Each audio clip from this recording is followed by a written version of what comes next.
All right, I done hit it. Showtime.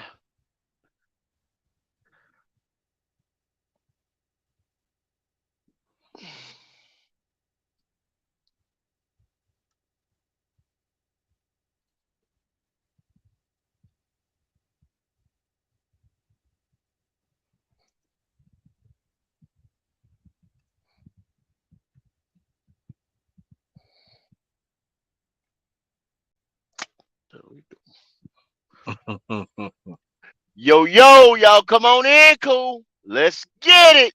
Let's get it. Come on in, cool. Come on in. I got it for you today, bro. This is a special edition right here. You come on in, wipe your feet, ring the bell. You know what time it is. Let's get it. Let's get it. Y'all ready, man? Y'all ready? Because I got something for you, monkey ass. I got something. We are, hey, look, man, I'm telling you, we're a week away from next week is game week. We're a week away from the real deal. Hey, just being time to let's go. Y'all around here playing games. I have sat here, whatever way you want to put it, whatever tense you want to put it in. Sit here, sat here, sitting here, staying here, whatever. Telling y'all over and over and over again, man, we rebuilding. Lower your expectations. Do this, do that, yada, yada, yada. But y'all refuse to listen or even take heed to what the old goat saying around here, boy. For real. I love y'all, man. But I'm saying y'all some hard head motherfuckers. I'm telling you. I hate to do I mean, what you think, Pop? What you think? I Should I mean, look, they keep resisting. Stop resisting. keep Stop resisting? resisting, man. Know how to do it. Oh, you a resistor? Hey, see what does Charlotte PD do when they resist? Huh? They lock your ass up. They don't shoot you first. Uh, put that down. Put some lumps upside your damn head. That's Hey, what we like boy. does, lumping you up, buddy. You understand what I'm saying? Billy Club. Oh, Billy Club. Oh, Oh. Hey, man, I'm trying to tell you, y'all just won't listen. I swear for God, y'all won't listen. But you gonna learn today. Oh yeah, you gonna learn today. I need y'all to come on in. You know what I'm saying? This is a impromptu show. Usually, on Thursdays we don't do too much. Kind of lay back a little bit, relax, relate, release. Just let it glide on into popping off Fridays and things like that. But look, well, man, go. yo, You know what you should have yeah, called the show? The proof in the pudding. Ooh, the cause you proof said is what you in the about to pudding. tell these boys today? The proof is in the pudding. The Damn. proof is in the pudding. I ain't even gonna tell you I got sources or this is some breaking news or something like that. I'ma just tell you what the man said. And I'm gonna show you what the man said. Cause I told you yesterday, I said, man, Scott got something to say tomorrow. Nobody didn't want to believe me. Yeah, they probably just is it shit, that nigga don't know what he talking about. So Scott got something to say tomorrow. Trying to tell you. Take heed Yeah. to it. Well, you've been putting them on game. I mean, I believe there is some people that's listening to you go. We need everybody to listen. You feel me? Even sometimes I'm hard headed. Yeah, And they yeah, bit me yeah. in the ass too. Yeah, yeah. It tend to. It tend to. Mad chatter, what's up? Carolina Blue 843. What's going on, man? I see you. I see you. Jeff R. Agent 704. What's going on, Agent? I see you, boy. Hey, man, y'all keep on. Come on in. Come on in. Everybody come on in, man. We giving everybody time. Like I said, I just hit the button and you know what I'm saying? Fuck it. I didn't give a whole lot of time on the notifications and stuff like that. But y'all come on in. We get a couple more in here, man, and I'm getting ready to go ahead and get on to it. You know what I'm saying? I ain't got all day, and I'ma just make a point, and I'm getting on all. There go hard head ass Wiley pulled up. Hard head ass Wiley. You know what I'm saying? Wiley, what do you listen? Oh, I Do you listen. All listen, right. Wiley? Do you listen? Oh, Hell I no. listen. Hell I no. listen. You don't All listen. right. You don't listen to nothing. You old enough to know that saying and saying that out. What they call that gray mouth mule or gray head mule or some shit like that. Ever how that damn You saying wrong for go? this shit. You wrong Yeah, for this. yeah. It's a hard head motherfucker. You hear that nigga with a hanging hand, he gonna just stand there like, what the fuck you want me to do? Goddamn, what you want me to do? But that's all right though. That's all right. That is all right. Because like Hey. Pop said, proof Mm-hmm. is in the pudding. The proof is in the pudding. Stir it up like ragu. It's in there. All It's in right. there. All right. It's in there. Well, I guess We we'll do it. find out. We'll find out pretty soon. I'm just saying. I Yeah. think we're doing little things. Hey, We got until Saturday, maybe even Monday next week before we see something. Before this will be the roster for for what? game one. For the roster For for what? game one. All right. Look, the man said the roster going, which we know what we got, Wiley. We got like 6 more spots, right? For practice squad. Yeah. And they going y'all gonna like he said, like the man say, the roster ain't complete. Ain't gonna be complete till they say the cutoff time late mid season where you can't swap or go get nobody else no more. But I'm getting ready to roll some footage. This coming from the horse's mouth. And let him Mhm. tell you. And then I'm gonna give you my interpretation of what this man said. Because see, I try to interpret this podium talk for y'all. That sometimes that y'all be falling for. See, you fall for it, Wiley. And I Hey got what man. I got to do. I got to Uh I got to clear up all the, you know what I'm saying? All huh. the fog and the, uh huh. you know what I'm saying? And the all the mess and gunk all over the place, all the oil, grime. You see what I'm Uh saying? huh. I got Uh to huh. clean that out. I'm like 409 and uh, joy sponge clean and all that stuff. I'm here to Okay. help. Okay. All right. I That's see you on one today. You on one today, I'm Help go. is on I'm It's help I'm is all on the good. way, Wiley.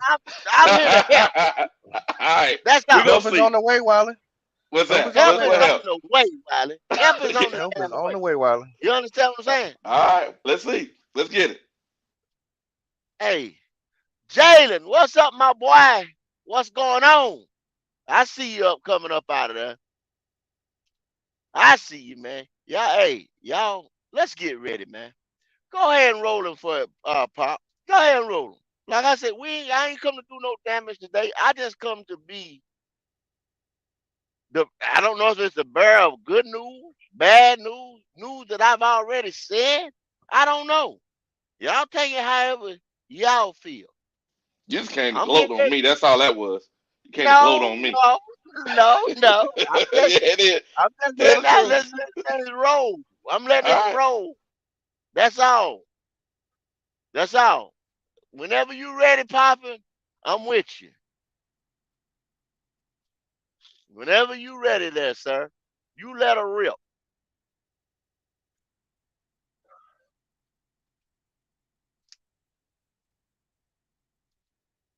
Cause I ain't got my laptop. And you got it queued up there, buddy. Really, I tell you what, over the last couple of days, we've been going through this process with the coaching staff. What's the fit? And really, the big change started last year. The quarterback's decision on Matt. Just went into that, and is the plan still to maybe bring him back in if possible? Yeah, we just have to see if he clears today. We'll see what happens. That was it's a tough decision. I like Matt as a person. Anytime you have a guy that you take and bring in, you're developing, you see progress. It's tough, but you're just trying to keep your best 53. So, and really, I tell you what, over the last couple of days, we've been going through this process with the coaching staff. What's the fit? And really, the big change started last year when we hired Frank. He put the staff together, free agency, the draft. We're all getting on the same page, and we had to turn the page to get to players that fit our scheme. And probably more defensively this year. That affects a lot of those guys, just going from 4-3 to 3-4, even though there's some carryover in there. It's important to make the right decisions. And, it really doesn't matter how the guys get here. It's just like, who's the best fit for the team? Who can help us win? That's all we're focused on. So it's been a busy process. It's always hard this time of year, especially when you know the guys like we do. Spend so much time with them. You have to talk to them and give them feedback. That's tough. But now we're putting the roster together, and we're looking forward to Atlanta, and we're excited about this year. So is that the plan then? If he clears waivers, your intention is to sign him to the practice squad? yeah, we'd like to. Quarterbacks, you never know. Sometimes you saw a lot of quarterbacks just the last few days that didn't get claimed. It just takes one team, so you never know. You have an open roster spot. That's something you might keep open for, I don't know. What's the plan there? Yeah. There's a chance we keep it open right now because we're still setting the practice squad right now. We have guys flying in. Things are fluid. You have to take physicals, pass physicals, and those type of things. But yeah, we'll see. The roster is still going to be fluid here over the weekend, and hopefully, it's pretty well set. Monday going into a game week, but we'll take the next 72 hours or so to finish things. You guys kept several young offensive linemen in favor of instead of veteran guys. Right. The decision there. I think, when you have a coach like James Campen, who's really good at developing guys, our scouts did a good job, identifying Ricky Lee and Nash, and, we have Zavala.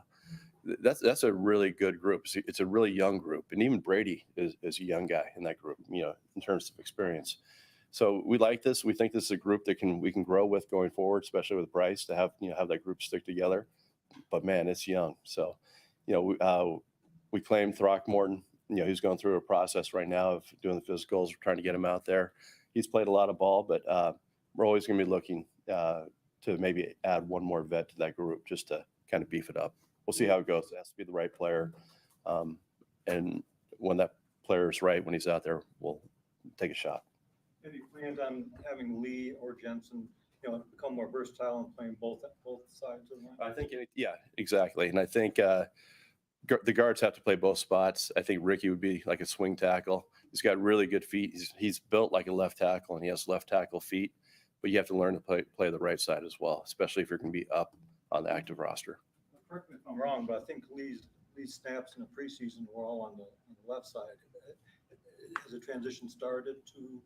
They'll start working him more probably on the right side now. I think, early on, because Michael Jordan was here, and all of our offensive linemen really played different spots. You saw Michael playing left guard, right tackle. We're always moving guys around. Caden Mays has versatility. That's one thing that James Campen, really pushes, is that versatility. So, but yes, to answer your question, he will start on the right side, start working there. I know you're always going to say, listen, we're looking to upgrade every position, but as you look at this roster right now, what are the positions that you feel like maybe you need to get better at? Yeah, I don't want to go too far into that just because, teams do watch this. We know where we need to get better. And I think if you look at it, there's some spots that we can add, but we do like where the roster's at, but there are some pieces we need to add. When did Smith Marset pop onto your guys' radar, and what does he add to that receiver? Yeah, so we were looking for, a guy that could either play a position, whether it's a corner, receiver, running back, that could, be that return guy. So that's where he first came on the radar. The scouts brought him up. We followed him throughout the preseason. The scouts really did a nice job with him. And then the more you watch him, the more you say, wow, this guy is he's impressive as a receiver. There's some relationships around the league where we knew a little bit about the guy personally. And then we took a shot on him. He had a really, really good preseason as a receiver, good return ability. And then meeting the guy, he's got a ton of energy, just a ball of fire when he came in. So he's been fun. And we saw him yesterday on the practice field. He was really smooth tracking the ball and catching it. And so I think returning ability is probably kind of where he's going to make his most impact early. But Sean Jefferson was really excited about the receiver and the way he separated. So he's a nice prospect. Scott, seems like y'all have moved, speaking of kind of moving on to change schemes and so on, seems like you've moved on from a number of Matt Rule era draft picks. Is that fair? There are draft picks. We're all in this together. And it, that was part of the thing. We're not going to focus on who was drafted, how they got here. It's all about who can help us right now. But everyone that's in the building, and it's unfair to Matt to say that. So we all own that. But we're getting better. I do, looking at the roster this year, I mean, we have free agents that are making the team. We have 3 potential starters that are rookie draft picks. So everyone that's in the building that's a part of that is also in the building right now that's a part of something special that we're building, that we're excited about. How far away do you, as you look at the roster right now, how far away do you think you guys are? I mean, is this a better roster than last year's? Going through it this morning, I sat down with Dan. We went position by position, pulled out the 2022 roster to this one. And, for the most part, we had mostly positive. There were a couple of equals, and there was 1 negative. But overall, I just thought, like, you know what? We're making progress. It's where we want to be. Every year, I say our goal is to win the NFC South. And I think even with all the new faces, the new staff, and all the changes that are taking place, that's our goal. And I think, if we played our ability, that's definitely within reach. Scott, regarding the defensive line, do you feel comfortable with Deshaun Williams having that do-it-all role and Tuttle holding down the middle? Yeah, I think just overall, those defensive linemen, there's got to be a rotation in there. It's going to be hard to ask any defensive lineman to take 45 snaps, a game. So the 2 young guys, Thurman and LeBron, they're going to have to help out. Probably a little bit light there right now, probably add 1 spot, but yeah. Just be adding some experience there. We're looking at every avenue to add to that group right now. Scott, there's a long list of very good quarterbacks that were started day one and struggled year one. And I'm curious how you measure Bryce's success and if you feel like you've done enough to set him up as best you can for that success. Yeah, I think with what we did, where our offensive line finished last year, there's going to be more cohesion than you saw maybe in preseason. There's a little bit of things happening in there. The more those guys work together, tighter they're going to be. I think we surrounded him with the right receivers. You saw Thielen out there. You haven't seen him with the full offense yet. You haven't seen him with Miles in the backfield. You haven't seen him with all the receivers out there. And, kind of held back a few things too in preseason. But what we've seen so far, we're pleased with. Every quarterback, whether it's Bryce or Peyton Manning, there's always ups and downs. But the thing about, Bryce is he's just right here. And this is he won't be fazed by it. He'll keep learning, keep getting better. And he's surrounded by a great staff. So we have high hopes for him. What caused the lack of cohesion along the line? I think it's just, it's a new scheme. There's new faces. There's new calls they have to make with each other. Just, you saw like the last 10 games last year, the last 12 games, that was a really strong group, especially running the ball. This year, I think they're still just kind of getting used to working together and making their calls. So I think that'll tighten up the more we play. Going back to the quarterbacks, back in 12 when y'all had Russell at Seattle, what was your feeling at this point of the year? Had y'all put any stories about how you put the right pieces around and make you feel like he could win right away with him? Yeah, it took a second. I can't remember the game. I think it was Arizona that we played early with him. It took 6, 7, 8 games. I think it was like we played Buffalo, maybe up in Toronto, and that's when it just started to really take off. Then it's going to take a few weeks. When you have 53-man roster and you have 24 new faces on it, and new coaches, it's going to take a little time in the beginning. But this group will come together. I think it's going to be a strong group. Finishing up. What did you learn about that experience as far as putting the right pieces around him that you kind of, did he follow that blueprint here at all? Or no, I think, there's always, you always kind of borrow from a blueprint, but it's different people, different faces, different schemes. So there's adjustments. This is Frank's scheme. And so we're building towards that. So, but yeah, there's little things that you can use. Scott, it's more of a league-wide question, but 3 of the top 4 picks were quarterbacks, and they're all going to start week 1. I mean, that hasn't always been the way in the league. It's kind of gone in phases, but yeah. Why do you think teams are more willing now to maybe put that top draft pick out week 1 and play them? I think there's a number of reasons. One, these kids are taking so many more reps, 7-on-7 or in football growing up. It's more year round now. I think when we played, it was during the season, then you went and played basketball, you went and played baseball. These guys are getting in so many more throws, and they're there's so much more coaching, at the youth level, and the high school level, and college level. They're doing a great job. And then I think there's a financial aspect of it too. Like when you draft these kids, you want to get them out there, and I think they're ready. You can't just you have to treat each quarterback separately. Some guys aren't maybe emotionally capable of it. They're physically capable. Maybe they can learn, but I think this group overall is a pretty strong group. So I think teams are more willing to be aggressive putting them out there. Scott, having cut your teeth on the scouting side, what did Gil Brandt mean to your career, if anything, and just if you would speak on Gil? Gil's awesome. He's someone I saw, at the combine every year. Would talk to him. He called me on the phone. He was sending golf balls, just little things. Just a brilliant man. Really changed the scouting process. As far as computers and just how he went about it, looking at not just football players but athletes overall. He's I think one of the first to dip into basketball players and really look for the developmental type guys. So Gil's a special guy. When will you hear on waivers today? Is that noon or 4? 4 o'clock. So we'll know at that point what's going on there. Thank you, Scott. All right, thanks. Thank you.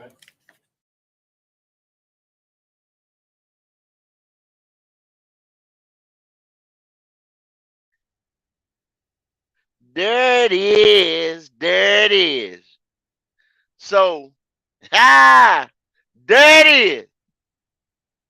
He said a lot. Pop, before I even get into it, what do you get up? I'm gonna ask you and Wiley first. What did you see, So- Pop? What did you see? The two things that struck out to me was the first thing he said was, "We're trying to win the South." Right? I'm like, I hear okay. you mad. I see you mad. You coming at me. I got you. Go ahead, Pop. Go ahead. You want to win the South, so that's their goal right now. That is the pinnacle right now where their mind is at, is winning the division. It's not Super But he Bowl. danced around that though, Pop. He danced around that. He did. He danced around it, but so everybody that's out here that's listening to us, your expectations should be no more and no Okay. higher than winning the South. Okay. They're not I looking got you, at Pop. playoffs. They Okay. just saying win the South. Okay, right? Number Okay. two, You right. You right. they asked You right. they asked him, "Did you follow the same blueprint from Seattle and brought it here to build a team?" And I'll wait for him to lie, but he told the truth. He said, "No, you could take some things away from him," because it was like, how the hell you gonna take the blueprint from Seattle when the blueprint here was fucked up when you got here? You was hired after the coach got here. That's not how you do it. You supposed to get your GM, then your coach. Go ahead, You Pop. feel me? So Go it's ahead, like, Pop. so I'm like, okay. So the man noticed. See, this is what y'all gotta understand. Scott Fritter is now starting to cook. He just has to be careful with the spices. 'Cause sometimes he come in a little too hot. You know what I'm saying? Be a little too risque. You want to say? You know what I'm Sometimes, saying? yeah. A He little might, too he might, he risque. might tell you, yeah. Yeah, you know what I'm saying? Stop being just. You got everything you need. Be careful. Stop trying to hit the home run all the time. Stay in your lane. Stay in your lane. Yeah, that's what I took from a GOAT. Okay, Wiley. Where you at, Wiley? Where you at, Wiley? I'm right here, Come on, man. brother. Go, okay. You heard what Pop said. You give me one. Give me one, Wiley. I believe that he didn't want to give out too much, but he seemed kind of, to me, you may have thought he was not confident. This is the most confident I've seen him speak since he's been here. It was okay, Wiley. It was different. It was Yeah. different. Go He ahead. ain't never Get to spoke me. like this. Get to All me. It was last different. year, off Okay. season. Okay. Maybe they know something we don't know, GOAT. But I'm But ready. what did you say? What did he say to you? Like he 10 was and 7. speaking to you. What did he say to you? 10-7. Remember, I keep saying 10-7. 10-7. I believe gonna win the South. So there You we still go. got Wiley. You still got 10-7 out of that. 10-7, baby. I don't know what the fuck you was watching. God damn. Boy, smelling a biscuit. Hey, Oh, hey, hey, that hey, must have been. hey, hey, you know Jay Issue flew something over here special for me. Okay. Yes, sir. It's kicking in, My, huh? It's my, kicking in. one Mad Chatter had a question in the chat there. He said, "Why you play Corral so much in the preseason and then you cut it?" Man, the thing was this, man. Like I told y'all. You remember when I told y'all? If I tell y'all again, go back to the GOAT talks and listen, and you'll get it. I'm not gonna say it again. But I told y'all we was gonna wrap his ass up in a boat. I told Red Swarm, me and Red Swarm were talking. I made an analogy. I said, Swarm, it's just like I got an old cutlass or something in that front yard, bro. Hold on a And I second. put some rims on that motherfucker and shine them up. They coming to get it. That's You what they just were trying to do at Corral. That's what they was trying to do, Wiley. What the hell do you want, Wiley? That's what they was trying to do. he just said at 4 o'clock nobody claiming he bringing him back. Did you not hear that part of the press conference? Maybe he said maybe. He Okay, all didn't say no right. definitely. He said he got the 4 o'clock. He didn't say no definite. All Cause right. hell, All if you right. go after Scott come on, Frank brought his ass up there. And see, Frank, if you notice, Mm. the day is Thursday. Yesterday, Frank didn't say a mumbling motherfucking word. He said, wait till Scott come on today. Because that's Scott's job. So who got the juice? Who got the Scott. juice? Scott. He's supposed to have the But juice. he the head coach. You He ain't can't got answer that that juice. question. No. If you mad, you can't answer that question, no, Wiley. No. So Everybody you got telling that. me Frank what? No, ho. Now you telling me now Frank ain't in the room? Is that He what in the you telling room. me? Frank ain't even in the room. He in the room. But it ain't Come his on, which job to one answer is the it, Wiley? question. Everybody got a Frank. job. So He trying to stay in his hold on. lane. But it was Frank's call for the quarterback, though. Yeah. So if Frank had the power for the franchise quarterback, now you telling me Frank can't make the call for a fucking backup, a third stringer? Yeah, but they anticipate that they can bring him back. They made a gamble. Wiley, They're trying to this is make the what I roster the heard. best, man. Come on, man.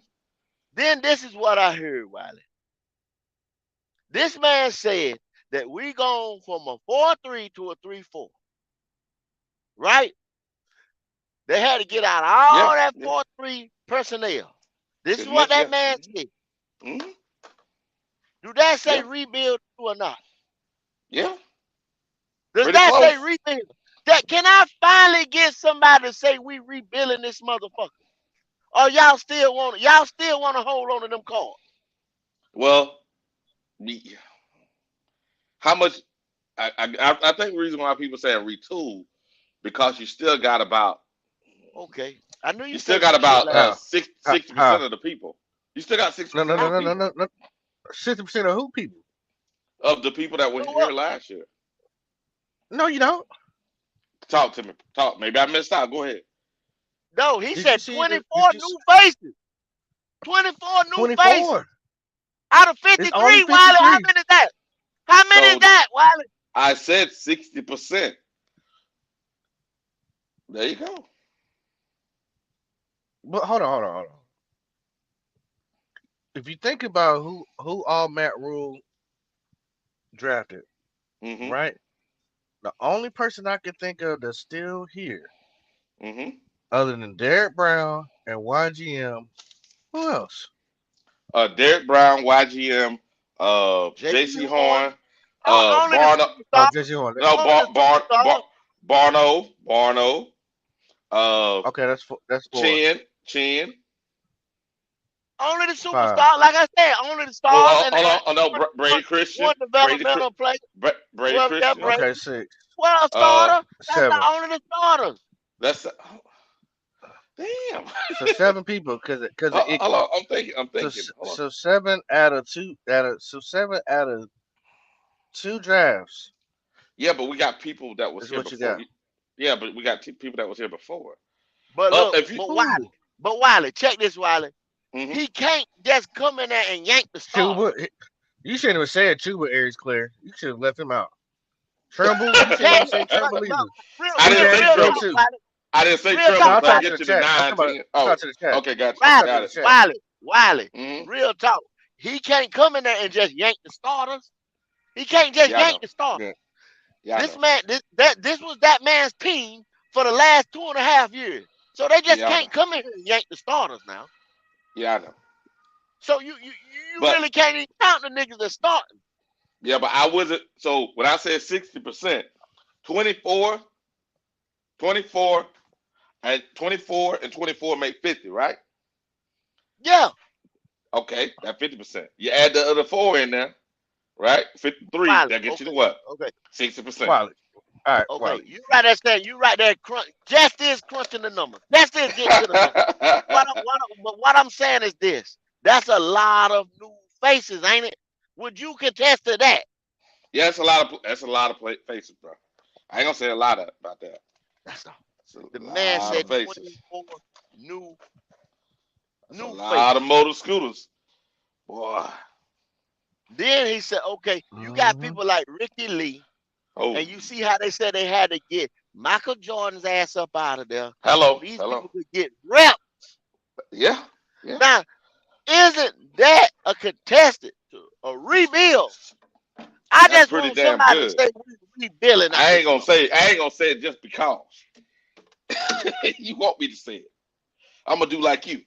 I'm gonna refuse to say that. I'm not sidestepping. Hey, I ain't sidestepping the question. I'm telling you, I'm refusing to say it on principle. Damn. You know what I'm saying?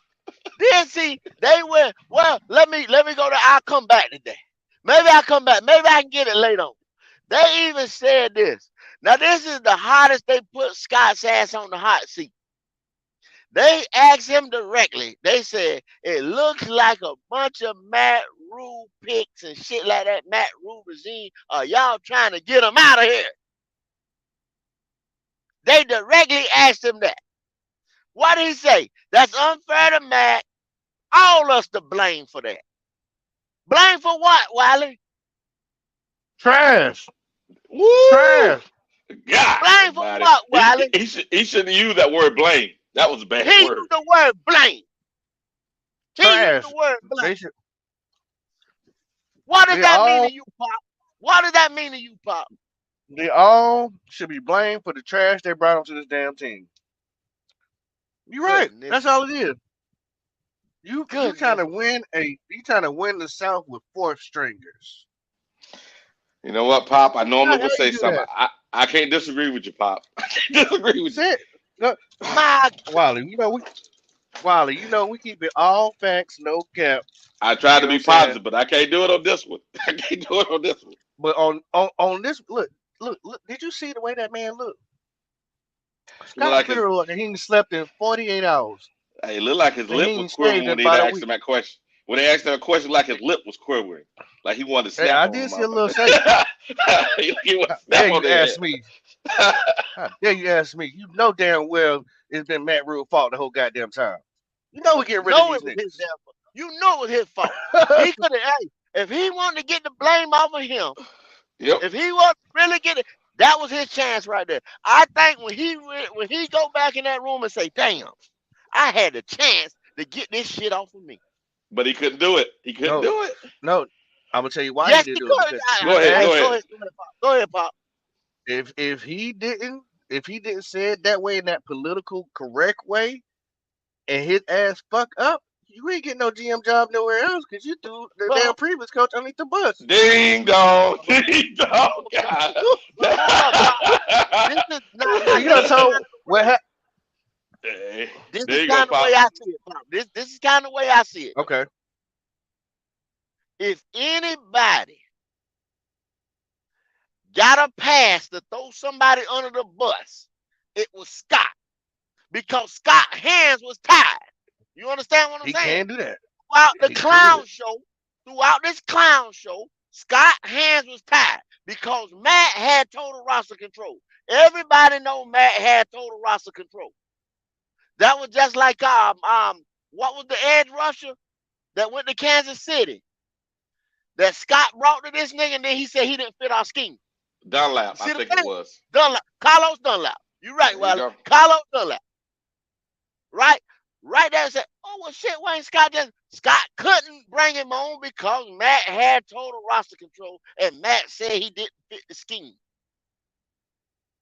We needed an edge rusher. We still need a damn edge. He only went and won a Right. Super Bowl. That's it. But He the only thing- won a Super Bowl. Yeah. He only got a ring. Right. What's He only that? helped Right. us get a ring. Facts. He was But only this playing that is to damn help. February. This was to help Scott in future endeavors if he don't stay here in Carolina.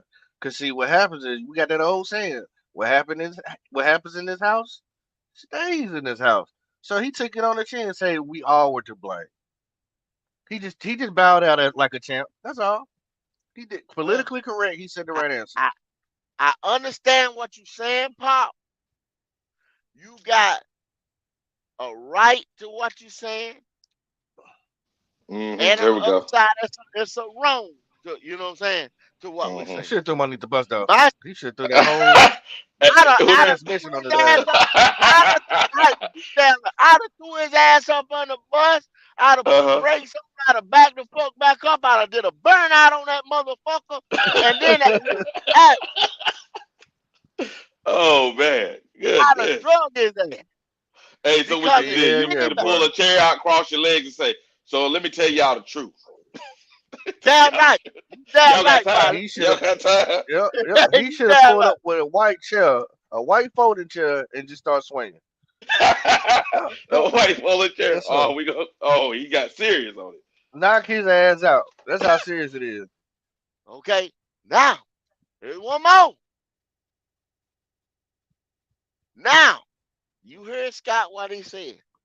Now, the big question was yesterday, are we better than we was last year? Ooh. Y'all remember That we was a big kept one. asking the question last year. I mean, yesterday. It kept popping up. It popped his head up about 3 times yesterday. Scott said we know where we can get better. That means we ain't, y'all. That come from the GM. Because after our starters, I keep trying to tell y'all we have too much of nothing. I don't agree with that one, man. You know the reason why I say that? It's because this. And we went over yesterday. We got better in certain areas. We ain't great. We got better. Okay. A little better, but we got better. Hold on, Now, watch this. Hold on. Go ahead. You fight me on this. You fight me on this though. Before All you right. get to all that, what you were saying yesterday. Because all you're gonna do is repeat what you were saying yesterday. Why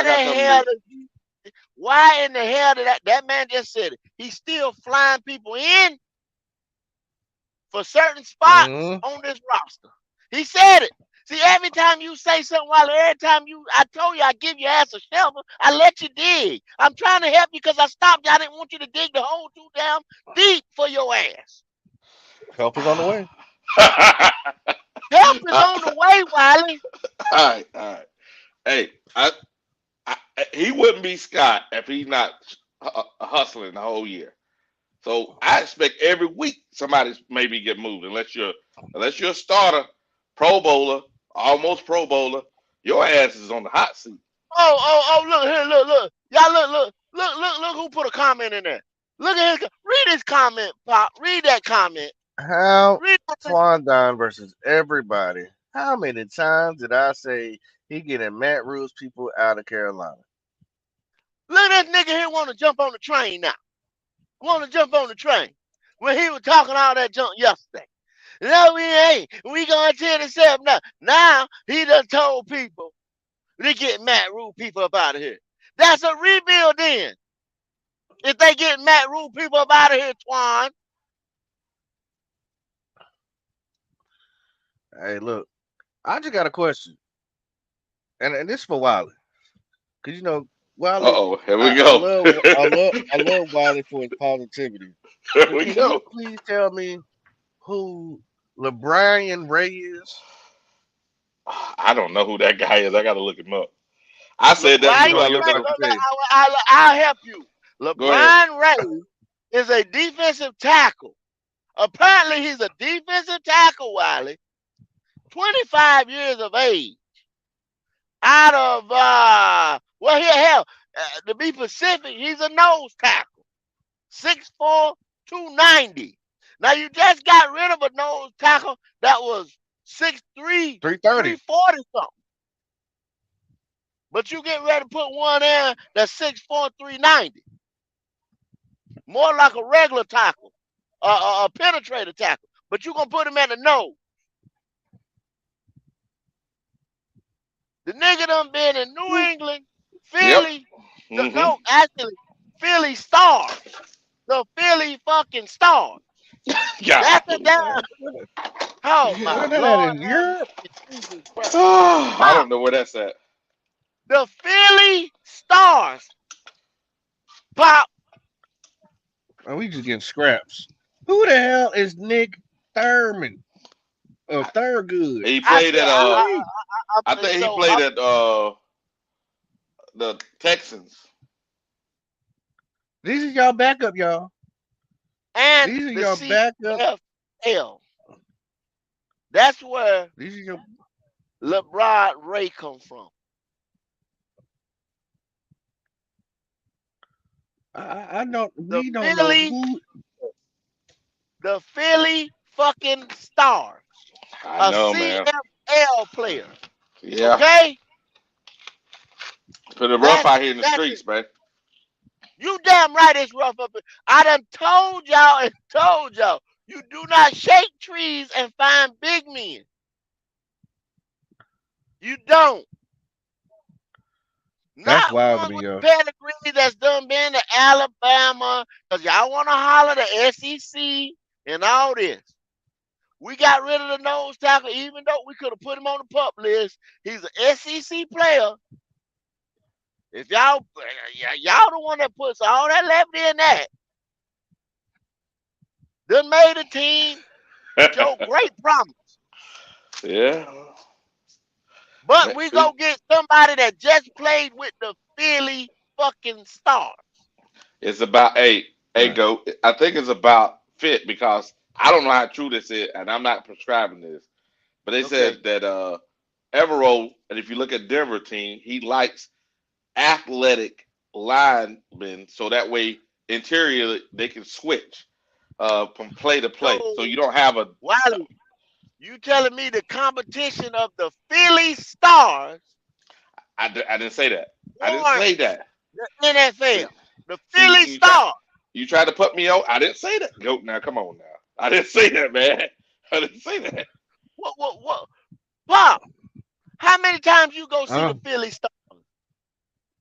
just as many times I said the Carolina Cornflakes. Never. Because that's exactly what Ah, we looking like. man. Carolina Cornflakes. The hell? Come Where the hell, on. man? Look, man. Y'all got me Look, laughing today. Evero, we on your ass. God. If LeBron, two first names, Ray and Thurman, you bet. There you go. Oh, The it's getting Kool-Aid. tough out here. The Yeah. Kool-Aid. They go to The I had to Kool-Aid. break out the Kool-Aid again, y'all. The damn Here we go. Kool-Aid. There we go. Because now we drinking No, the Philly Stars. right. No wonder why you still flying people in and out. Because you got LeBron Ray and some man named Thurman with his 1945-year-old name. Good God. Who is from the You Carolina talking about Cornflakes? Calvin, the tackle? No, he talking about Yeah, Thurman. yeah. He talking about Thurman. Yeah, Thurman. What? Thurman, defensive His name tackle. is Nick Thurman. Yep. Yeah, he got the old man name. You right, Pop. He does got the old man. Name. I mean, he sounds like he part of a what's the bowls you be having in your house when you make your sandwiches? I know you did Tupperware. You Yeah, he sound like he part of a Tupperware company no, Pop, you wrong for that, bro. You wrong. You know or, what? You or got me something. You put laughing, some man. hot soup, That got you it. some shit. You put some hot soup in that you carried to work in What Alaska. Yeah, man, I got my Golly. thermos. what number is he, Pop? I don't even see 0 in Nick my number. mind. I must got a I raise don't know version. what. I don't Nick. look. These are your D linemen: Derek Brown, Sean Tuttle, and Deshaun Williams, Mr. Amazon. And you got LeBron Ray and Nick Thurman. Now, what team only got 5 defensive linemen for the whole season? Yeah, you normally have 7, 6. But you can five But tight ends though. Yeah, you you gotta can't get rid find of one. tight ends You though. gotta get You rid of one of can't them. One of them because gotta see, go. and then see what he want to allude to that he only got one roster spot and got 4 or 6 more practice squad spots. But see, I ain't too much worried about that because another cut's gonna be made. But it don't fucking matter. Wiley just said it earlier. It's rough out here. You're not gonna find nobody at this point in time. No fucking way. Not No, they too much gone. nigga that's better than LeBron Ray. And why the hell we trying to get back Matt Corral? You need another corner. You need another defensive Fuck tackle. yeah. He don't care Uh, about no See, Matt Corral. yeah. The stupid shit these motherfuckers He doing, don't give they a damn still about no going Matt against Corral. quarterbacks. You know what I'm saying? hey man, And now we, you have to, and then you got Bryce. You have to go get him a weapon. So you got to. We got Lucky Count, our old buddy. He's serviceable. Smith. What's his name? Smith. Smith something. Amir Smith. Amir Smith. Yeah, Marquette. Marquette or whatever his name is. He'll pass. Uh, You know what I'm saying? Marset. I like him. I ain't gonna lie. Yeah. I'm fanning for him. I bet you he gonna take Terrence Marshall's job. I'm putting that out there right now. You heard it here live on Black Cat Panther Podcast. He gonna take Terrence Marshall's job. That's your boy right there. Watch. He was in 2021. He was in Minnesota. Then he bounced around with the Chicago. He's a journeyman. He's only been in the league. I think since he's a 5th round pick in 2021. Yeah, still young. So still young. So 2021, he was with Minnesota. He played Minnesota the whole year. 2022, he's with the Bears, so he got cut with the Bears. He went to the Chiefs, and he played out 22 season with the Chiefs. And then he got cut with the Chiefs and came over here to us. Meaning, it could mean a couple things. Didn't fit the scheme. They already had enough wide receivers, whatever. Or his route running and shit like that got a little something to be desired. Now they saying speed and cuts and stuff like that. They like it. But I mean, once again, it's not a whole lot to choose from, people. Even next year in free agency, it's not a bunch of wide receivers out there, y'all. That's why I talk about them dragon eggs once again. We coming back to them dragon eggs, them draft picks. You can go ahead if y'all one of the ones that do your due diligence. That are nothing but focused on football all year like me. Go over there. You can look it up. All you got to do is Google. You really don't have to have an NFL site and bring up potential wide receiver free agents for the 2023-2024 season. And they will show you. It's really 2 motherfuckers out there, really. That's it. Everybody else is up and coming. You got to see if they're gonna do anything. You don't even know. But I'm saying right now, they're gonna start him off as a kick returner, a punt returner, and then he gonna elevate his ass on up to wide receiver. He's pretty fast. He gonna be tagged in with hands though, because every time that man runs a route, he's open. He open. And he's shifty, bro. He gonna make the game exciting. That's my new cat right there. Welcome to the goddamn Carolina Panthers. And see, this is the thing though. I gotta be a little negative with this though. All right. Because I was a little positive on him, a little negative on him. There we go.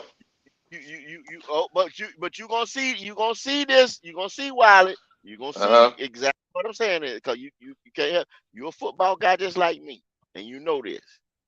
Okay, so like I just said, would you kind of agree with me? Me and you gonna go back and forth. Would you kind of agree with me that the reason why this guy done been with the Vikings, Chicago, and Kansas City is probably because of his route running? Would you agree?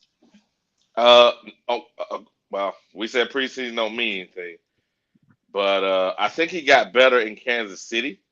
It Mhm. was needed to be improved when he was at the Vikings, and also I can't really count that stop in Chicago. Chicago it was crazy last year. They But just would had you Justin just say, Fields running all over. Wiley, a yes or no question? Would you say that was probably one of the main reasons? Yeah, yeah. Well, not really because Kansas City got even though they don't have high draft picks, but the guys they drafted last year and this year, remember Justin Ross? He played at Clemson. But Justin those guys, Ross was undrafted. yeah, but them guys playing above and beyond what they're doing right now. They came Yeah, along. Well, You know what I'm saying? yeah. Go ahead. But it had reason to. He why, get accepted in the damn corner. reason why he, for one reason why I know he got cut is because they got like 10 receivers at Kansas City. He was above his head. I mean, the water was above his head, bro. There were just too many guys there. So you would have to be outstanding. In the words of Tepper, you have to do an outstanding, an Outstanding impeccable job. job, Yeah. right? To Get it. stand out Get in in there there. when you're Okay. in a room full of vultures. Yeah. So So he what gonna would get you shine out of here. there fast?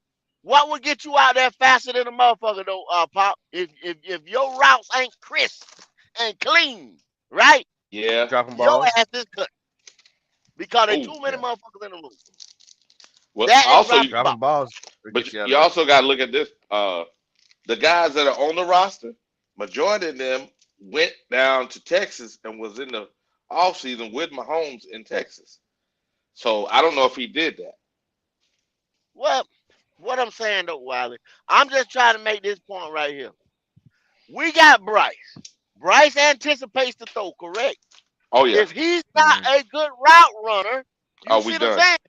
Yeah, we done. That's it. That's all I'm saying right there. All right. I'm not He's not fighting you gonna on get that. us.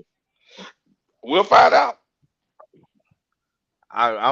I'm gonna go to bat against you and say he is a good route runner. I think he's gonna be nice. Oh man, popping, we I don't, switching I don't, positions. yeah, I guess today we is. Usually I don't put my nuts on the line like that, but Golly. this is the spark that I think we really needed. That All Bryce right. can dish it to. He's quick, he's fast, he always open. Like he's always Yeah, open. that's true. They forget about him Preseason. on the field, and he Yeah. takes off. I know it was just preseason. I know, Yeah. but he was out there with ones too. Yeah, he Motherfuckers was. were getting burnt. He Yeah, was they burning was. their ass up. Yeah, he So was. I ain't I'm lying gonna about say that. right now, I might Uh, we might have a little diamond in the rough, bro. Just saying. Watch the way he do these uh, kick returns. all right, We, we, Pop. we'll see. We'll leave that out there. I might need to put More, I might need to pump my brakes. What? Hey, Pop, look, fuck it. I Pop said doing something rare. He doing something rare. He doing Morgan something Captain rare. Mo. There we Morgan go. Captain Mo. You say that. You say that. But that's a whole nother thing about LaVisca. About it. LaVisca Right. shit. No. That's why he ain't Oh, took the Debo. next step. Oh, Debo 2.0. Ain't that right, Wiley? Yeah, Ain't that right, yeah. Wiley? See that? See, With Papa had Oh, to come back. Pop, let clever Papa. Debo. All right. that boy got a You ain't gonna soft let me spot live on that his down. forehead. You ain't Boy gonna got a let me live that soft one down. spot on his forehead. There y'all go, man. Concussion protocol. Soft spot. And Y'all then, ain't and right. then his, Y'all, then his black y'all, ass, yeah, his black ass laying up in the concussion protocol and can't run a Right. route. come on, This man. motherfucker. It was two of them. Nigga, he was in practice. Y'all wrong for this. Y'all got me We, laughing today. Y'all wrong for all this. right, Hey, Snow. Y'all wrong. All right, boy, I Snow. tell you, hey, Sometimes I think about some of these niggas I can just beat their ass, bro. If I just give the goddamn business. For real. Oh man. Keep fucking around, Sano. You're gonna be on them Carolina cornflakes next. Watch. Hey, Q. 3 minutes, guys. 3 minutes. Yo, what's happening? How about we got a nigga named LeVon Ray, right? LeBen Ray or LeBron Ray, right? Yep. You know Word? anything about it? Well, he is the pastor, the chaplain, the team chaplain or something. Woo, y'all wrong for this. Y'all He can't be here to play football. Y'all wrong for this, man. Y'all Well, he is the real estate salesman for the players. I mean, what he here for? Oh my God, y'all wrong. Y'all gotta be laughing today. He's here to play defensive line. He's here to play defensive line. Not that we done got rid of a defensive lineman. No. No, not just a defensive lineman. He's a nose guard. I be damned. But Q, A nose guard. guess what team he last was a part of? For the Green Bay Packers? Try again. New England Patriots? Mm. He played there. He did play there. But try again. His last team. Kansas City Chiefs? That's a good team. He came from a good team? Yeah. The Philly Stars. He's right for this. The Philly Eagles? Y'all gonna go to hell for this. Why are you calling the Eagles the Stars? Because that's where the fuck he come from. The Philly Stars. I'll be damned. So what is this? Canadian football? What type of shit is this? XFL? CFL. We can play soccer. We get niggas from the Lord have mercy. I mean, can we even get somebody from rugby? We come play no. Y'all punking me, right? Y'all punking me, right? We done hell. Quarterback we had last year was from the Arena League. Why not? That was CFL too. That was PJ was from CFL, bro. CFL. Why not? Yeah. What That gotta be punking me. No, he not. I not. wish I was. I wish I was. Golly. I wish I You remember was. yesterday? Remember yesterday when I said, who the hell if Deshaun Williams or Sean Tunnell come off the field, who behind them? It was like, damn, we don't really know. And we looked it up. Here we go. Now Philly Stars. It's LeBron Ray. Well, I guess the best way to look at this goal is this is their guy that they're starting to put trust in that can come in and do whatever the hell it is they want. So what is his specialty? Is he a run stopper or is he a pass rusher? What's his specialty? He's a door stopper. He's a nigga that play nose guard, all I know. 298 pounds when we got rid of a guy that was 340. Nigga that will be playing nose guard. Just another nigga, huh? That's and I'm sorry to say this, but my God. Come on. Come on. Lord have mercy. It gets better, Q. I can't. Wiley, give me the numbers on him. There ain't no numbers.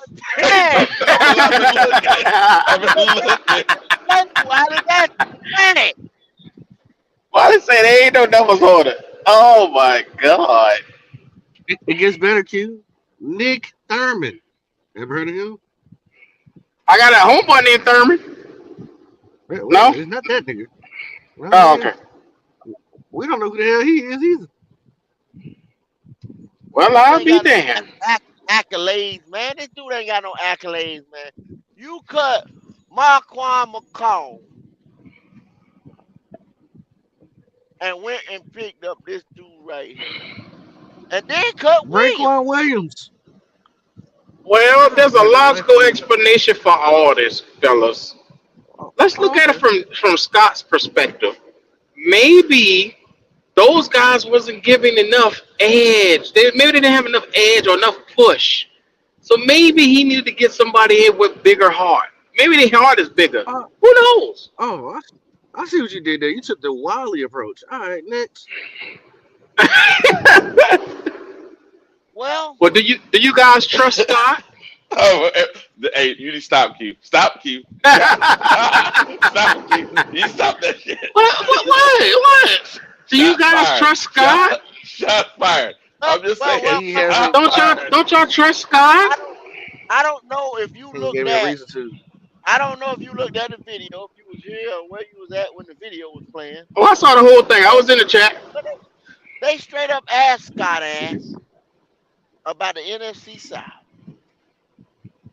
and Scott act like he was doing the motherfucking Soldier Boy or the Roy or the something, danced all around that motherfucker. Yeah, because he claimed they watching, so he don't want to say too much.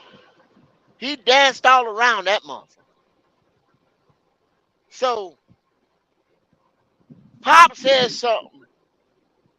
Y'all sitting here talking about going to the Super Bowl or deep in the playoffs, and this man can't even answer the question if we gonna win the NFC South, y'all. And I hate to get to y'all blood raw like that, but there it is. And y'all hear your GM say it.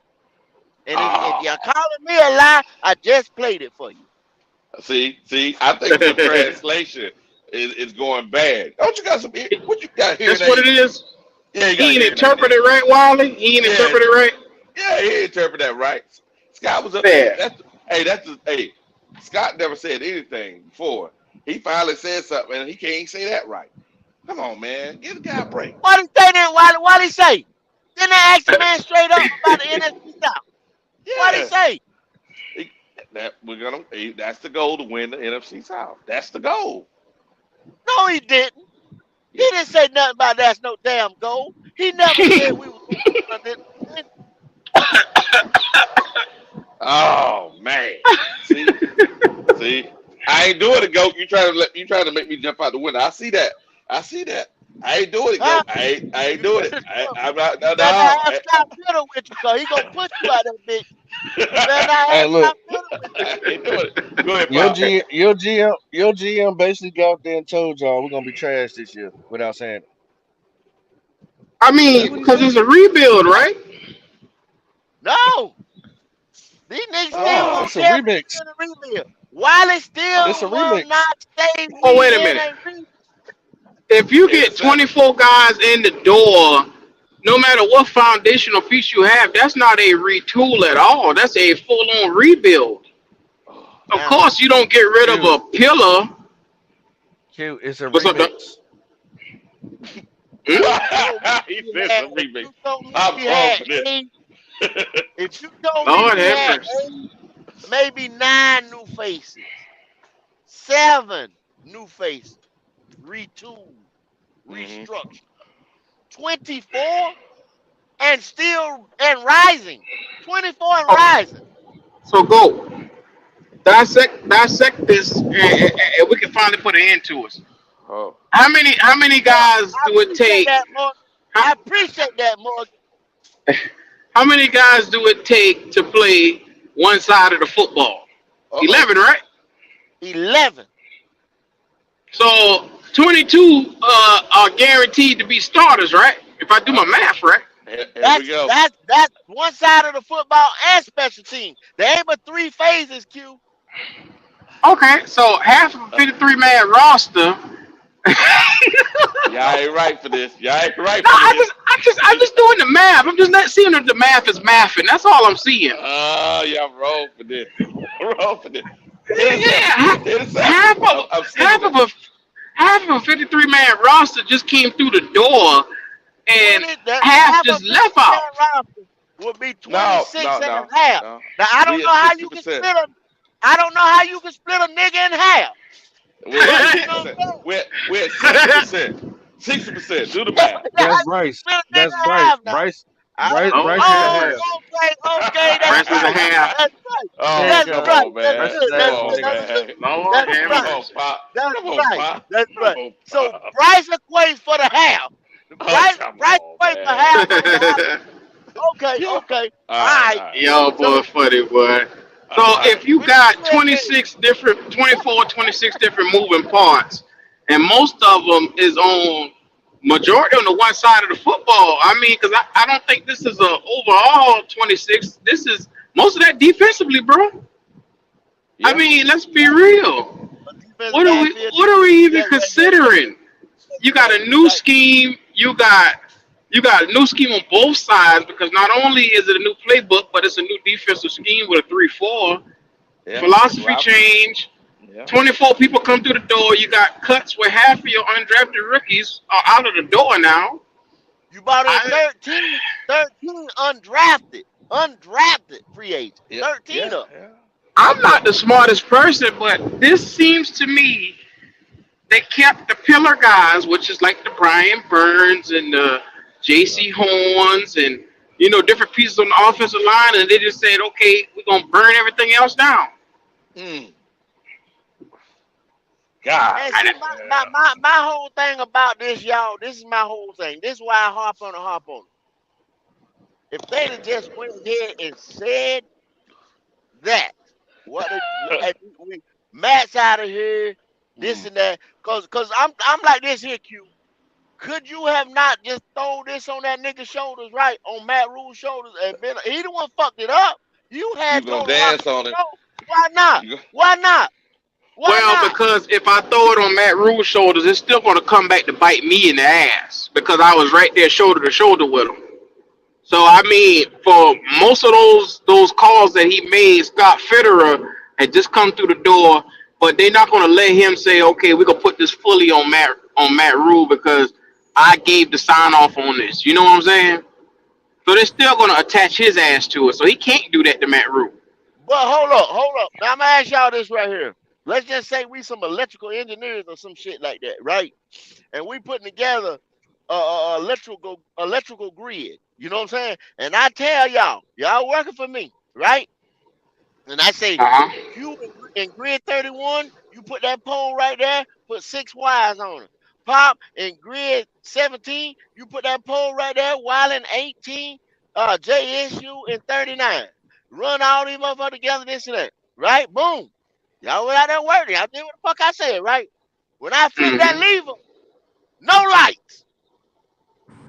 No motherfucking lights. Who to blame?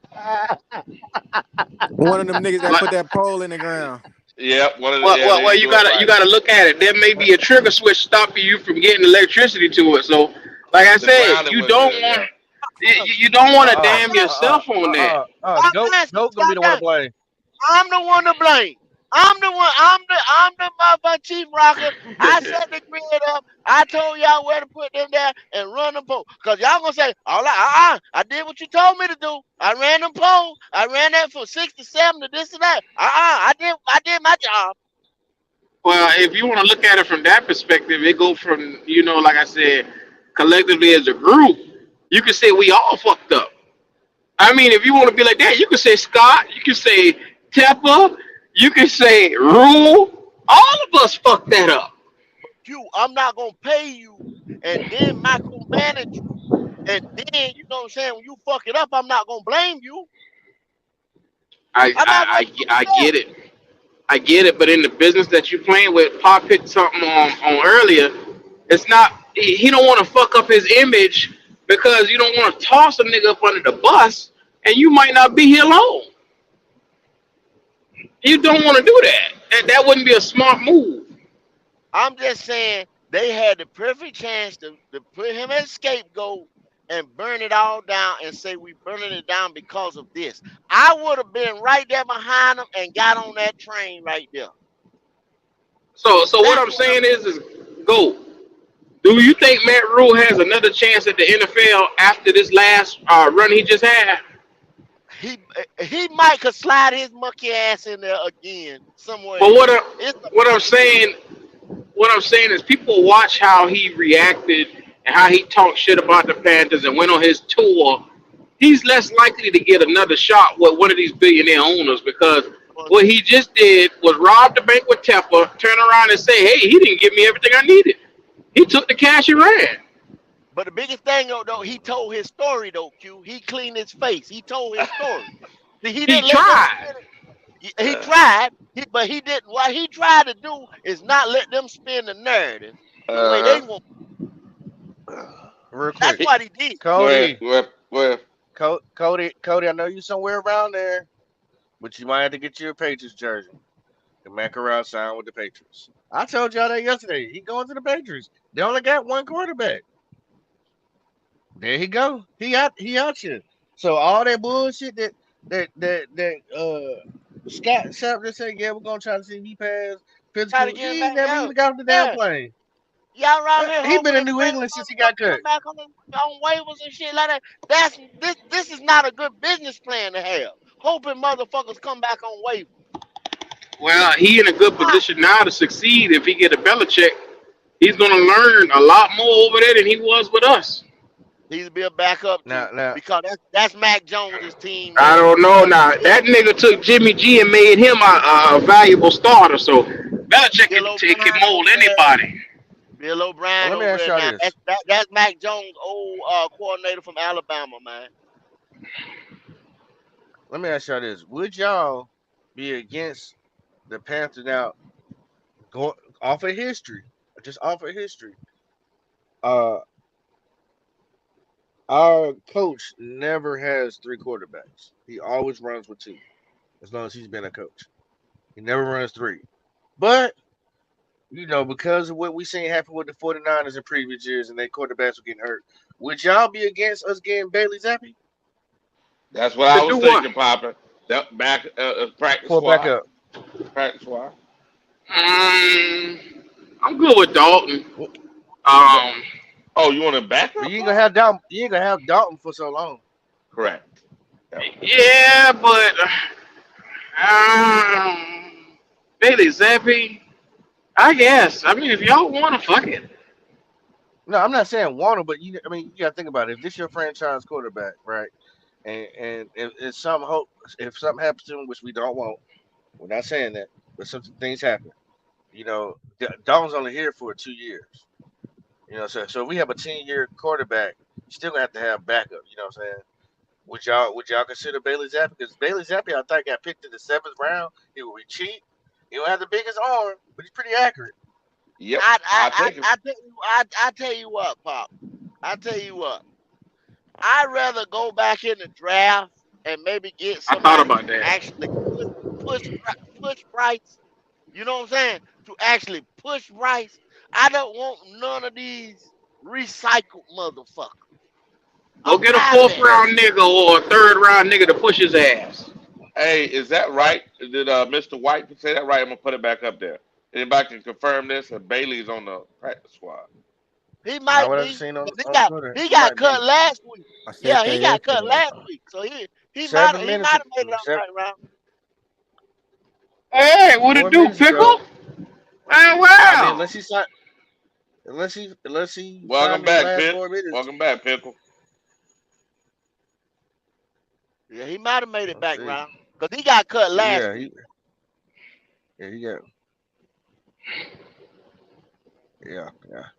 He gone. But Anybody? it's a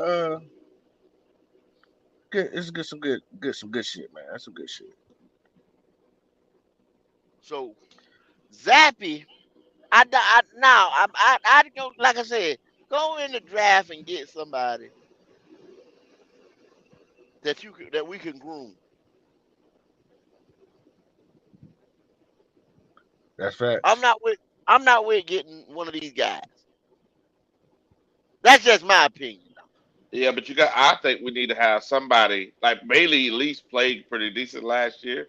God forbid we have to bring in our third quarterback. At least we know he got some experience. That's all I'm Yeah. saying. I don't know. What you think, JSU?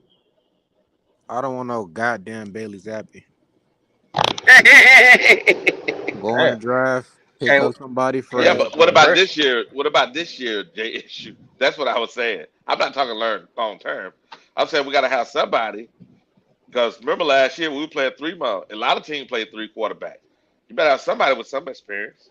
They released your boy PJ. He looking for a job. Oh, see, you Fuck wrong him. for that. You Oh wrong for no, that. Here sir. we J go. No, issue, J sir. issue, J Oh, issue, y'all over No, PJ? sir. Okay, well, J well, issue, don't ask me. Hey, No, J I sir. want to issue. go to the draft. Now, You about to come I up done been missing now through then, again? dark times with PJ Walker. I don't want to go back through that again, I'm brother. sorry to hear I, that, didn't man. we just burn down the whole locker room of Matt Rule guys? We gonna bring one No, back? Oh J hell issue. no. Come no, on, bro. Yeah, no, yeah, sir. they trying to get rid of Matt Rule guys, y'all. If y'all ain't paying no attention, they Mm-hmm. trying to get rid of these motherfuckers. Yeah, my heart can't take PJ, man. And if you feel the way how I feel right now, make sure y'all like the video. Do us that favor. Wipe your feet off on the mat and like the video. Please show us that love. Hey, link is in the chat. We open it on up. Y'all done heard the discussion.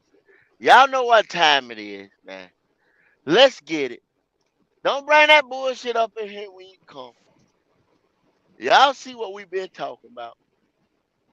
Y'all heard Scott today. Y'all know we in a rebuild. Don't bring that we retooling shit and restructuring. No, I don't want to hear nothing other than rebuild. And I'll be fine. Talk Well, you to me. trying to you trying to be a dictator around here? What you trying to do? I can let me I'm fan the way trying, I want to But I'm fan. trying to set I'm trying to set people on the Tell right them why. path. Let me fan the way I I'm, want to fan. was that a I'm question? trying to Go. I set didn't hear y'all. I had a call. no, I said JSU, I don't want to hear nothing else than rebuild. Rebuild, See, JSU. he want to be a dictator around here. I I'm mean, a they fan the way I want to I'm fan. setting you on the right path. nah. He That's gonna Ike that's Tina what your ass. that's Ike what we've Turner. been doing. He go, I Go turn to me. go. That's what Yeah, we've been yeah. doing. You But they fan the trying way to I they say. they've been trying to avoid the Yeah. rebuild. They've been yeah they've been avoiding that. So How you avoid But it? but by you the way that can't they've been avoid it, doing it. bro. Shit. They're changing coaches. They're changing the playbook. Our players that they trying to build around gotta relearn a playbook. Yeah, They've been yeah. trying to avoid the Hmm. rebuild. But JSU, Yeah. if you don't watch, just like these motherfuckers here, if you don't wash your ass for 3 years, you gonna God, stink. Oh, you gotta wash your ass, man. These golly. motherfuckers is Whoa, stinking. whoa, Yeah, whoa. that's They true. stinking down here. They That got goat to, is an they got to, extremist today.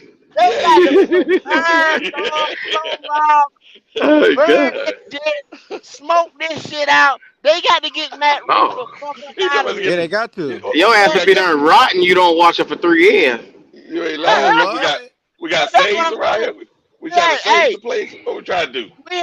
we had 3 years of shit, shit Lord. Yeah. out the building. You got to get the shit out the building. What you got? Potpourri? What you got? Tell me what you burning? What you burning? Potpourri, Lord have Wiley, mercy.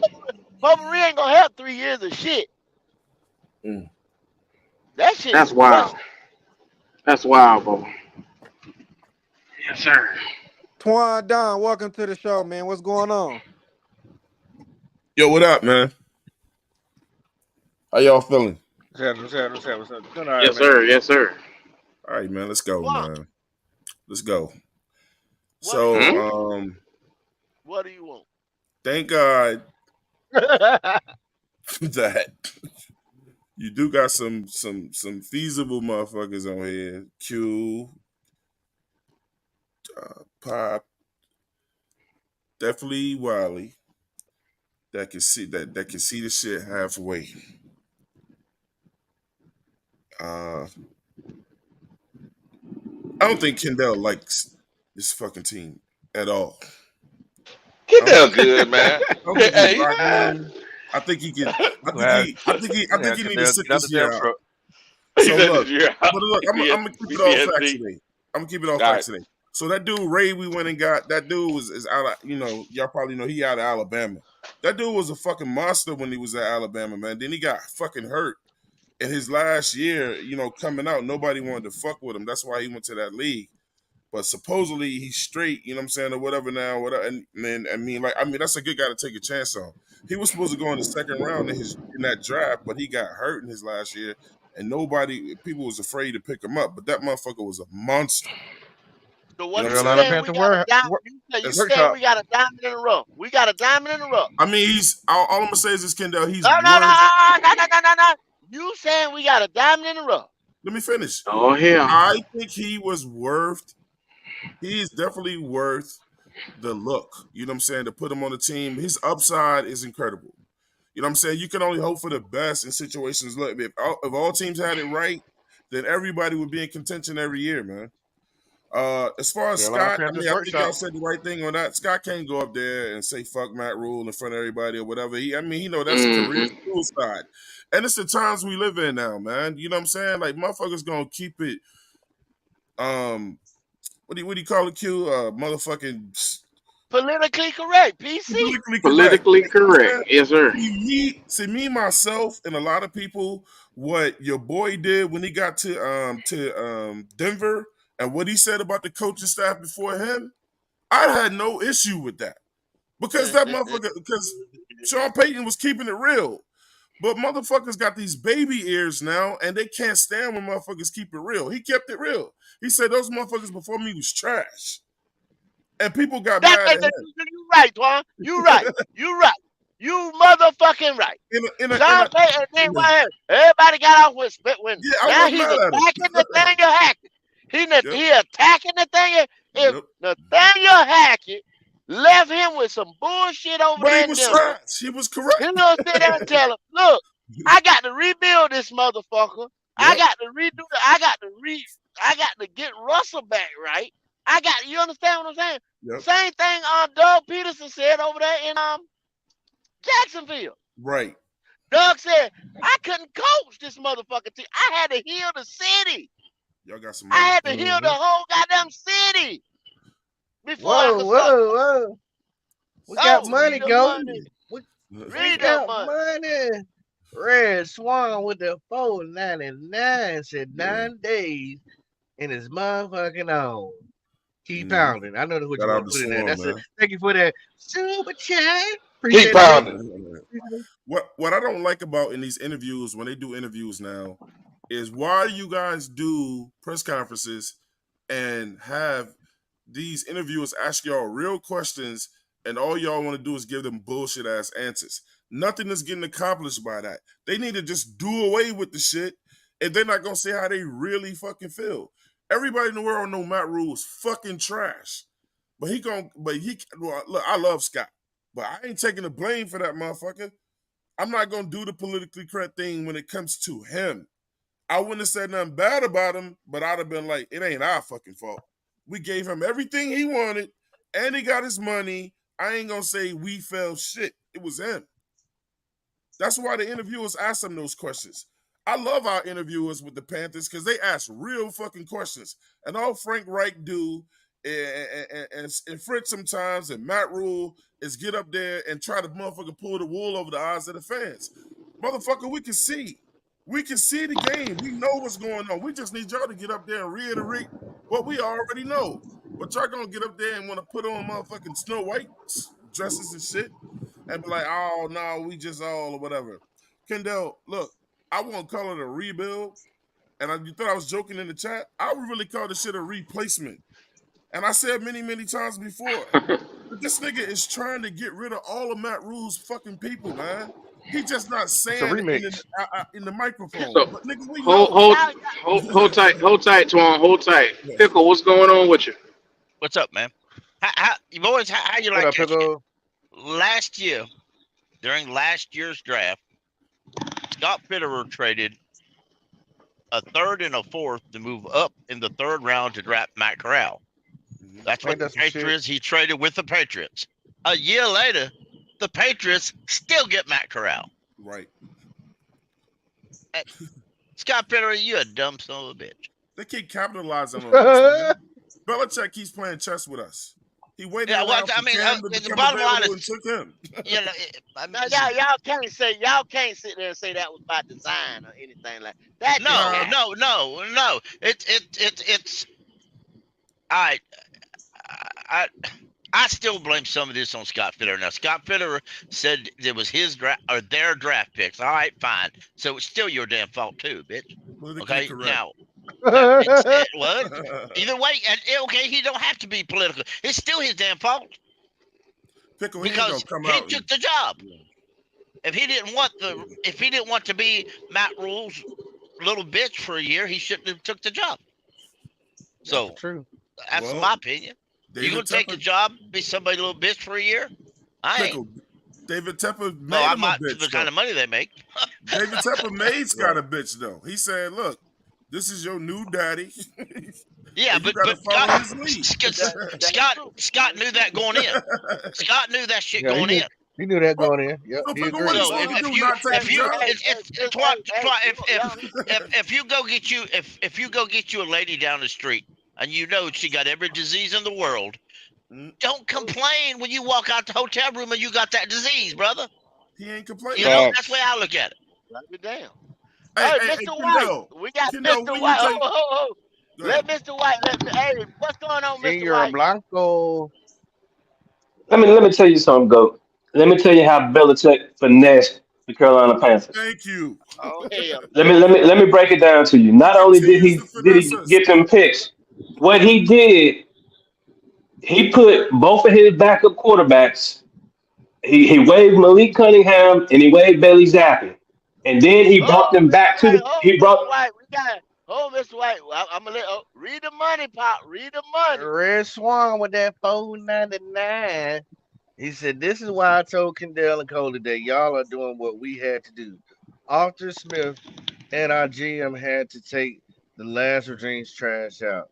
Appreciate that. Super chat. Red Swan, keep out. That's $4.99. All right, Mr. White. And he right. He absolutely right. But go ahead, Mr. White. So he brought them two players that he waived. He brought them back up to the practice squad.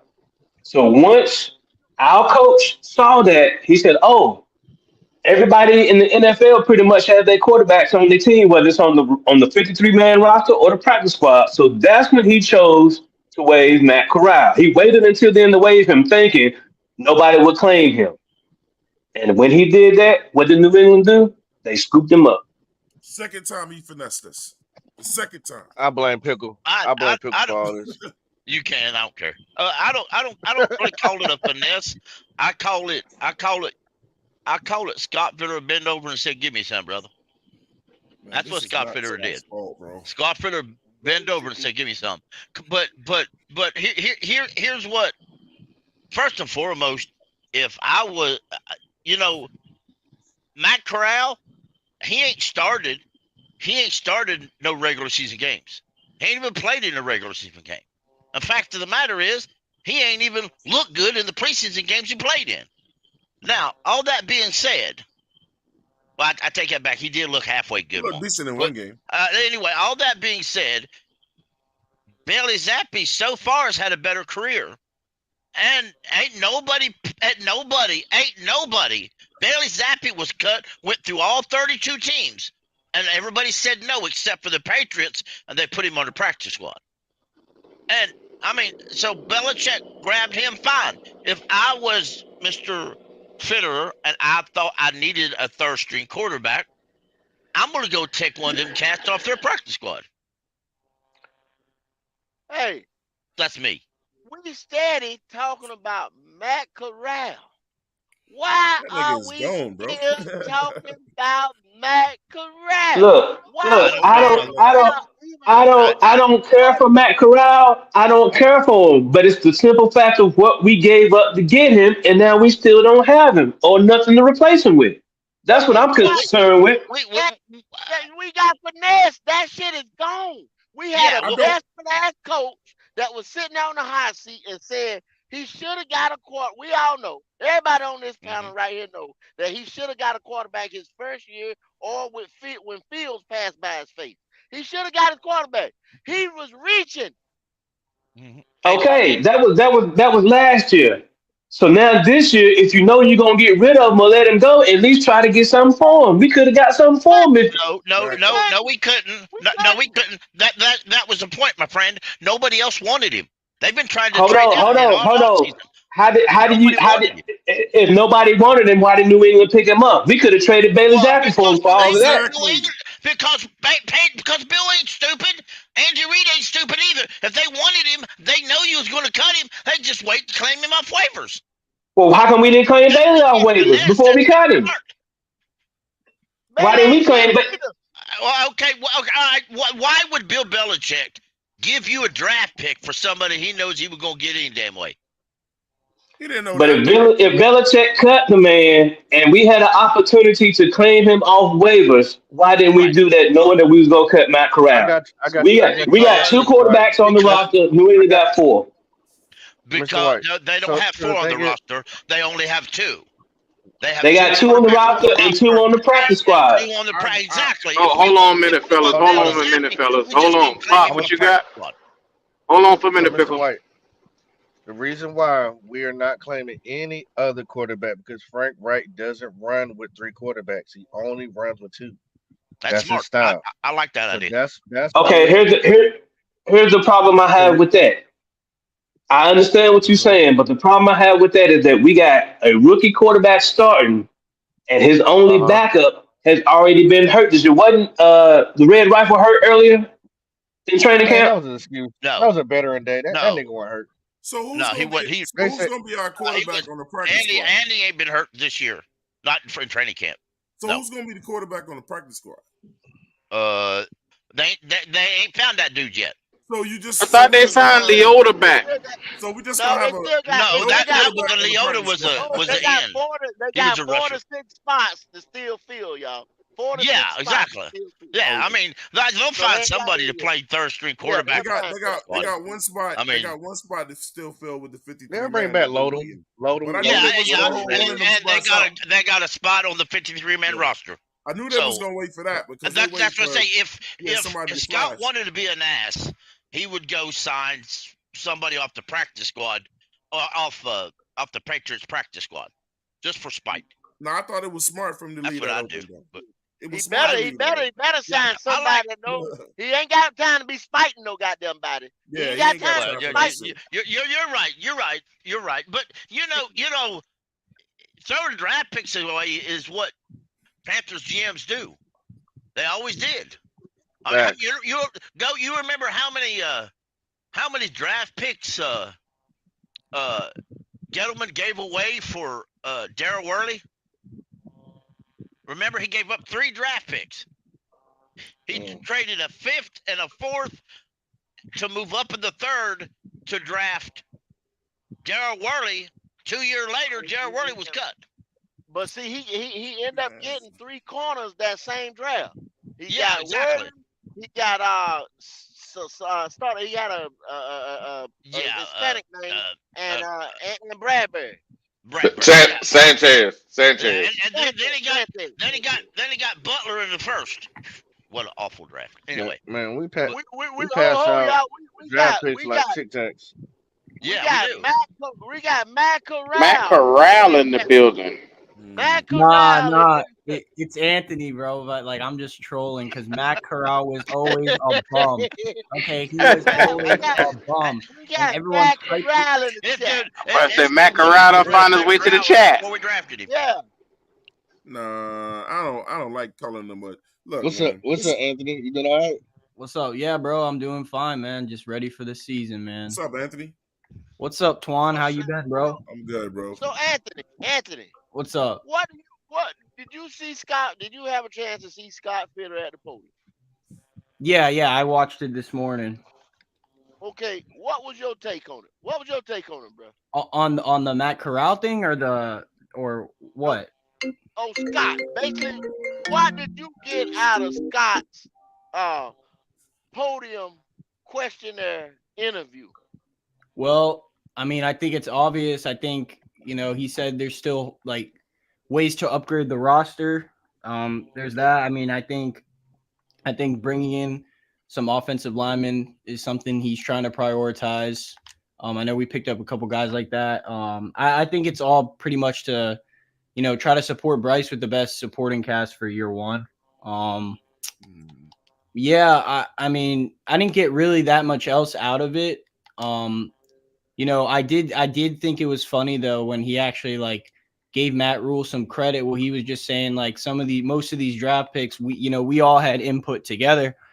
And that's why I was trying to explain to some fans, like, man, like I get y'all love Scott Fitter, and I think he's done some good and some bad, but I just don't think that every single draft pick by Matt Rule was only made by Matt Rule. Not now, if you ask me personally, for example, like I don't know if y'all remember this, but I was sitting on my couch, my friend's couch during the draft in 2022, and on Twitter there were rumors that we were in talks for Baker Mayfield. Now, remember, we didn't trade for him until July, so my whole thought process was Matt Rule wanted Baker Mayfield. He wanted a veteran. That was his strategy the whole time he was here. Trade for a low end, high reward potential veteran, and then they traded up for Corral. I believe that was all Fitter.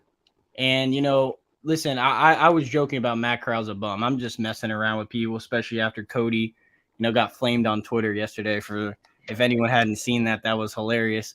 But my point being, like, going back to the whole Scott Fitter thing, this is kind of my thing, right? Like, I was just talking to someone, like, basically Bill Belichick, who's not even a great GM. Like, this dude's a good coach, but he's not a good GM. He just looks for value in low-cost players. He basically got 3 picks. He stole 3 picks from us. He got Matt Corral, and he got those 2 that we got from Matt Corral. So I don't know how, like, going back to the Scott and Matt thing, like, I hate Matt Rule as much as y'all. I hope Nebraska loses tonight. I don't like Matt Rule. I don't. But I will say I don't think everything he did here was all on everything bad that he did here was all on him. Because I think that Matt Corral whole situation was Fitter. And it's just like, man, you need to keep that draft capital, bro. If we were already in talks with Baker, should have never, traded up for a quarterback. But, that's in the past. Well, Anthony, can I stop you right there? Yeah. Because that whole sign off on Matt Corral was Matt Rule saving his ass. Because, like I said, the last resort was he couldn't get Baker. They were trying to, like you said, there was talks of Baker coming to the Panthers, and it just wouldn't go away draft night. But then he was like, okay, I got to have insurance just in case I can't get this Baker deal to come through. And he did just that. He went and got Matt Corral traded up because he was panicking. He needed a quarterback. They just went out, got the offensive line redone. He needed to put a quarterback there to win some games. Because I don't know, Scott, if Tepper came down and tapped him on the shoulder, but he realized that his time was ticking down. So, I mean, that's how we end up with Matt Corral. It was just an insurance policy. He never was intended to get on that field. Yeah, I mean, no, I get that for sure. And but here's the thing again, like, if he was never intended to get on the field, I mean, you just wasted draft capital for him. Like, that's my Thank you. That's my whole issue with this. Like, if he was never gonna actually see the field, right? And you knew that you were in talks with Baker. Now, like, bro, Matt Corral was never gonna start over Baker or Sam Darnold because one, he has no experience, and even though Baker and Sam aren't good, that's just the way Matt Rule wanted to go about it. My whole issue is that just like, look at this now, man. It looks bad in hindsight. And like, I was never even a fan of Matt Corral. I mean, to be honest, I wanted us to draft Malik Willis, but that's in the past. That was a bad take by me. I'm about to say, how he looking? Yeah. Let me ask y'all again. You just made a good point. And Q, you made a good point. Both of y'all. Do you think you had Sam? Let's say Baker never came. You would have had Sam, Matt Corral, and PJ. Would Matt have started over PJ? No, he still wouldn't have even started over Sam Darnold. See what I'm saying? So it was a waste all the way around, y'all. Yeah, no matter. He never even started over PJ. No matter what way you look at it, it was a waste. Like, even if you think it was Matt's fault, if you think it was Fitter's fault, that's the reality of it, man. He never had a chance. Right when we traded up for Bryce Young, I knew his lifeline was done. I knew that he wasn't going to be on this team. Exactly. And I wish I don't even talk about this dude. He'd have never started over PJ, y'all. And that's the thing. You don't make that trade for Baker if you were sure on Matt Corral. That's the number one thing right there. We all noticed that. They were never in all the way on Corral. It was just an insurance policy. And you know what? Let's back up a little bit further in that. The problem was when Matt Rule had 2 quarterbacks looking him in the eye at 2 different drafts. Marty Herney already had an agreement with David Gettleman to trade up to get Justin Herbert. Matt Krause slammed the door in that face. Said, we got Teddy. We like Teddy. Then he turned around, and when Justin Fields was looking him in his eye, he slammed the door on that and said, no, we got Sam Darnold. Matt Rule was just a jackass. It don't matter who the GM was. It don't matter who the owner was. If Matt Rule's on your team, your ass sucked. Yeah, I mean, because he thought he was the smartest guy in the room, and he figured he could fix Sam Darnold. Sam Darnold just had a bad run with the Jets. I can fix him. Bring him to me. I am the quarterback saver. Oh, okay. That was it. Jesus, man. But hopefully we out of that era right now. Yep. Hopefully, Scott, I did have some good takes, y'all, on the whole thing. Like I said, I would just want the terminology to say that we rebuilding where I can get on that train. You're not giving me nothing to get on when y'all are saying we just retooling. How do you say that thing, Twan? Re what? What did you say, Twan? Re what?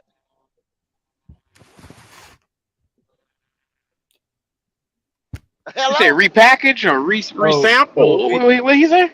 It's a retool, but it's a retool, but it's a retool, but the way I say it is just a half-ass rebuild. Like you go in 50% to rebuild, then you pull right back out when you like don't even draft a quarterback. You don't do certain things. So it's like they were trying to compete and rebuild at the same time. It doesn't work like that, man. You need to have a direction. Yeah, you gotta have. There you go, Anthony. Give me a direction. Like I said, that's what I mean by getting on a train. I need to be able to get on the train. Give me a direction. I gotta have somewhere where I'm going, y'all. But I gotta have a destination. You see why I said it's not a rebuild? Why I never agreed to it? Because they wasn't doing shit right. They didn't do it the right way. But say before you can have direction, you got to clean up all the stinking shit that you got in there to begin with. Then you can get in and move in the right direction. But like you said earlier ago, we got to clean all this shit up. Gotta clean the shit up. You gotta clean the shit up. But do y'all understand what I'm saying? Give me a direction. Give me a destination. Give me a starting point and probably an ending point. Let's be real with ourselves and tell us what are we doing. Don't come and tell me I brought in 24 people. I drafted my quarterback. Now Anthony just said you got to draft your quarterback and you got to do other certain things. I drafted my quarterback. I got to rebuild my offensive, defensive line. I got a new defensive scheme. I got a new offensive philosophy. Because Scott just said, you haven't even seen Bryce with Miles yet, which is a new running back, new style of runner, and all that. I mean, we still may have to work and retool and tweak the O-line. We got all new receivers. Right. We let a senior receiver go. What? I mean, come on now, y'all. Give me some terminology then. Truest statement by Sterlinski Cadet, man. He said they tried to cheat the rebuild and we paid for it, Bubba. Yep. Damn. And also, bro, here's the only thing if we're going back that far. Like when you sign Teddy Bridgewater, you're telling us you're not even trying to rebuild then. And why are you signing Teddy Bridgewater, a middle tier quarterback? He's not winning a Super Bowl with anyone. But Anthony, I can get on that train. I got on that train because I can see you telling me, look, we're gonna band-aid it. I knew what Teddy was. When Teddy came in the door for 3 years with a 3-year contract, which we gave him too damn much money, but when he came in the door with a 3-year contract, I seen the beginning and I seen the end. A band-aid for 3 years, go get your quarterback. But you never went and got your quarterback. Nope, because we had two opportunities to, like Justin Herbert. If the GM would have done what he wanted to do, he had agreement to, but Rule cried to temper and they pulled the plug on that. And imagine Herbert would have likely set for a year or however long he did, if not set, whatever. However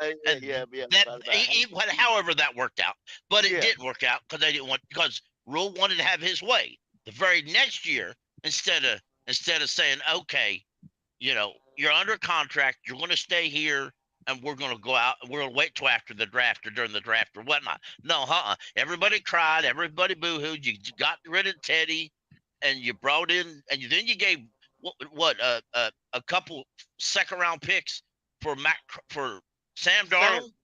And then instead of getting a guy that you could see if he was a franchise right in your face, you still turn that down.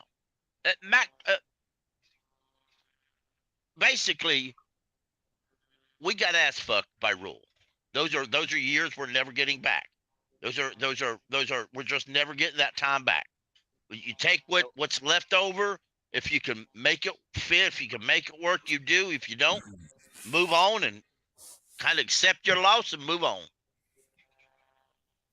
To me, right now, I like how they're building the offensive line young. I really do like that. I got questions on some parts of this roster, but right now we just got to take it one game at a time and see how it goes. That's just what we got to do. That, just like Twan was talking about, the guy that we were picking on. Maybe we got a diamond in the rough, a young guy. He's only 24. Right. He's only 24. Right. I'm telling you, hey, Kendall, that dude was a fucking monster when he was at Alabama, bro. Yeah. You know what I'm saying? He caught the injury bug, though. I'm fucking with him, Twan. You know what I'm saying? I mean, he's here. Yep. I mean, he's 24, young guy. Maybe he got hurt, injured. He's ready now. I mean, just like Pickle just said, I see the direction that they go young, but you got to at least tell me you got to commit to what you're doing. Right, exactly. And I do like how now they're admitting that what we saw in preseason ain't even an eighth of what they're planning to do. All right, well, we'll just wait and see how that works out then, Well, we'll just wait and see, and I like that direction quite a bit. I even like some of the folks that got on the practice squad. There was a running back that was supposed to be joining the practice squad. That was from FSU, and I liked him quite a bit, but he ain't on the practice squad yet, so I guess we're gonna wait a couple of days, see what happens. But, what was his name? Let me find it real quick. I was gonna ask you, Twan. I want to ask somebody. Let me ask you. Let me find that real quick. Hey, look, man. 11 cats up there. Kendall, let me ask you something though, because like you said something intriguing. So, Kendall, like let's say like I gotta use it in your term. Like you got a trucking company, right? And then you buy the trucking company, and then that trucking company been doing bad. They have bad leaders, and you bought it, and these motherfuckers show up to late work, and we talked about some shit like this before, right? What's the first thing you're gonna do, Kendall? You know what I'm saying? When you go over all these motherfuckers' profiles and see this motherfucker be late, this nigga be stealing money. Oh, out of here! Out of here! They got to fucking go. Out of here, dude. But see, look, this is what's going on though. So when you bring in, but see, let's say like the community you in was like, I like some of them dudes. Now when you come in and you bring in your people and people you trust and say, I'm gonna start fresh, I'm gonna lose on me. But say that the community you in is like, man, Kendall, I can't see. He came in and got rid of all them damn people, man, and blah blah blah blah. See, I feel like that's where Frank Reich and them gonna catch it, because they had to get rid of that shit, man. And now people gonna get mad at him if he don't succeed. It's just like he had to get rid of them viruses. Do that all the time, though, Twan. Anybody go in and buy any failing business does that all the time. They get rid of all them cats like that. They keep people in the upper management to train these people on some type of way. Then they gonna bring some upper management from the business that they got that's making money, is profitable, and they're gonna show these people the right way how to do it, and then they're gonna cycle them out. Now, Kendall, they do that all the time. I got a question for you, Kendall. So who just did that in college? What coach just did that in college, what we doing with the Panthers? I don't know. There's a bunch of college teams that was okay. Prime time. Prom said, y'all wasn't getting it done when I wasn't here, so y'all got to go. All of you. Joshua Corbin was his name, Juan. Yeah, he decent. I mean, he ain't all that decent. Yeah. Okay. I just curious. So, but See, you can read what Red Swarm just put in the chat.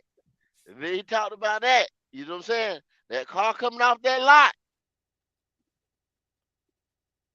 Into the If y'all preseason, see I it. probably should have got a 5th or 6th. But I hated we gave Corral up like that though, man. We traded up for that motherfucker. Exactly. Exactly right. We Well, I should keep have got telling you. something. That was a dummy move by Frank Reich and them. I ain't gonna lie about that. We gave up something to get him and No, it was. didn't get nothing for him.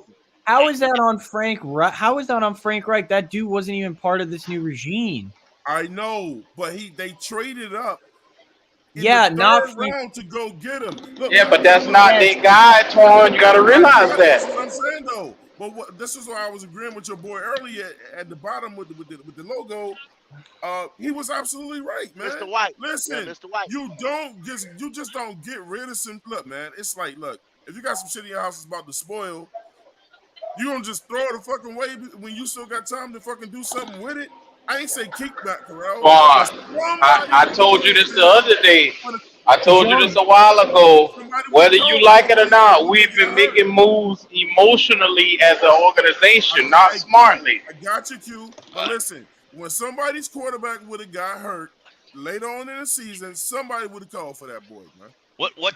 I get the love that you got for Corral, Twan, but it's not worth it, bro. Hold on, y'all understand that we were literally trying to trade him. Love. It's just that I just think we just gave him up for nothing. But they were trying to trade. You're looking at the number of picks, bro, but you got to let that go. Just since the draft, we've been trying to trade Matt Corral for months, and nobody was giving us anything. Everybody knew eventually we would cut him. So let me tell you why. Eventually we would cut him, and at the same time, my friend, hang on. At the same time, if you want to blame anybody for Matt Corral ending up with the Patriots, let's blame whoever made the unintelligent decision to cut him, and the very next day put a 5th tight end on injured reserve. You had an open spot. If you had wanted to have an open spot, I don't know, or if you needed that spot, put Sullivan on injured reserve yesterday. Man, Panther Pickle, let me be real with you. Scott Fitterer never wanted Matt Corral from the start. That was a Matt Rule move. So you think after he gets out of the door, you think they're going to keep him? No, sir, bro. They've been trying to get rid of this nigga, man. I'm not too upset losing Matt Corral. Well, even for the draft picks that y'all guys worrying about. Bro, yeah, we gave up too much for him anyway. But to be honest, I've been a Panther fan for so long, I'm used to throwing away picks. Anthony said we gave up. No, hold on. Y'all realize? Anthony. This is the thing. This is the whole thing that y'all mad. Y'all mad. Y'all think we got finesse over the picks, and then y'all mad at the position because it was a quarterback position. That's what y'all feel. It's not Corral himself, because I keep saying, why are we giving so much energy to a guy who was going to be the 3rd option at best, 3rd or 4th option? We just said he wasn't even going to beat PJ. Why are we giving this dude that much energy? Exactly. Okay, go. Here's the issue. It's not that we're mad about losing Corral. It's the fact. Okay, it's like this. If I got some stuff in my closet that I don't wear, I don't need. I know I don't want this shit. Instead of just giving it away, I can have a yard sale and get something out of it. That's all I'm saying. Just get something out of it. Let me say this. But Mr. White, we've been yard selling for 3 years and we haven't been getting anything, brother. Come on, fam. Let me say this. Twan was saying, okay, so no. So Twan, I get why Twan's upset, because we did give up 3 picks for him. So it's like you invest in him and then you just throw him to the curb.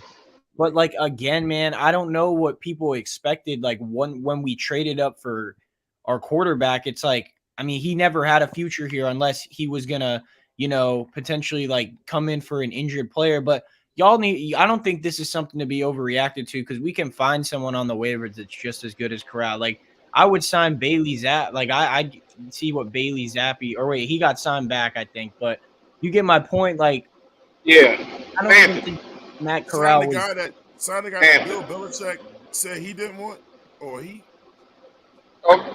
Well, I yeah, mean, but you Bill gotta. Belichick. Think about this. Bill Belichick just signed the guy that he let us get.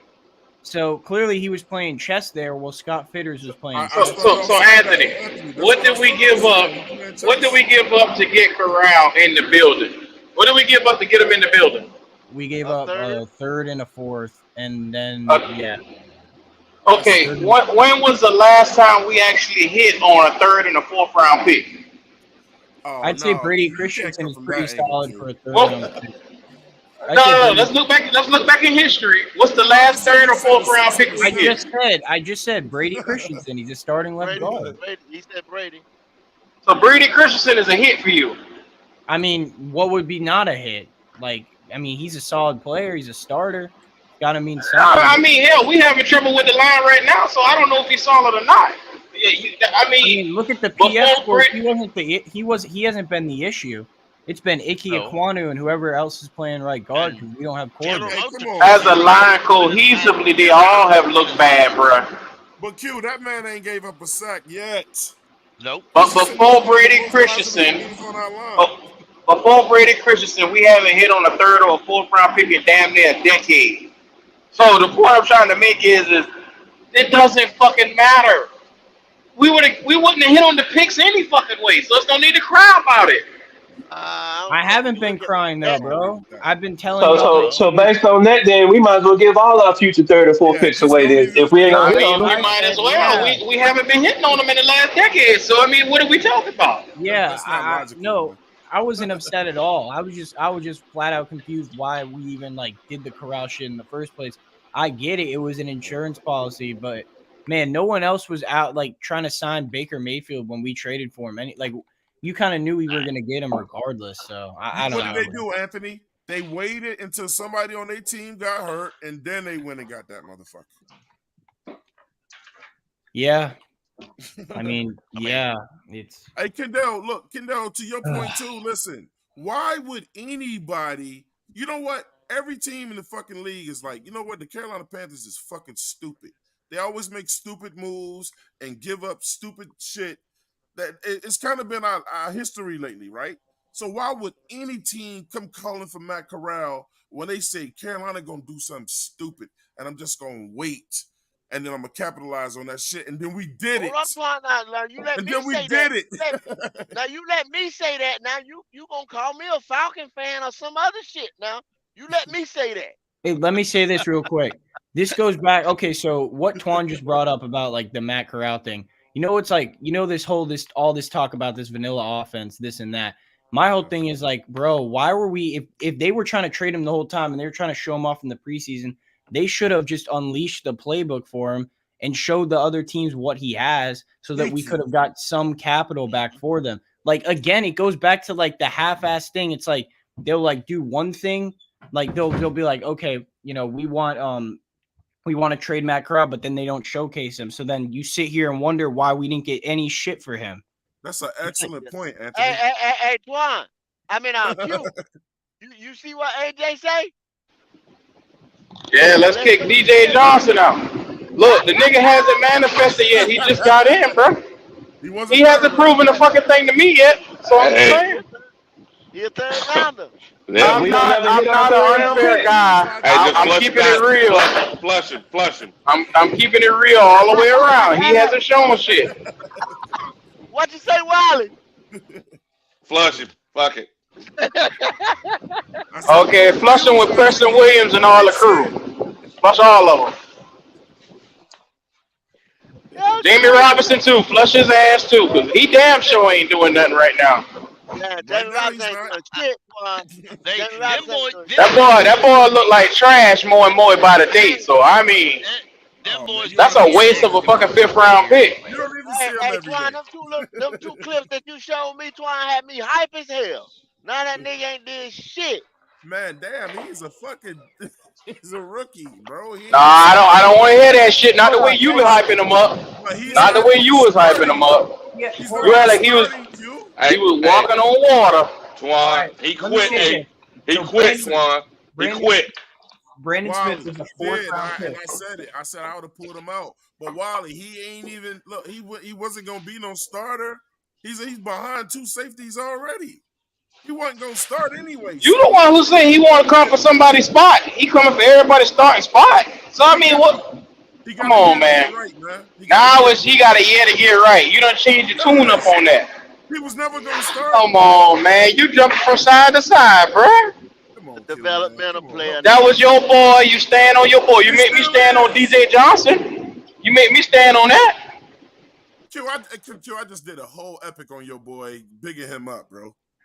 You know, I was just fucking with you. The Look, dude my got boy hype ain't as came a out here and motherfucker. lay an egg in preseason. So No, but look, but that boy got upside. I'm just fucking with you. DJ Johnson got incredible upside. He gonna be all right. If we got a coaching staff that's supposed to motherfucking get these guys right, then look, I'm not expecting everything out of all these rookies. I'm only expecting a certain amount out of Bryce Young. I mean, Kendall been saying that shit forever. This team I know ain't get my ready to feelings hurt. compete, y'all. This No, team is what's not the ready to compete yet. well, tell that to Cody, because Cody told me the other day. The No, I other won't. day. No, Now y'all know y'all heard him. no, I'll tell you Go this, ahead, bro. After the Kendall. Matt Corral what's the thing, record? What's the record as of this weekend, Twan? What's the record? 0-0. Win loss record. Oh, after Sunday, it's gonna be 1-0 though. no, listen. I think we have solid pieces. I just don't think we're ready to compete. I want I to still bring up got us something. beating Atlanta. Look, no bullshit. I'm not even bullshitting. I still got us beating Atlanta, bro. I still think we got the better team, bro. But New Orleans, we're gonna take it. What about week 2? Oh, we taking the L to New Orleans. Yep. Boy, I tell you, that We just gumbo is gotta something pressure over there, Derek boy. Carr, and we'll be fine for that game. Jalen, what's going on, Bubba? What's good, man? What's What up, good? Jalen? Wash my feet, man.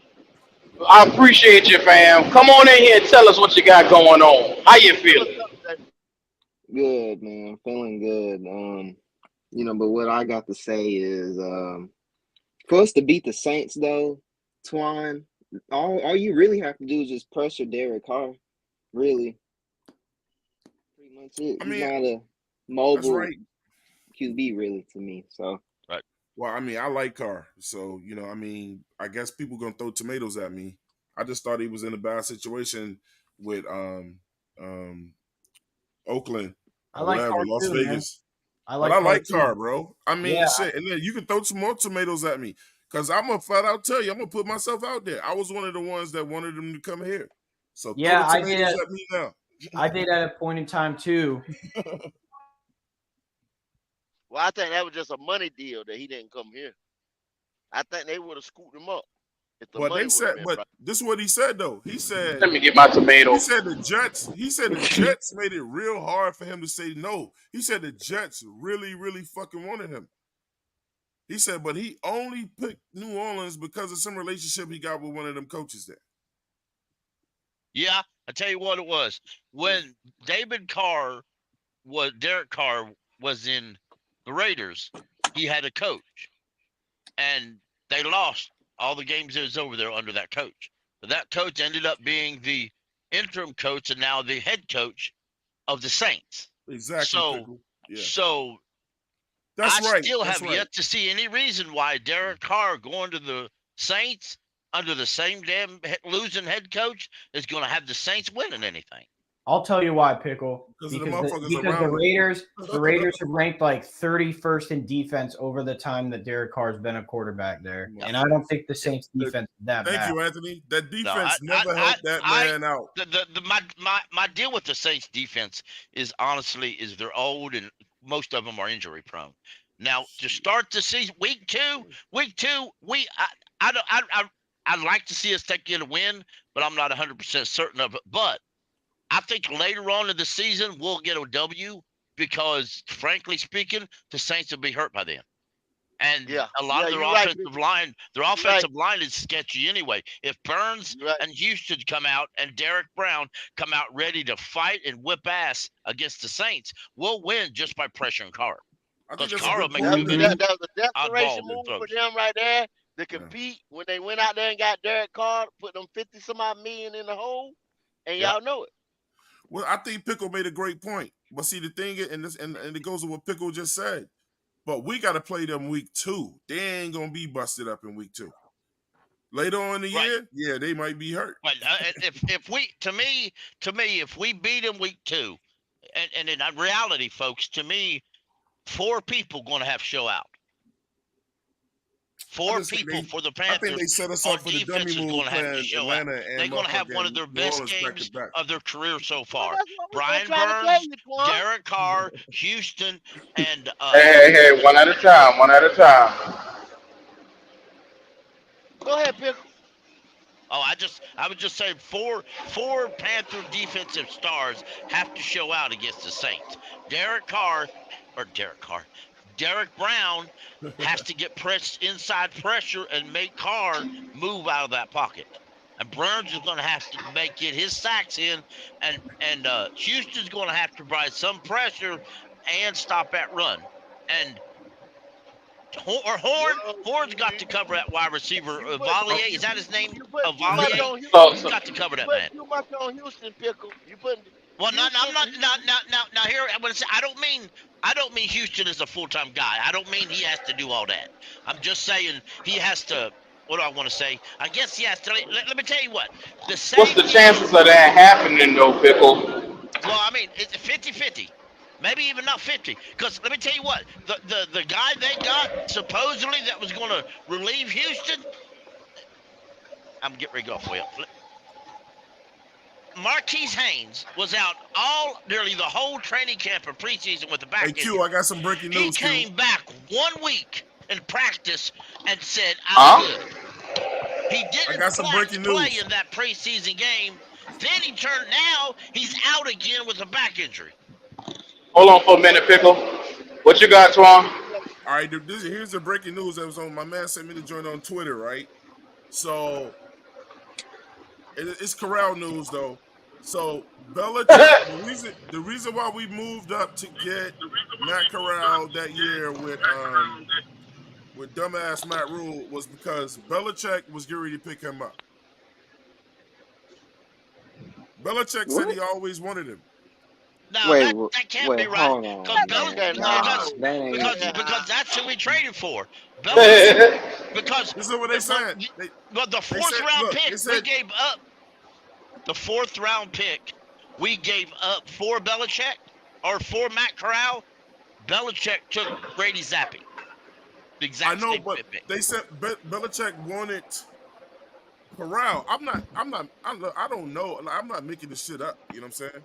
It said Belichick wanted Corral. Cody having nightmares and about them Corral. motherfuckers traded up to get him. What Cody say? Bro, he can't get off this Corral, bro. Corral is bad. Okay, regardless, this is what's gonna happen. Everyone thinks Bill Belichick's some genius. His career is all tied into what Tom Brady did, bro. Yeah. He doesn't know how to just let it go, Cody. It's okay. He doesn't know how to develop quarterbacks.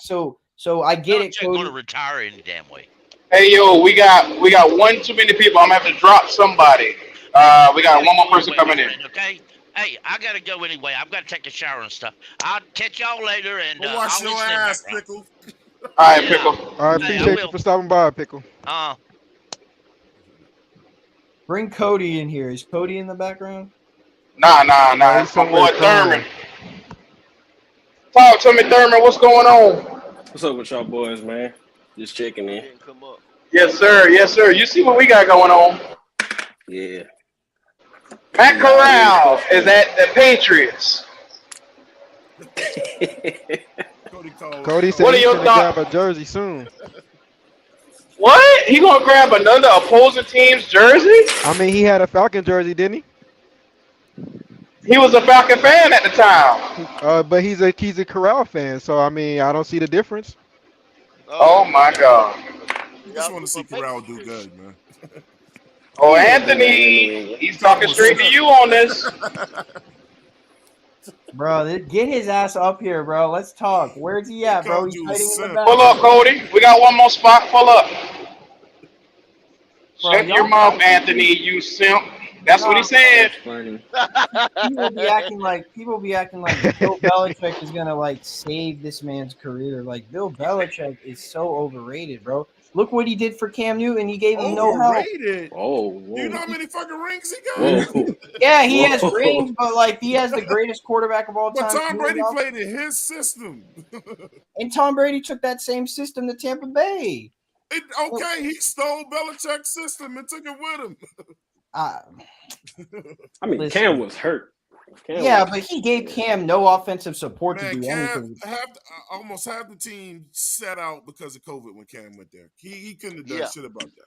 No, I'm not blaming Cam. I'm saying Belichick How never come you gave him can't blame confidence. Belichick? Half his team sat out for COVID. They wouldn't even play. Yeah, they had like 8 starters on the defense. Yeah. They opted out. Cam was out there playing with some bums. Yes, sir. His number one receiver was that clown's? I forgot that bum's name, man. The little sorry boy. I know who you talking about. You know what I'm talking about, right?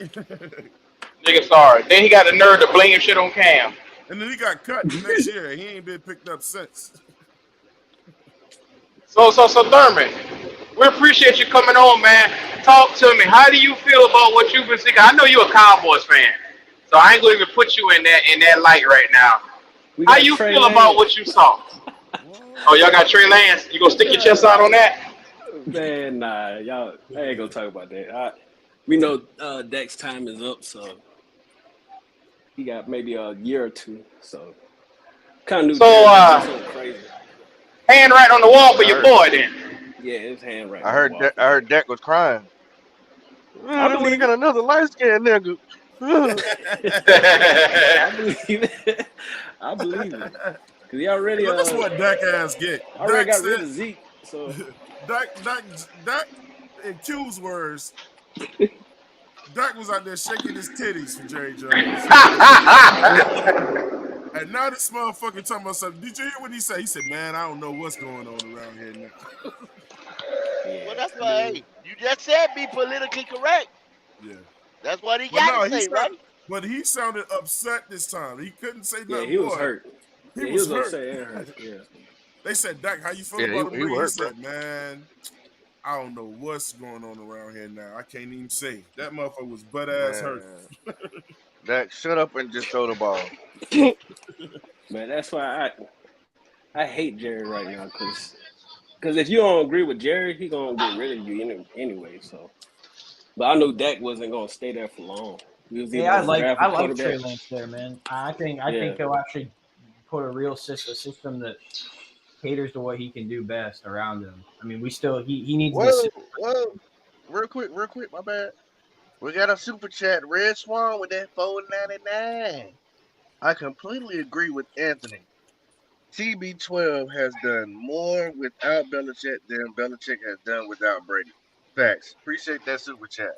And don't get me wrong, man. Belichick's a defensive master, but on the offensive end, he like cheats his way into every situation. Is what even Mac Jones. I don't hate Mac Jones. I think Mac Jones just last year defensive coordinator calling the plays. Like, bro, he just not setting his quarterbacks up for success. Yeah, Mac Jones ass. Yeah, Mac Jones is ass. I agree with Pop. Ass. You take him off that team, ass. Hey, Red Swan, come on, bro. Tom Brady went to Tampa and stole that man whole style. He pulled a little jumpsuit off his ass, and then came back and got some of his players too, man. Mr. Matt Corral himself. Welcome to the show, Matt Corral, Cody. Man, what the hell y'all want, man? How you doing? Hey, man, that's QB1 for the Patriots. Probably brought your ass. Oh my god, that's what it is. QB1 for the Patriots, man. That's what it is. Well, we were just putting out a suicide. We had you on suicide watch last night, so you made it through. You good?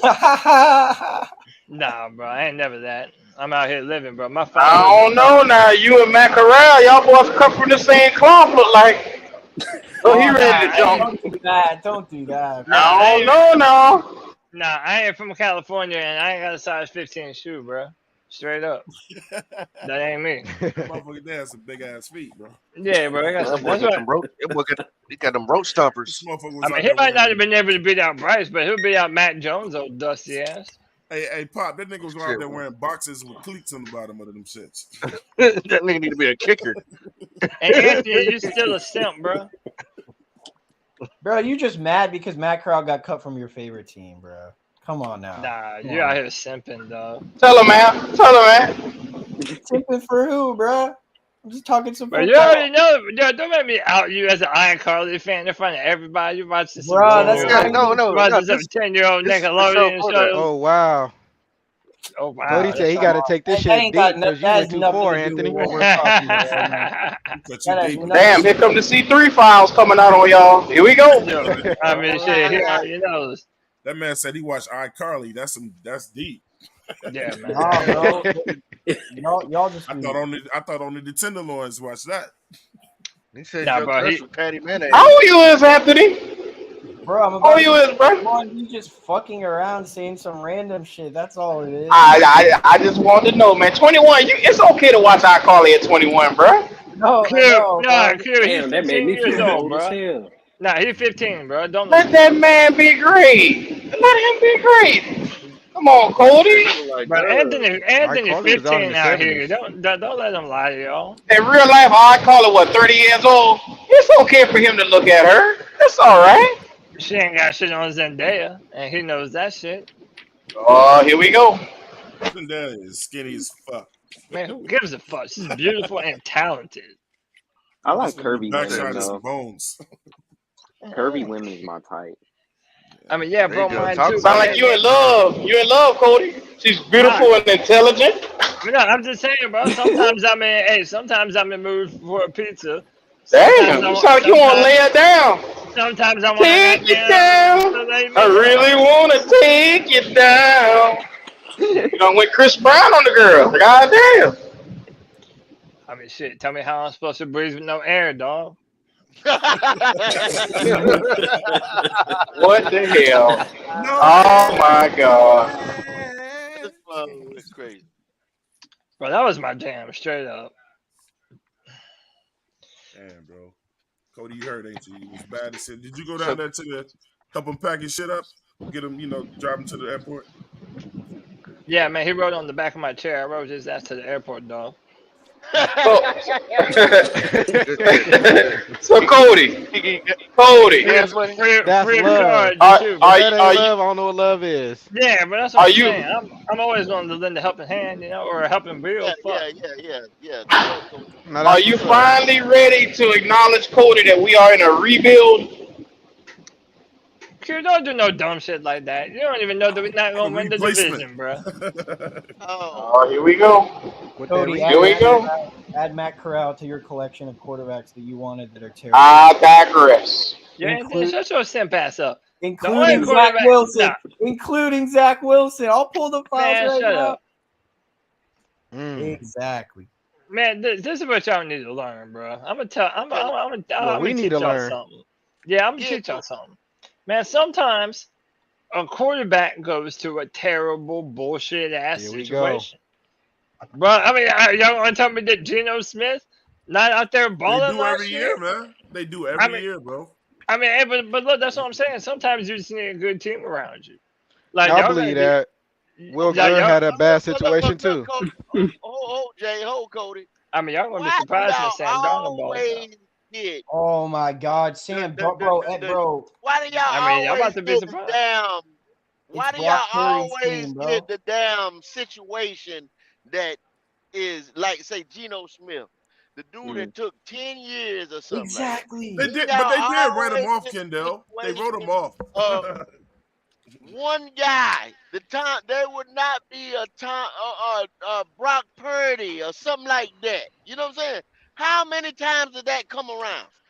I mean, How y'all many times? pretend like I mean, shit. Alex Smith, he was good for the Kansas City Chiefs, and he wasn't all that for any other team. But how long of a gap Alex Smith to the next Alex Smith to the next Brock Purdy for the next Brock Tom Purdy Brady? ain't shit, That's man. what I'm trying to tell For y'all. the record, Brock How Purdy long? is not good. I knew you didn't Alex say that Smith, because right? Alex But Smith that's was a first round pick, Bubba. Stop that shit right there, buddy. It took Picked Alex hey over Smith a man, Aaron minute, let though. Rodgers.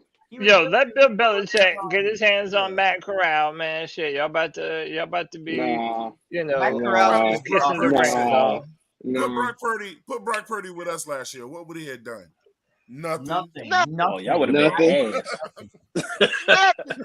Not shit. Y'all I'm would've tired of been y'all acting ass. like this motherfucker is Hey, I'm decent. gonna be real though. Probably more than Baker Mayfield's old dusty ass. Y'all are Oh, using that's this easy. 49ers team as an excuse. Like, bro, okay, Sam Darnold may look okay this year because he's playing on the 49ers, the easiest system in the league to run. Like So what? If you're on a good team, Who said they got the easiest system in the league? From what I hear, they got the most complex system in the league. No, they have the easiest job. They say that Trey had problems picking up the system because it was too complex, bro. That's why they got rid of him They too. didn't like him. And that's why they didn't like him either.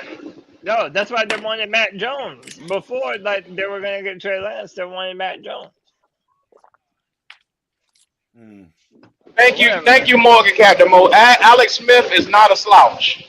Thank you. He was good. He turned San Fran around, and he turned Kansas City around. He was alright. He wasn't all that. I mean, he was good. He better than Sam fucking Darnold. I'll tell you that. He did lose both his jobs to two light skinned niggas. But Sam Darnold, they gonna make Sam Darnold. Oh, here we go. He ain't starting. So I don't even I fucking mean, no, care. no, Twan, It he's ain't like not. he He's ain't not. starting anyway, Q. So he Twan, gonna- he's not about to start, but he's not about to start. But Brock Purdy is little as hell, and he got hurt last year. So shit, he's one injury. He's one injury away from Sam Darnold being that quarterback. Cody, when it comes to quarterbacks, I'm not taking your expertise no damn more. Because you told me Matt Corral was that guy. And Matt Corral ass is on waivers now or sitting with Belichick. So I don't want to hear that shit. Nah, see, y'all didn't fuck with me at that time. I was right about Justin Herbert before everybody else. I was right on Josh Allen when everybody was. Now he going to the successful. Oh, now he going. Yeah, you see that? Successful. Crazy. I was telling everybody about bullshit. Deshaun. It's I funny. was telling everybody about Deshaun, bro. Come on. Cody, are you gonna expose? You said Will Grier was good too. No, I never said that shit. Yes, Jay. you Don't did. put that on me. Yes, you did. Yeah, he did. Don't make me pull up Twitter. Don't make me do it. Cody, what about Make me go back in the archives. Cody, what about when you wanted to pay for Sam Cody, Zach Wilson? That I ain't never call a white man a nigga, but you about close to catching it. Damn. Go ahead. Do what you need to do, bro. You about close to catching it today. Wow. Nigga activities. Man, look, man. A lot of nigga activity going out of his mouth. The only two quarterbacks I ever wanted to trade up for was Trevor Lawrence and Justin Herbert. And you wanted to trade Zach Wilson. Yeah, so what? And I like Matt Corral, too. and I like Malik Willis. I wanted to draft Malik Willis too, and now he's looking Cody, better up there in Tennessee. What was the story? What was the story on Herbert though? That dumbass Marty Herney told Matt Rule to pick him up, and that motherfucker passed on him. Oh, poppin'. We got a super chat. Matt Rule Yes, Herbert. Red Swan with that 199. Yo, Swan, shut your ass up. Swan got that money, boy. Anybody want to hear that dumb shit? He said, Cody, Desmond Ritter, Matt Corral. If Matt Corral was playing, if Matt Corral was playing with them, he would change that damn arrow. No, not one. We Oh. the money. Yeah. Read the money. Dude, Red Richard has Swan some Matt gave Corral. a super chat, man, for $1.99. He said, Cody, Desmond Ritter, Matt Corral. Thank you for that super chat, brother. Appreciate it. Bro, what? Bro, Red Swarm is a mark, bro. Yes, he is. God bless Red Swan. He's a mark. In the words of Ja Rule, where would I be without you? Swarm a mark. Red Swarm is a mark, bro. He went out west. No. I'm not gonna let y'all talk about my third cousin like that. Y'all got to get the fuck off my third cousin. Yeah, he giving up too much money today. No. Stop counting our pockets. Stop counting our pockets. That's what we doing. We pocket watching Twan. The niggas say he giving up too much money. Yeah, let's get you the fuck up out of here. Let's get her the fuck up out of here. We ain't scratching because he paying them bills. Oh my God, the nigga say he giving up too much money. That's why we like him, huh? Wow. My third cousin, man. He don't be up here spitting facts. Okay, that's money. I guess we like him for the money. We the only Panther content creators that let him talk. Everybody else push his ass out the door. We love him over here. Hell yeah, third cousin. Wait, who y'all talking about? We talking about our third cousin. Red Swan. Hey, fuck you, Twan. Hey, nobody else let him talk. We love you. Yeah. That's my cousin. You cool with us. You cool with us, man. You don't have to deal with them tough Purdy, niggas. Terrell, Bro, Smith. Red Swarm and Wolf have y'all sounded like the black and red Falcons. Here we go, Cody. Hey, Cody want to Here you go with the exit. dumb That's what shit. Cody want. Oh, Cody it's want That's to what he. exit. There we go with the dumb shit. All right, Cody. hey, Appreciate the last words. We You see know you what, later. Cody? I said I wasn't gonna call you a nigga today, but damn it, you done made me do it. Get his ass. God damn it, you a Get nigga his, and a liar. get his monkey ass. God damn it. I thought this was a Panther pod, bro. My fault. Here we go. You read the title. See You what see the happened. name of it. See what happened when Been your around boyfriend don't Twan see you too on the damn internet. long. You done been around Twan too long. Y'all boys getting emotional now, cause wait a minute. The Falcons show us love over here. We talk that real talk. Yeah, I'm Team Cody. You might need to try it. Yeah, Cody, give us your last words, or was that it? Yeah, let's get you the fuck up out of here. You fucking up the revenue. We didn't allow the disrespect over here, Cody. Hey man, shout out to the Black and Red Falcon podcast, man. Oh, y'all the coolest. Oh, you think we a joke, huh? I mean, I'm about to be eating some fried catfish, man. I'm all, I'm doing good right now, man. I bet it's catfish, right? My followers are up. My followers are up on Twitter, despite what you might think, bro. I'm undefeated, bro. Fuck what you heard. I bet it's catfish. Yeah, I see they on your ass on Twitter too. Them boys on your ass on Twitter. Oh man. One Carolina. Hey, Morgan Captain Mo said y'all over here loving Falcons fans. Oh, Big John, what's up, bro? Captain Mo. What's up, John? John, what's happening? What's your fam? Long time no see. Can y'all hear me? John? Yes, sir. Yes, now. Yeah, we're here now. I know. Can y'all hear I don't know. me? Yeah, I don't know if you can hear us. Yo. Yeah, yeah, we can hear you loud and clear. Okay, you can hear me now? Yes, sir. Yes, sir. Loud and clear, Bubba. Perfect. I think I'm on a little bit of a delay, but Yeah, he got to be on a delay. Come on in. Wipe your feet on off. Come on in the building, John. feet of white, suit is on. I'm ready. No doubt. Let's get it. What's going on? What we miss with you? Man, I just been I listen from time to time. I don't listen as much as I used to, just because I'm a little bit more busy than before. But I just happened to catch y'all boys, man. I wanted to tap in and just say what's up. What's up, man? It's good to hear your voice, Bubba. Hey, let me speak. It's a great day, man. We ain't got back around. Let me speak to John for a second. John, it's Anthony, bro. What's good? It's been a What's up, bro? Are you happy that we don't have FOMO from potentially passing on Bryce Young? I haven't talked to you in about talked to you in about 3 months, man. So yeah, it's been a while, but I'm glad that process is over.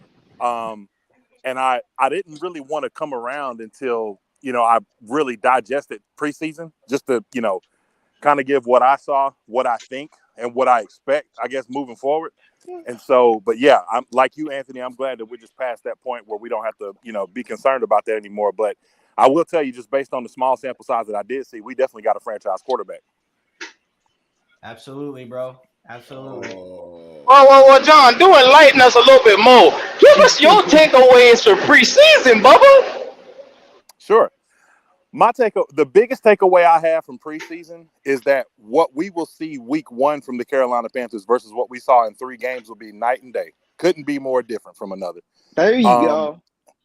And for one, here's a couple of reasons. So I think preseason was a sample size, or actually was a kind of a testing, if you will, to see what certain guys can do. Let me give you an example. So in the first preseason game, Bryce's drive, it might have been the first or second drive against the Jets. Bryce looked like what you would say sailed a ball over the top of 𝐥𝐤𝐤𝐿's head. The only problem is that Steve Smith pointed out, and many people just didn't want to hear it, but Steve Smith pointed out that 𝐥𝐤𝐤 didn't come out of his break fast enough. Well, I would challenge most of you to ask you this question. Short of a corner and a swing pass, when have you ever seen 𝐥𝐤𝐤 run a comeback? He doesn't, because he ain't limber enough. So what do? They put him in that position to see if he can, if it's something that they can add. It's not, clearly. So John, I've always been talking about his route tree, John. That boy done run the routes. LaVisca Ross is okay, y'all. Like, y'all need to get off him now. Oh no, Jalen, no sir. I went and saw here's him the up thing. close to personal. He trash. Here's the thing. I think LaVisca's good at what LaVisca's good at.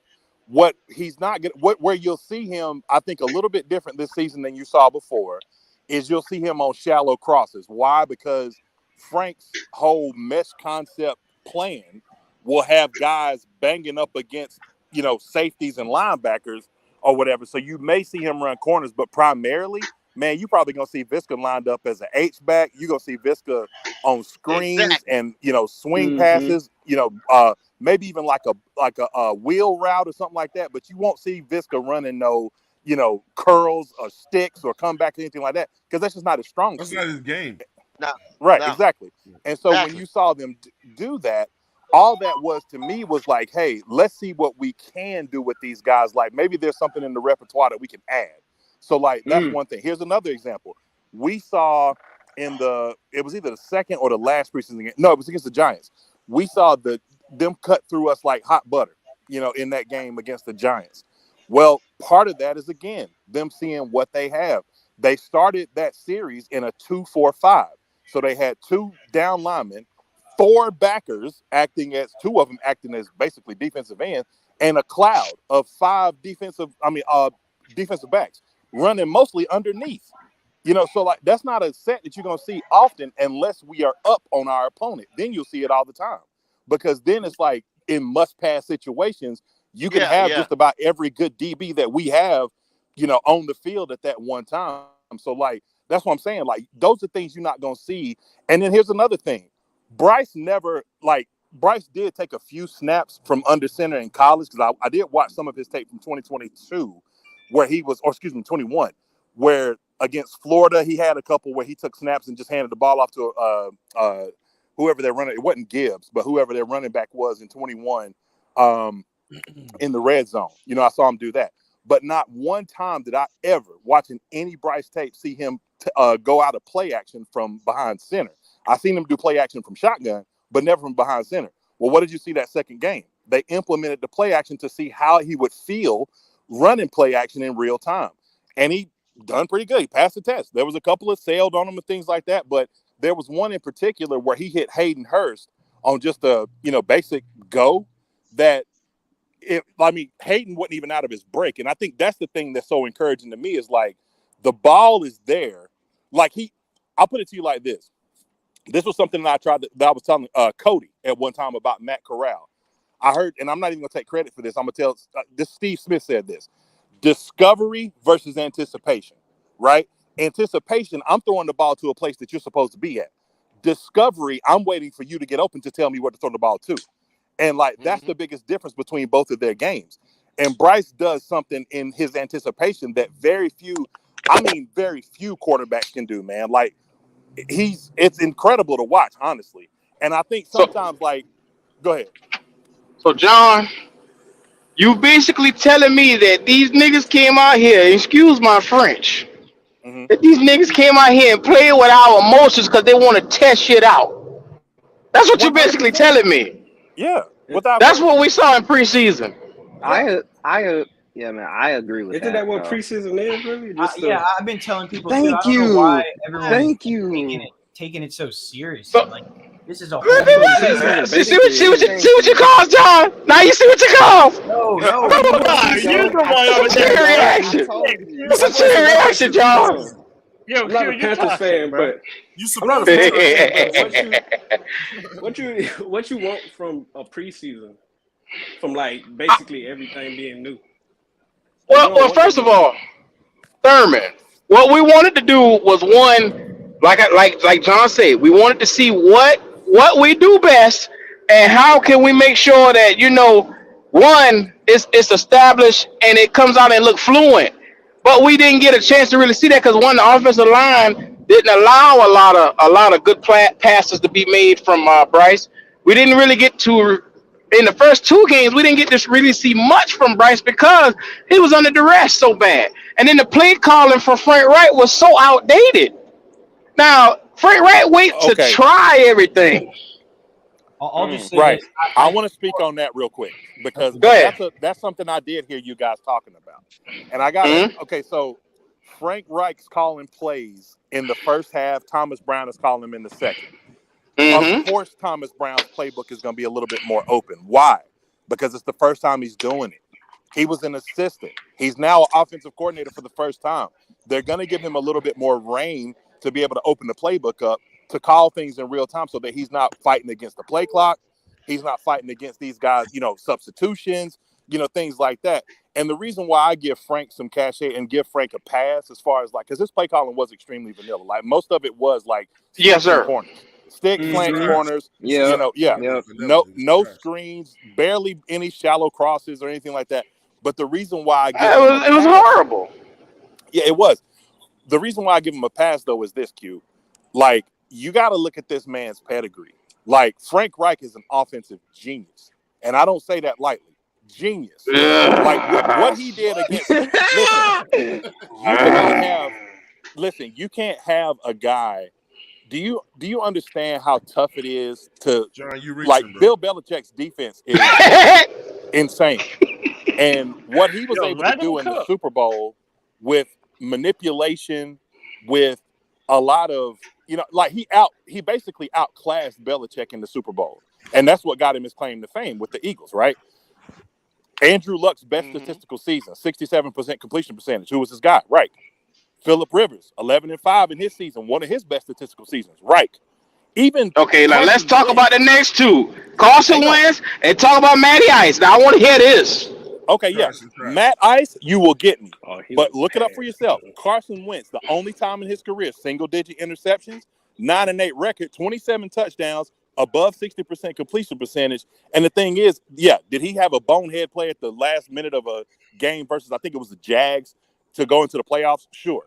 But he still had his best statistical season. And I want you to, for context sake, look no further than what you see going on between Jonathan Taylor and their owner and tell me that ain't a toxic situation up there. Well, the organization is trash, You but should know about that. He's the king of toxic. Of course I am. Of course I am. But the organization is trash, but that's no excuse for dang on almost 4,000 yards that we got from Matty Ice. Then you look around, 28 touchdowns. You can win some games if you got a defense that can come and play lights out. And they had a very good defense with Leonard and the crew and Gilmore. Come on, bro. Also, let me defend John when he was the offensive coordinator. But listen, when Carson Wentz had his best season at the Philadelphia Eagles, Frank Reich was his offensive coordinator. Was his OC, yeah. And then, by the way, one of his most statistically good years was that year that he was with the Colts. So it's like, hey man, he's elevated that position. And bro, don't give me Matt Ryan. Matt Ryan was old as hell, over the hill. Like that was gonna happen literally no matter what, man. But okay, so you say that Cody and Peyton Manning in his last season looked just like Matt Ryan did and went out there and won a damn Super Bowl with good defense and basically what? Peyton Manning, he no Von Miller on the other side of the game, all that ball. The defense. He went to the Colts for Andrew Luck and his shot arm couldn't throw. But his first year with Andrew Luck, they went to the playoffs. Yeah. Okay. Excuses galore. It's okay. And here's my last point. Right like this, bro. Q, here's my last point. What's up? I'm telling you, man, the combination, and you'll probably see them lined up beside each other all season long. I don't think we recognize just how insane the combination of Derek Brown and Brian Burns is going to be. Brian Burns in a 3-4, being able to play his true position as an outside linebacker in the 3-4 for the very first time. Why do y'all keep saying that? Being a two gap. God, he never played that position at Florida State. He was never an outside linebacker. Here we go. Listen to me. It doesn't matter if he was always an edge. Let me tell you who else. Let me tell you who else. Not even 1 year did he play that position. Listen to me. Wow. Twan, some of the best managers that you've ever seen in any business were never managers. But they were suited for the position because of their skill set and their type, right? So what I'm saying is that Brian Burns look, okay, Jason Taylor, great example, right?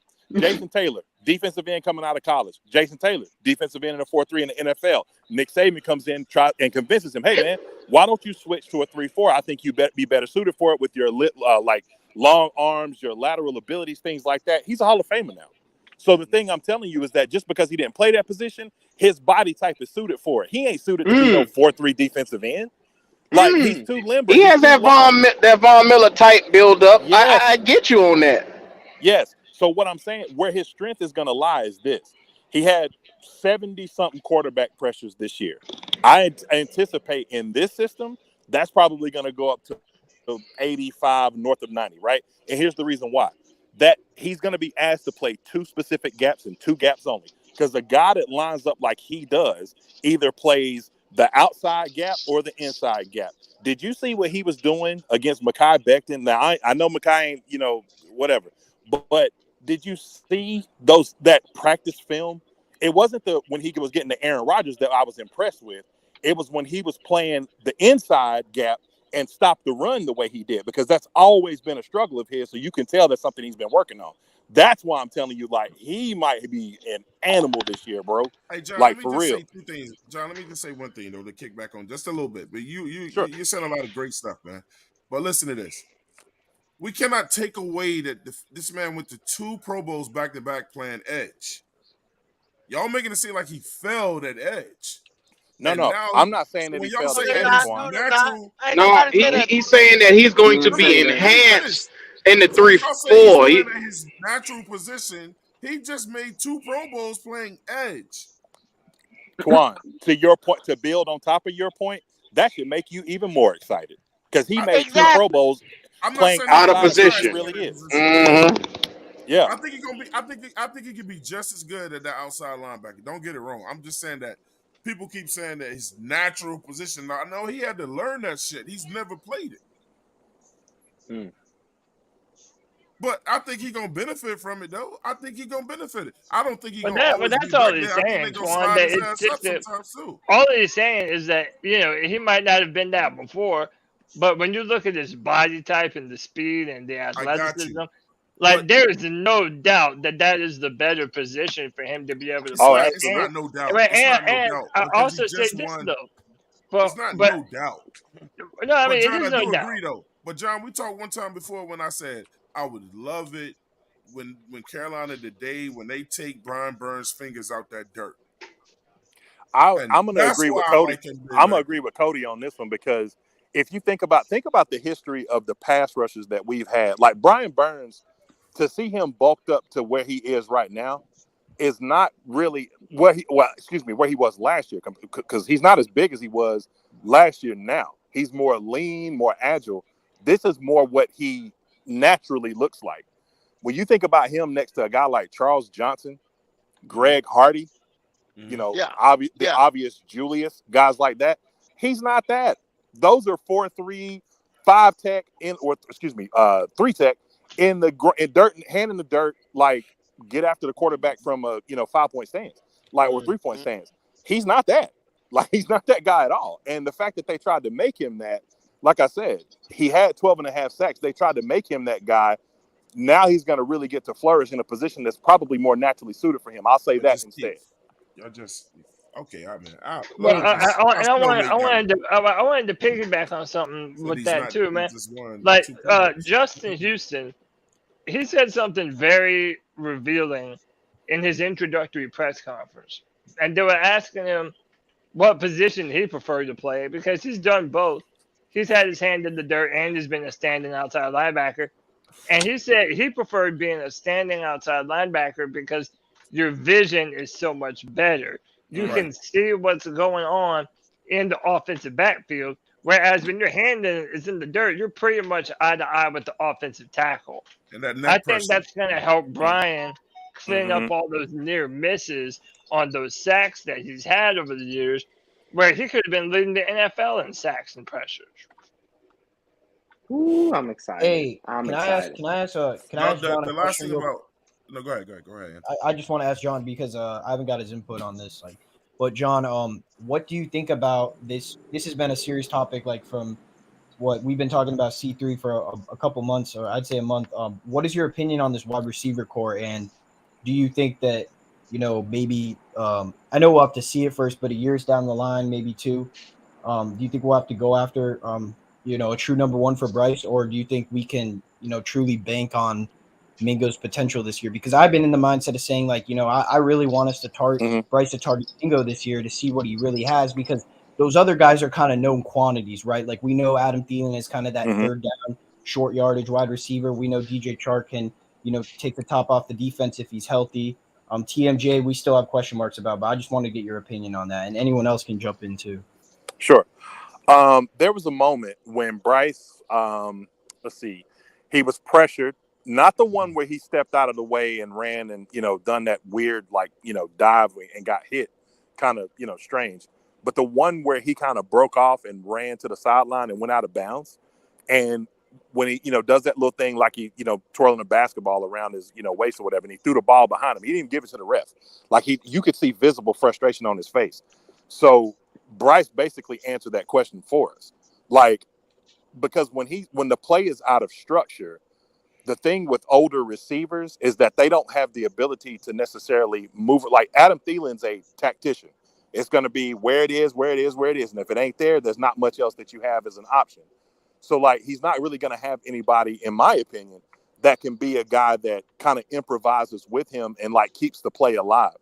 What I will say though, is that I think where they lack athleticism with a lot of these guys, they'll thrive with situational football. They'll open the playbook up a whole lot more for him, especially as the season progresses, to be able to scheme these guys open, basically manipulating defense, and him being able to read from the line of scrimmage will help him tremendously. Now that's something, it's going to be some growing pains for sure. But I do think that they have some weapons. But here's what I will say on the flip side of that. They got some guys that can get some things done, but it ain't going to be – I don't anticipate that, we're going to have 1,000-yard, receivers. I just don't, if I'm basing off what I see right now. I'm interested to see what the Amir kid, looks like, especially because nobody has tape on him. Of course, we don't have – we hadn't, have schemed up with him, but of course they're probably doing that right now to prepare him. If he even is, I know he'll be active as special team, but, if he'll be active – if Chark doesn't come back week one. But what I will say on a larger scale and more, down the road, man, if Bryce has a solid season, even in year one, you're not really going to have to worry about going and grabbing a number one through the draft, because you'll have people that will be trying to make their way here. I really believe that. Just like I believe that's going to happen to Pat at some point too. But because of what Pat done last year, winning that Super Bowl. I want to cut you out. John, want to cut you out. You talking receivers? Yeah, and absolutely. He's talking receivers. Yeah. And I said this, John. I agree with you. I don't think it's going to be a draft thing. I think a guy like potentially T. Higgins could come available if they don't decide to pay that man. Keep hollering T. Higgins. Y'all keep hollering T. Higgins. But the point of what John.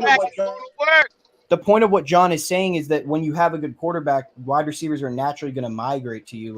Even though Christian Kirk got paid, a bag, even though you have a still got to work though, Anthony. The numbers still have to work. You talking about the money? No, I'm talking about the bag. Yeah, but you talking about the money next year. Yeah, but we have Bryce on a rookie contract. Yeah, we got a lot of players to pay too as well. So I understand that, but still got a lot of players to play. I understand that. What I'm saying is though, you have Bryce on the rookie contract. If you're going to pay big time free agents to come in, it's going to be now. You're not going to be able to pay those type of guys when we need to give Bryce a max contract by after year 3 or something like that. Exactly. But see, Anthony, this is what I'm saying. This is what I'm saying. And John, would you agree on this? If you looking at the financials of the Carolina Panthers right now, being as though we do not have a one come next year, right? So you saying we can't go in there and get that stud wide receiver. That's what we just said. We all can agree on that because we don't have a one. Now, everybody hollering T. Higgins or this and that. And like I said, we just did the show on that the other day, tried to tell y'all who was coming out this year in free agency. It's nothing. It's like 2 guys. T. Higgins is one of them. I can't remember who else it was, and I think it was somebody else with a couple deals that was going to require us having to move some pieces. So unless we do spend money, And then now we're going to be sitting in another predicament come 2 years or so when we have to pay other people, Keystone peoples that we want to keep. Kendall, how long have I been saying this though? I said Carolina has to have an environment where players are going to want to come here before we will ever see success. But nobody's going to say, I'm coming for But 2 dimes and a nickel.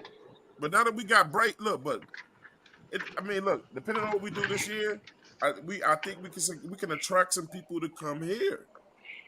Nobody was going to complain. So is Bryce Young changing the management that pay the people, or I mean, what kind of effect does he have on this whole entire organization? No, but the point is that when you have Sam Darnold, nobody was going to play for Matt Rule, man. Nobody no one was coming here as long as he was head coach. What wide receiver wants to come here when your quarterback Sam Darnold? Like, I'm just that's and to you guys' point, to you guys' point, I'll say this also though.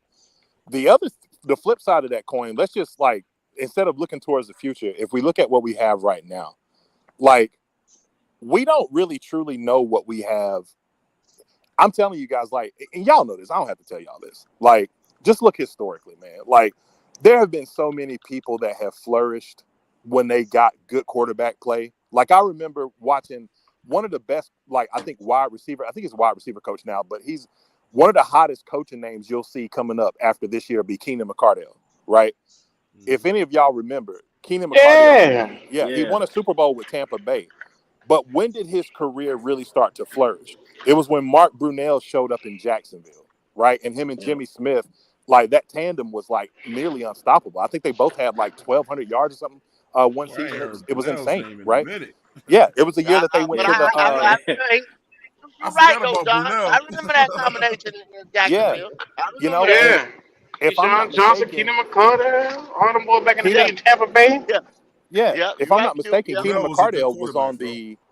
He might have been on the, and I could be wrong on this, like, but I want to say he might have been on the Broncos roster, maybe, and went to a different situation. They brought in a veteran quarterback who had cachet, and I mean, they made it all the way to the AFC Championship game. And so, what I'm saying is this: a guy like Amir, I'm gonna tell you, there's another guy that's a Hall of Famer that had a very similar path, Chris Carter. He was cut from a team. You know what I'm saying? So, John, I see us better off doing this right here where we don't have that one coming along. And Wiley said the same thing earlier. Just fortifying this offensive line next year in the draft.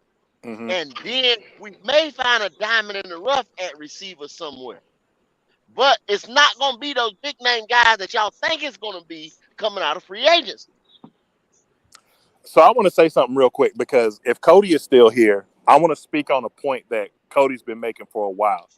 Cody, one thing I got to tell you, man, you a bold guy, man, because when Prison told Texas, when they got you, bro, I was like, dang, they got me. I know, man. I know. They got stuff out here you. in these streets, bro. But look, honestly, it could happen to any of us, because on the flip side, they might have got you on that. But my highest performing video to date was when I reported on something that clearly had to be true that you reported on. So it goes both ways. If you remember that, the whole Rule and Phil Snow fiasco. Phil Snow fight. Yeah. I remember that. Yeah. That was real he broke that. He broke that. And then I covered it. And I mean, like I said, man, if you go look at my comment section, like, most people were like, yo, this is, and you never had anybody refute it. Like, there was never any, and you got to know, like, between you tweeting Cody, me reporting on it, I think even PNP and them guys said something about it. Somebody would have said something. You know what I'm saying? Because somebody seen it. I know they seen it, right? And so, but here's the thing.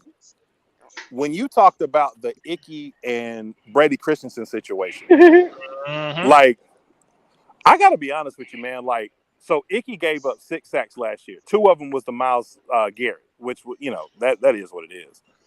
But if you look at the success that we had down the stretch, in the last 8 games, we went 5-3, right? We only gave up 30 points one other time, and it was to Tampa and at the last game of the year, or not the last game, but the second to last game, fighting for the playoff berth.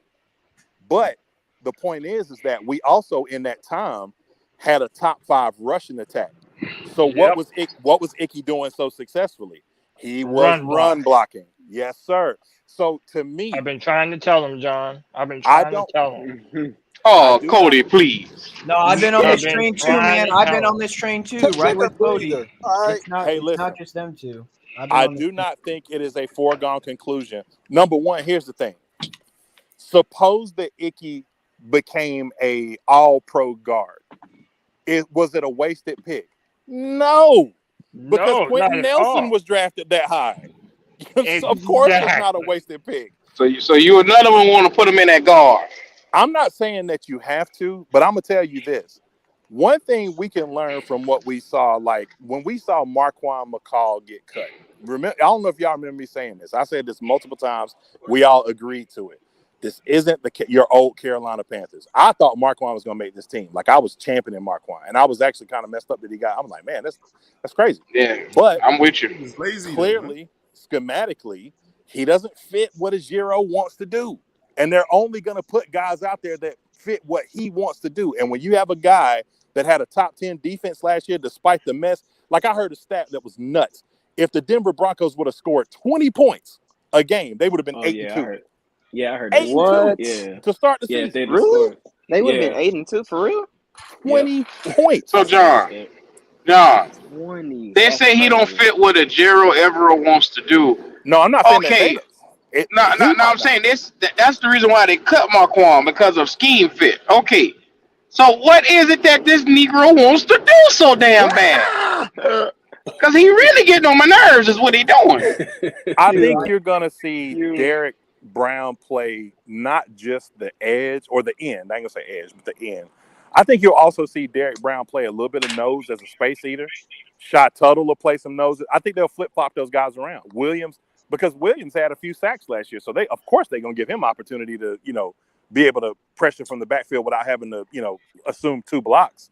But I do believe that they think that they're going to get so much. I don't think they feel like they need a guy like him as much as they thought they would, because of just how much they're going to get from what Brown. I don't know. Honestly, Q, I couldn't tell you, but clearly I can say this. Well, I can say this without question. It doesn't fit what they want to do. I'll just put it to you that way. I can't really say why. So if we come out in week 1 and clearly, hopefully, the plan is for 𝐥𝐤 to shine in week 1.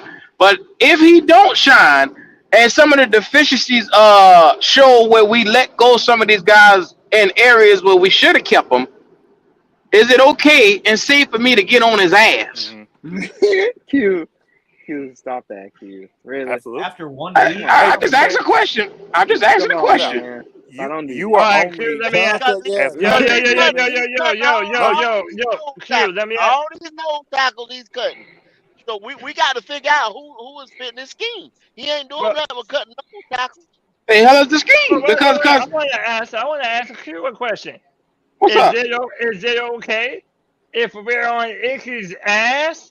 If he's still looking like oh hell no! No way in blue hell!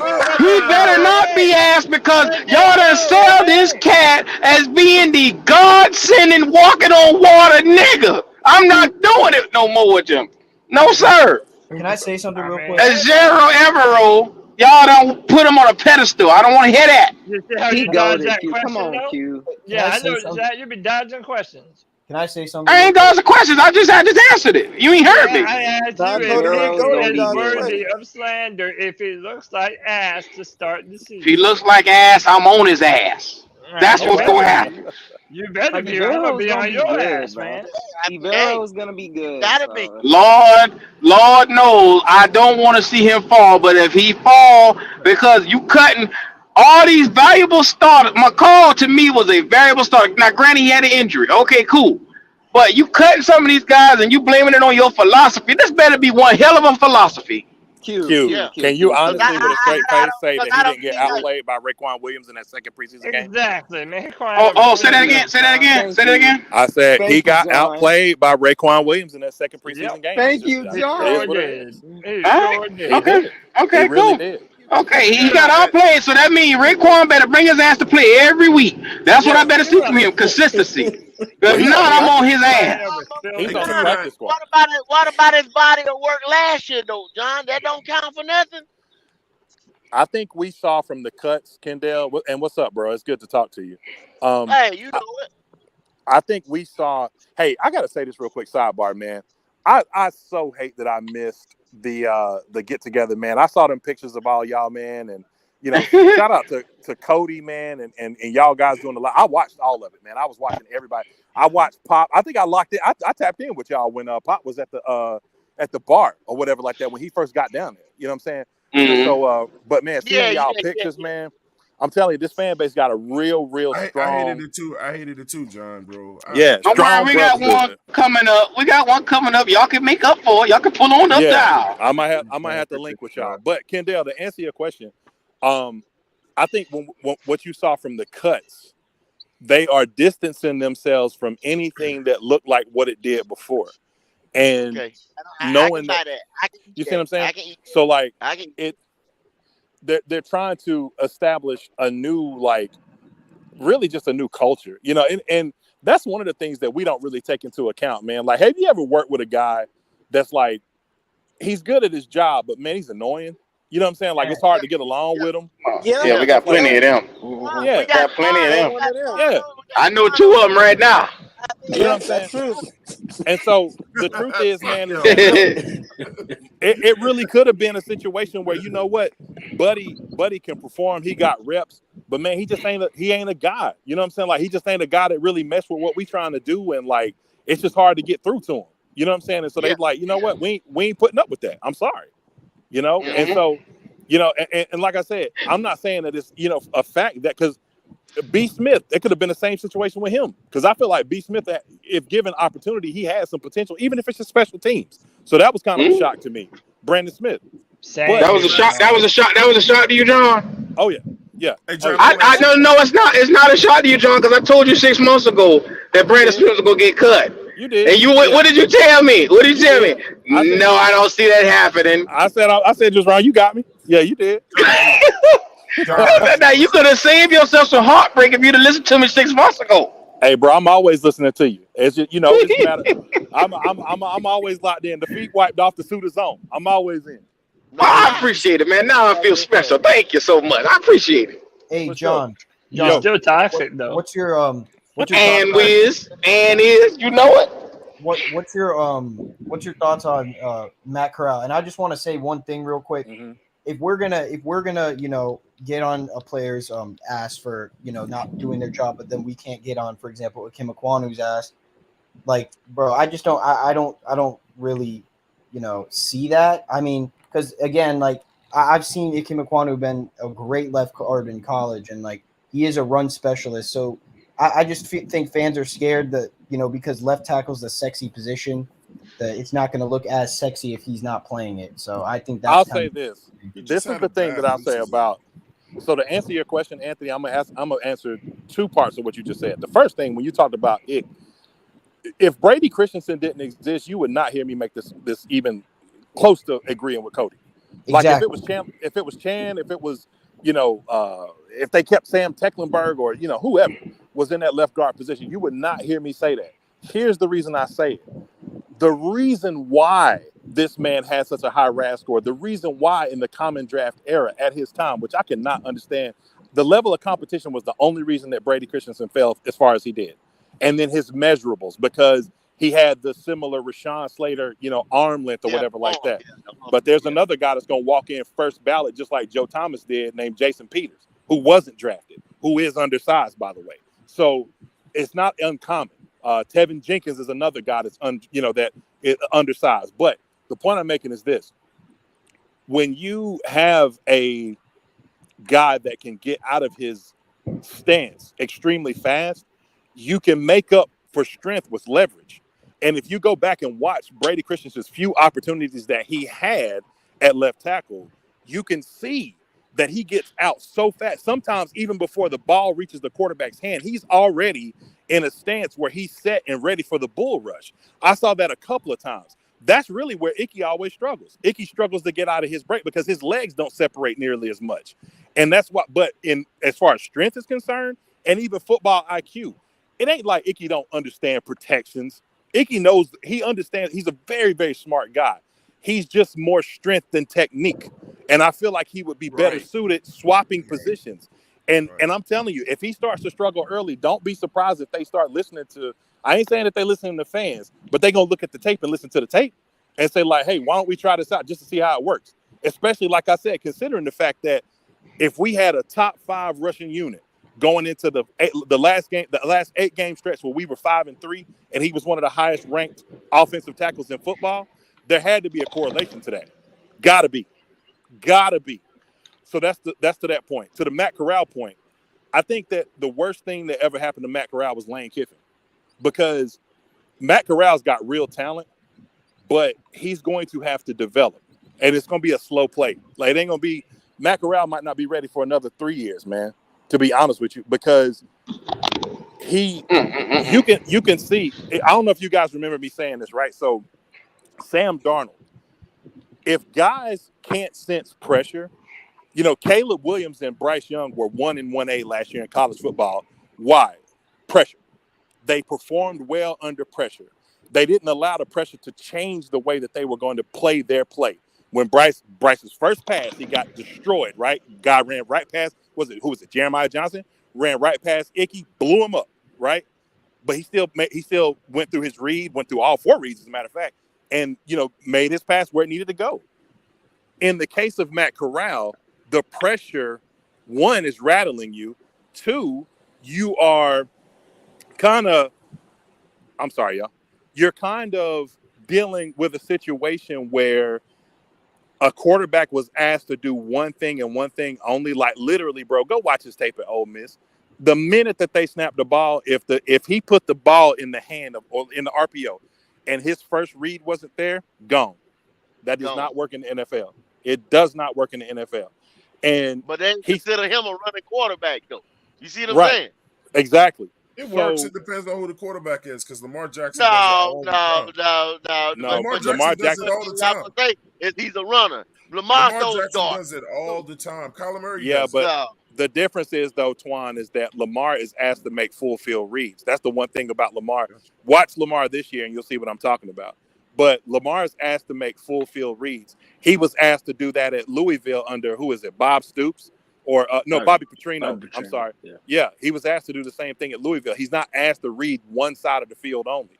And that's exactly what Matt Corral is asked to do. He's asked to read one read. If you see and basically he's looking at 2 guys. I'm looking at your safety. I'm looking at your backer. Whatever either one of those, or sometimes an edge. But whatever those guys do, you react to. Hey, if that edge crashes, there's your slant right there. If that safety looks like he's going to, or if they're in like cover 1 or, single high, you got an opportunity to, on the stretch. We would see him throw it deep to, whoever was the X, at that time. But it was still an RPO and still his decision to make. So when he got to the NFL, not having an opportunity, like he would have looked the same as he did this year, in my opinion, last year. It would have been a huge struggle, a humongous struggle, and a lot of growth opportunity for him. And you can even see in his throwing motion, man, like every ball's a torque. Like he's throwing the ball 100 miles an hour every time, no touch, and a lot of that is because of driving the ball after seeing and reacting to what the defense is doing, which they all do, but it's just a lot for him to grow into. So to answer your question, Anthony, I'll say this. I feel bad for the guy because he didn't ask to be in this situation. I feel like he could have been, and he could have acted out. He could have did a whole lot of stuff, but he didn't. He showed class. And honestly, man, I'm rooting for him. Like, I don't know about anybody else, but I'm rooting for the kid. I hope he lands on his feet and gets an opportunity. Well, John, that's real cute. That's going to really give him the spunk that he needs to go in life. But quite honestly, it's not doing anything for us. I like Matt Corral. But Matt Corral done this to himself. If he'd have sat on that sideline and not argue with the coach and force his way into the game, he wouldn't have got that injury. And when PJ and Sam Darnold went down, he would have been next man up mentality. He would have been able to showcase something. And they probably wouldn't even went down we wouldn't have been in this whole thing. Because he could have possibly showed something last year. You never know. No, Q. Here's the Q, thing. that's not You do realistic. not like no Matt That's not Corral. realistic. Here's the thing. I'll let John go, but real quick, I want to it's ask John a it's question. Matt. I've been It's waiting Matt. a It's while. Matt. I'm not the biggest Matt Corral fan, and like I joke about him because Cody got roasted yesterday, and I'm a Bryce Young truther or whatever the hell you want to call me. But in reality, Matt Corral, that's not his fault that he got drafted here. And quite frankly, we were always gonna, I said this earlier in the stream, sign Baker Mayfield, so he should have gotten a chance somewhere else with a competent organization at the time. I get that, like, he didn't play that great, but you can't blame Matt Rule for throwing him in there with 4 strings and not even have the actual will to Like hell, I can. You put that Yeah, boy I out agree there with. to die with those guys.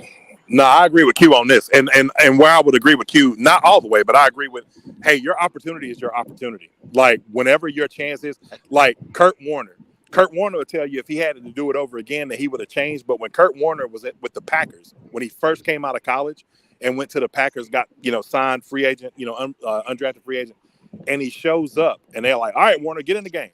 And he's like, no, he's like, I ain't had a chance to really prepare. They cut him right away. Yep. See ya. Cut him. So Bye. your opportunity is your opportunity, regardless of how you perform. They're looking for traits. Hey, John. But I want. Go ahead, Q. all I was gonna say is they put him in a losing situation from the start, John. That's all we saying. That's what He was he was damned if he was due or damned if he was not, because no quarterback we had in Matt Rule's regime was able to fester up any offense at all. I don't know if I agree with that. Sam Darnold went for 300 3 games straight. Well, and what happened after them 3 games? It went all to heck, but oh, all right. Thank you, John. Hey, Q, I do agree with you on that. What you say, Tar? I said I do agree with you on that, man. I mean, Matt Corral never was in a good situation, man. He came into a pile of dog crap, bro. That man really got a fair chance, bro.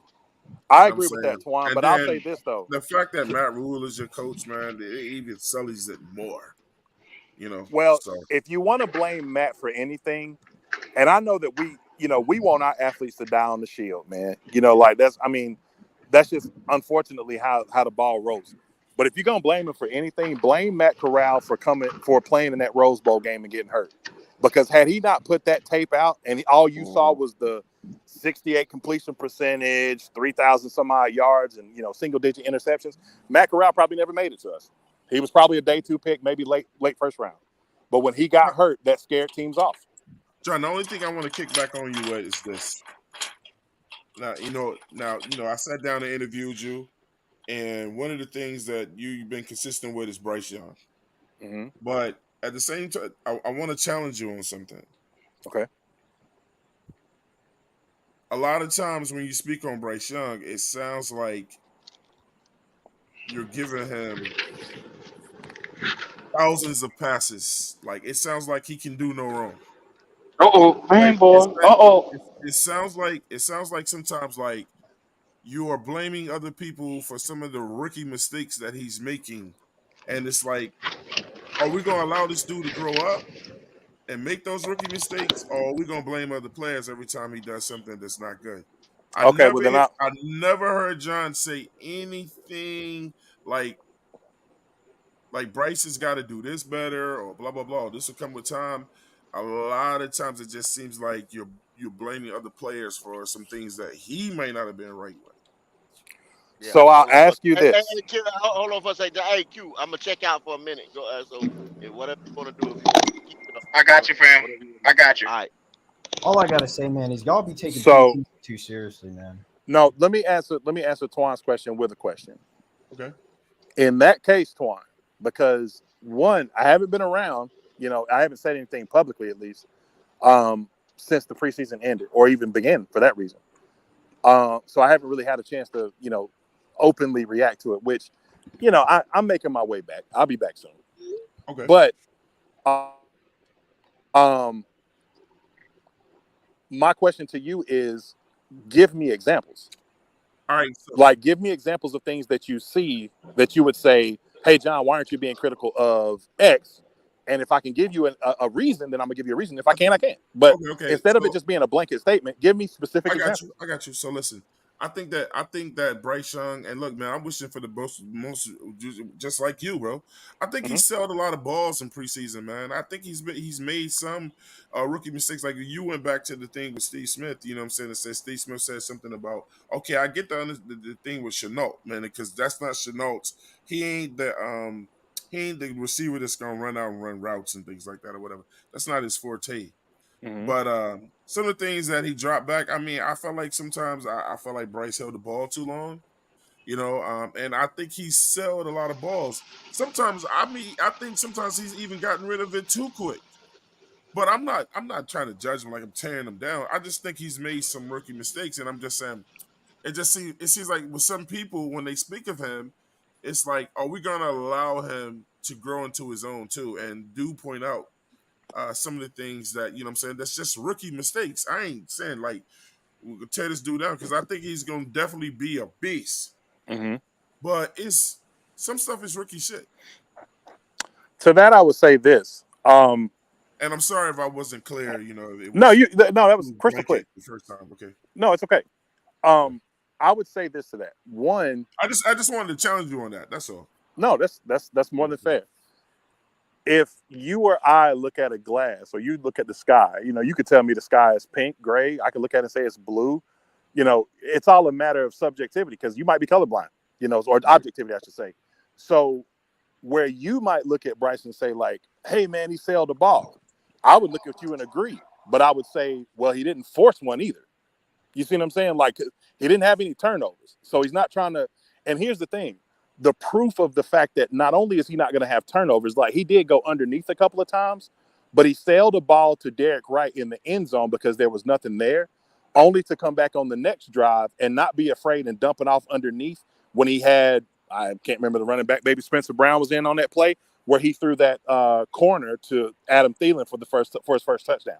So he's not afraid. So if anything, I'm looking at that and saying two things. If I see him sailing balls on receivers only to come back and just continue to go underneath, I would say he's gun shy. Oh, he's afraid of what he's seeing down the field. He's not trusting himself. But if he does that and then comes back and you see him actually push the ball down the field or at least attempt to, then I'm saying to myself, like, okay, cool. Like there was one with Chark. You know, he threw the ball in the first preseason game. I mean, I don't know what kind of route Chark was running. It looked like just a go. It could have been a post and he come back to the boundary. But he sailed it. Without question, he sailed it. You know, and if I'm honest, it kind of looks like sometimes if you notice when he's going, especially if he's going from, you know, middle field to boundary, which is basically, you know, the little stripes on the sideline, you know, right towards the towards out of bounds, like it looks like he's almost jumping when he's throwing that deep ball because of his lack of, you know, drive and arm strength.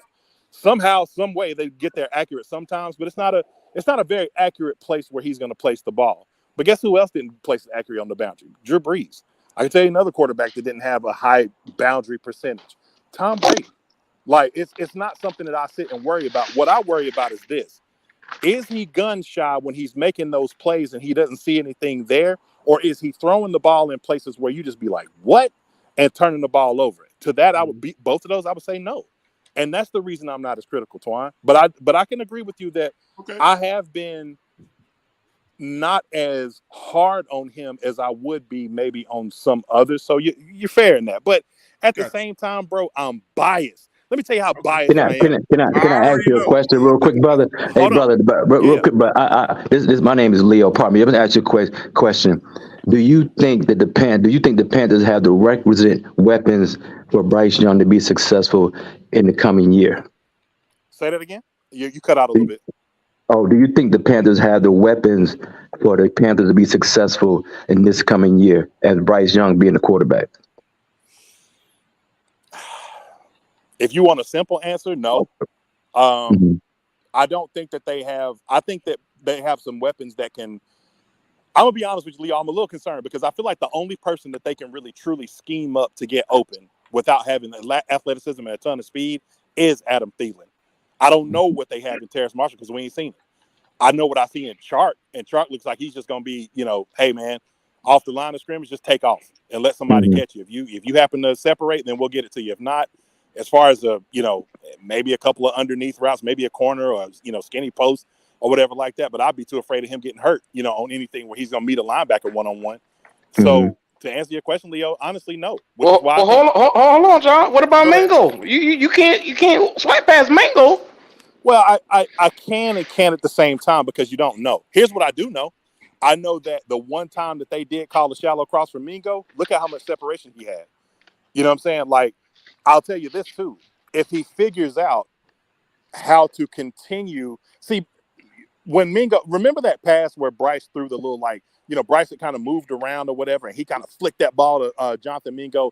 And it was, if he kept running, it was open, but he had to make a business decision because you also had a corner standing right there. So either I'm bouncing off of him or he's going to crush me. And that's more why he stopped than anything else. But a lot of that, too, is because Mingo wasn't asked to do that in college. Mingo's so fast, man. Lane Kiffin was like, bro, just streak. Run towards the post. You know what I'm saying? Like, we're going to get it to you because you're going to burn past everybody anyway. Most of these dudes going to be bankers and insurance guys, you know? But now in the NFL, they'll open up his route tree, but I don't think it'll be as extensive as you might think in the beginning. Oh, you say you're not comfortable at the left tackle position. Do I understand that correctly? I wouldn't say that I'm not comfortable, Leo. I will say this, though.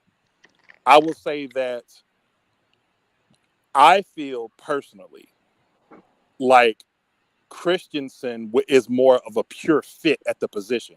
But I do believe that 𝐤𝐸 can grow into the role. I will say that. Do the Panthers have time for that? That's the question. In the hot take society, in the hot take society, no. But in reality, yeah, I say yeah. And I'll say this: I think that they're going to give Bryce opportunities to get the ball out quicker, so that the learning curve is not as steep for someone like 𝐤𝐸 because he's learning a new offense too, just like everybody else. Mm-hmm. But to answer your question more fluidly, I don't know that as much as we have time, as much as they'll give him time. Like if they recognize, you know, like I mentioned a minute ago, I'm not sure if you were listening, Leo, but and shout out to you, bro. But thank you, bro. Yeah, man. When we went 5-3 down the stretch, we had become kind of one-dimensional. I mean, we were running team, you know, and we were daring to stop it. Yeah, absolutely. Just stop it if you can. Exactly. And he flourished, you know, and in that flourishing, you have to ask yourself, okay, if his strength is run blocking, why not give him that opportunity? Because, yeah, in one-on-ones, of course, he was working people like Burns. He was doing that last year, you know what I'm saying, in one-on-ones. But when it came to game time and you seen the game film and you saw how sometimes slower he was out of his set, it makes you question, like, hey, is it, you know, too far gone to say, hey, let's just switch? I mean, I think if they were going to do it, like, of course, me, you, whoever else can have the, you know, the wish that they would. But like, if they were going to do it, I think they would have done it already. So if he's going to struggle, I think he's just going to struggle and just be what it is. Mm-hmm. I agree 100%. I agree with you on Brady Christensen being a better fit. But for the sake of not wanting to have egg on your face and drafting this guy as high as they did and then moving him to the position switch, I think they probably would do it later, but I think it'd be at the detriment of the team and at the detriment of the quarterback's overall success. I don't see the team winning no more than 3 games because we don't have any talent on the opposite side of the ball. That's my humble opinion. You know, I'm not going to disagree with your assessment and your opinion, but I will say this. I mean, do you think that the Carolina Panthers could amass more than 21 to 24 points a game? Not at all. No, sir. No, sir. Not at all. When you say Bryce getting the ball out, we don't have the wide receivers that had a wiggle to get the ball out fast. We only got one person, that's Adam Thielen. Everybody else does not have a wiggle in their hips nor the speed to get open within 2 to 3 seconds when Bryce needs to get rid of the ball. So I don't see us being able to score points, you know, no more than 17 points a game. That's giving a lot. Like I say, brother, I hate to say this, but this is the way I see it. On the opposite side of the ball, it is porous, brother, porous. We're not going to be able to keep. Yes, sir. Go ahead, brother. So John just told us that they were basically hiding their hand in preseason. So what if they come out week one, bada boom, drop 35 on the Falcons? Then that means Mhm. where did these points come from that you just say that particularly we couldn't score? What if they come out and actually put points up on the board? Because I could bet. I was willing to take a $50 bet that we don't score 30 points. Reason why I say that is because the skill position players that we don't have on the offensive side of the ball would not allow us to score any more than 20 points on the offensive side. Now the defense get 2 touchdowns and that's something different, or a kick return. But the offense. This, like I said, this ain't my opinion. I have read numerous articles from different people mentioning the Panthers having the poorest wide receiver core in the NFL. I will watch the games. I don't see anything that would lead me to believe that we will have success in scoring the ball and keeping drives going. Running back, wide receiver. Can I ask you a question? I would only ask this Absolutely. in terms of, because you watch the Panthers. Here's one thing I'll tell you that you can take to the bank. Leo, you watch the Panthers have more than the majority of these beat writers do. You could take that to the bank. So if they're only gauging their, report off of what they saw last year, or I'll even go a step further, what they saw in preseason, I just can't.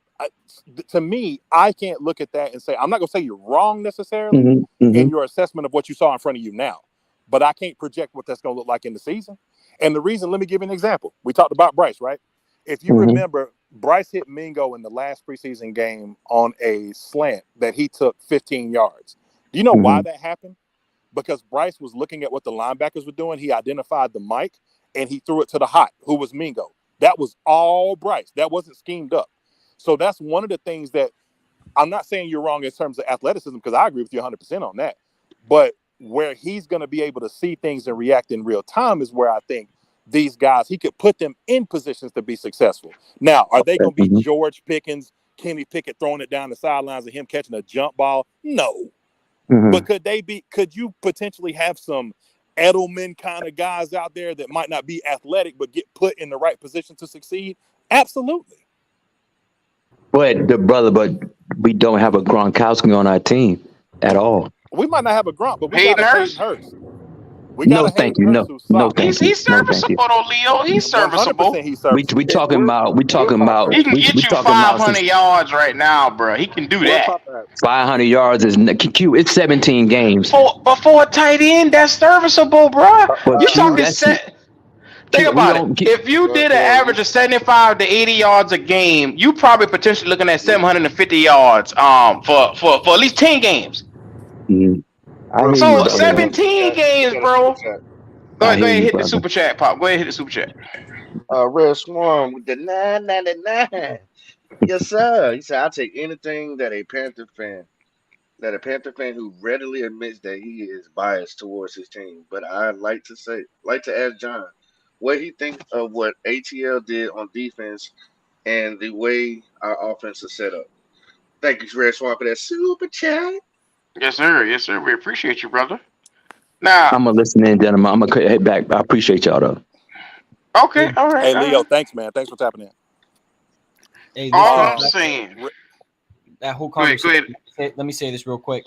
That was kind of like what Leo bring up. I agree with some of what he said.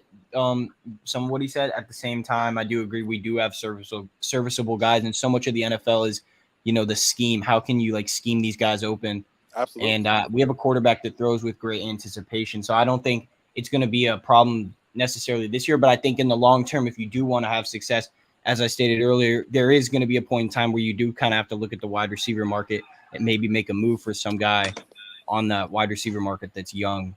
I'll ask you this. Think about last year, right? Not last year. I would say the year before. Year before last, there was a quote, and I never will forget this.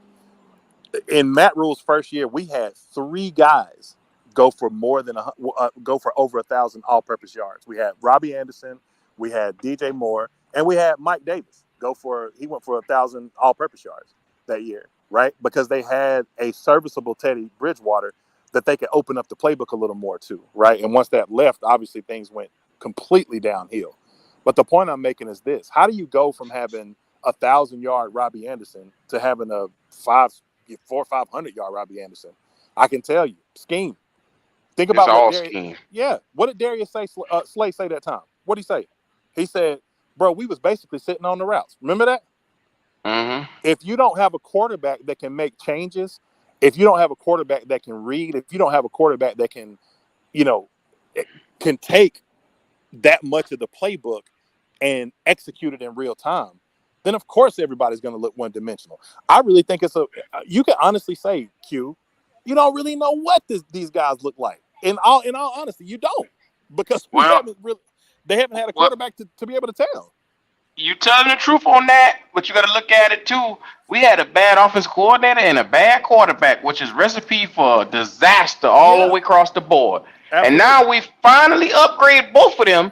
I expect a lot more because I'm supposed to be holding Bryce to some type of level of, okay, you a number one overall pick, you a former Heisman winner, Jim Caldwell, Josh McCown, Thomas Brown, bro, what are y'all doing?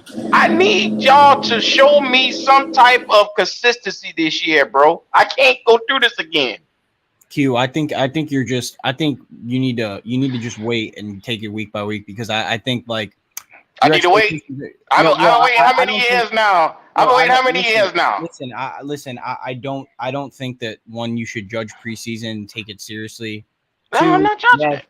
Yes, we all want to win right immediately, but this roster still has a ton of holes left over from the Matt Rule days. I mean, all the players they cut, like Scott Fitter was in the press conference, like he took accountability for it, but they cut a ton of Matt Rule depth pieces, and like those are guys that just didn't pan out when they draft. Like, I'm not saying we're going to be in this cycle again, but I think it's probably going to at least take 2 years. Like, it's probably going to be year 2 when we really make some noise. I've been the one going around telling people to tamper their expectations. So I know well where we're sitting at. The problem is how long look at how many rebuilds we've been in the last couple of years. I mean, am I going to see it in my generation? Come on, bro. But we haven't rebuilt the last couple of years. We've done. What the hell are you talking about? We've been rebuilding for the last 7 years. We've been we haven't done a proper rebuild. Anthony, it's a difference. We haven't done a day they brought Teddy Bridgewater in here and they got rid of Cam was the day we started the rebuild. I don't think you realize that. Rebuild. That's them trying to win now. Teddy Bridgewater is not a quarterback you rebuild with. The plan was to get Teddy Bridgewater and go out and get your quarterback within 3 years. That was the rebuild plan that they were trying to do. They got Skippy and they say fuck the plan and went out there and messed it all up. Don't tell me that. I mean, I think. 100%. Listen, Q. I think the rebuild. If you wanted to rebuild, I don't think you would have even signed Teddy Bridgewater. I think you would have done what Marty. But this Matt Rule we was talking about, he thought that he could be the quarterback whisperer, sir. Look, yeah, and that's what I just said. I just said. I said because of Matt Rule, we have to. We still have holes on the roster. We're starting a full rebuild now with a rookie on a rookie contract. Ron left holes too. That's just the reality of it. I got you. I don't think you understand what I'm saying, but I got you.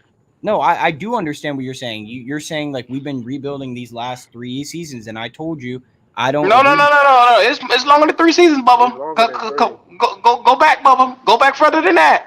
You ain't get what I'm saying. I've been sitting patiently 7 years, no playoffs. I've been sitting here patiently.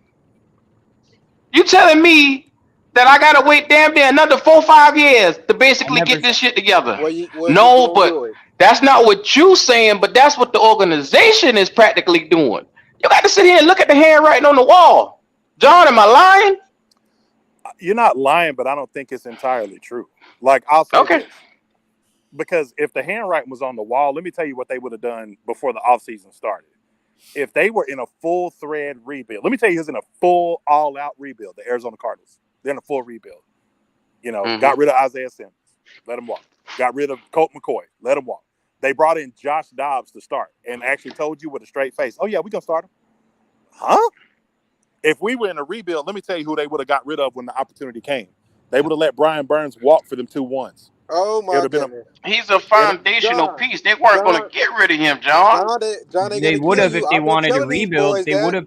They would have if they get rid of everybody. A part of rebuild is going to kill you, John. I'm telling you. this goes into my point of what I was trying to say. Like, they've gone in and they've gone out. I said this earlier. Like, for example, when Scott Fitter traded Christian McCaffrey last year, week 6, that told me that they were rebuilding. Okay. But then they didn't trade guys like Burns when they had the opportunity. So now they have to figure this all out. You know, You got to understand the value of a Christian McCaffrey and the value of a Brian Burns. It's easier.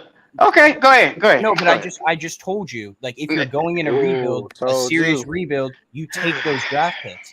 That's what a rebuild is. Y'all boy can't even understand when we in a damn rebuild, and y'all sitting here trying to figure this shit out. We'll be here for 5 years walking through the wilderness. Hey, let me tell you this, Q. Let me tell you a team that was in a rebuild, and this is just Q. If there's any summary to everything that you've been saying, it's in the NFL.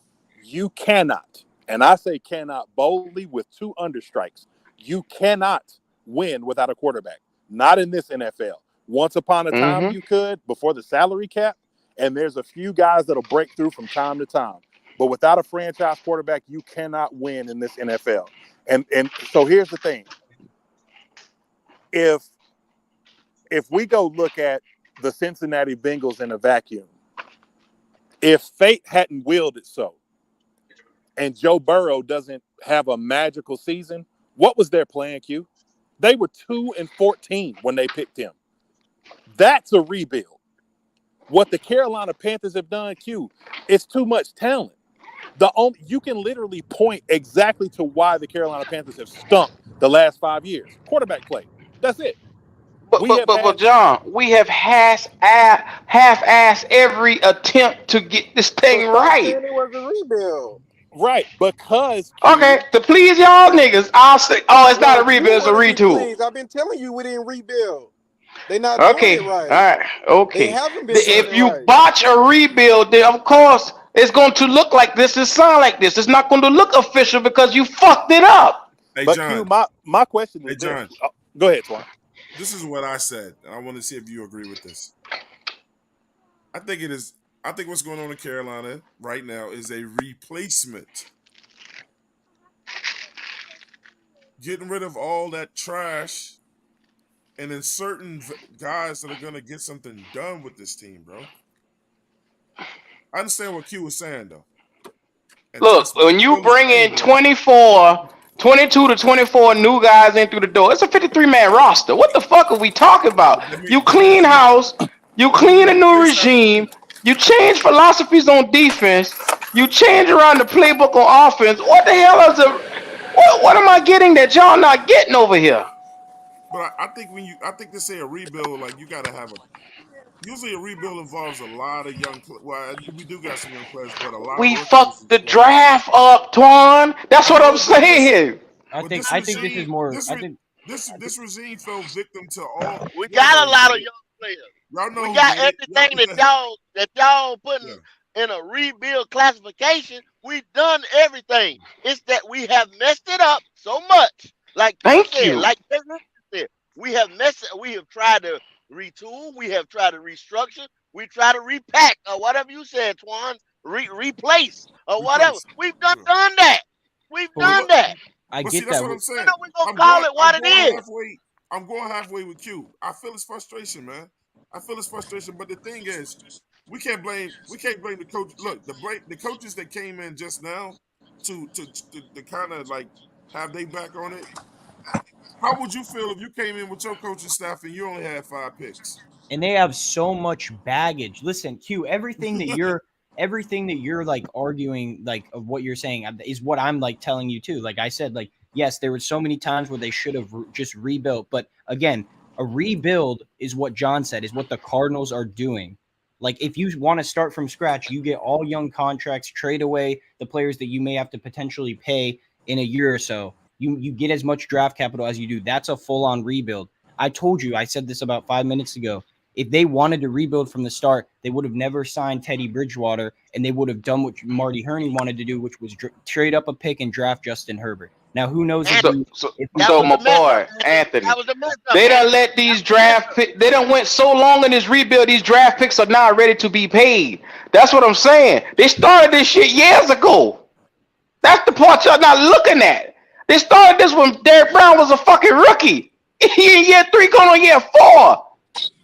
It's been years. Yeah, but Q at the same time, how many realistically of all the guys that you're talking about when you say contracts are coming up, outside of Derek Brown and Brian Burns, how many guys are going to really command like that big of a contract? J.C. Horn, Derek Brown, Brian Burns. No way, not a chance.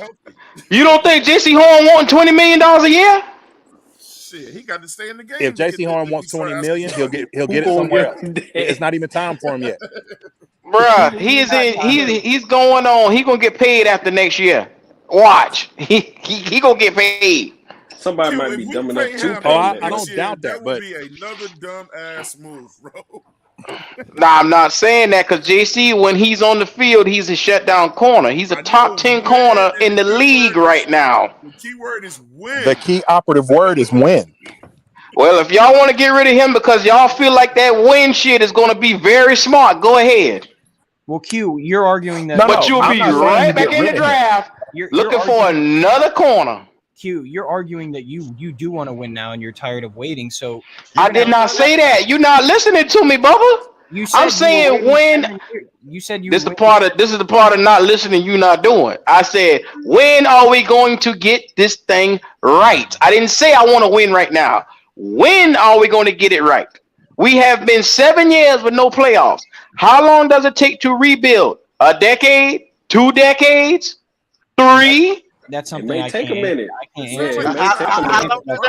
How long does it take to retool? How long does I might be dead and gone by the time the shit get together. Yeah. Shit. I mean, that's just hey, Q. In all reality, we might. You really might be. Like that's one of the things that you. That's the risk you. No, I'm keeping it above. Bro, like they. I think you sound robotic. You do. Okay. Yeah, John, we ain't getting you, bro. All I'm saying, don't man, turn into a Detroit Lion fan. Yeah, we can't be honest enough. You just back. The alternative is picking another team, bro. I mean, you're gonna have to wait.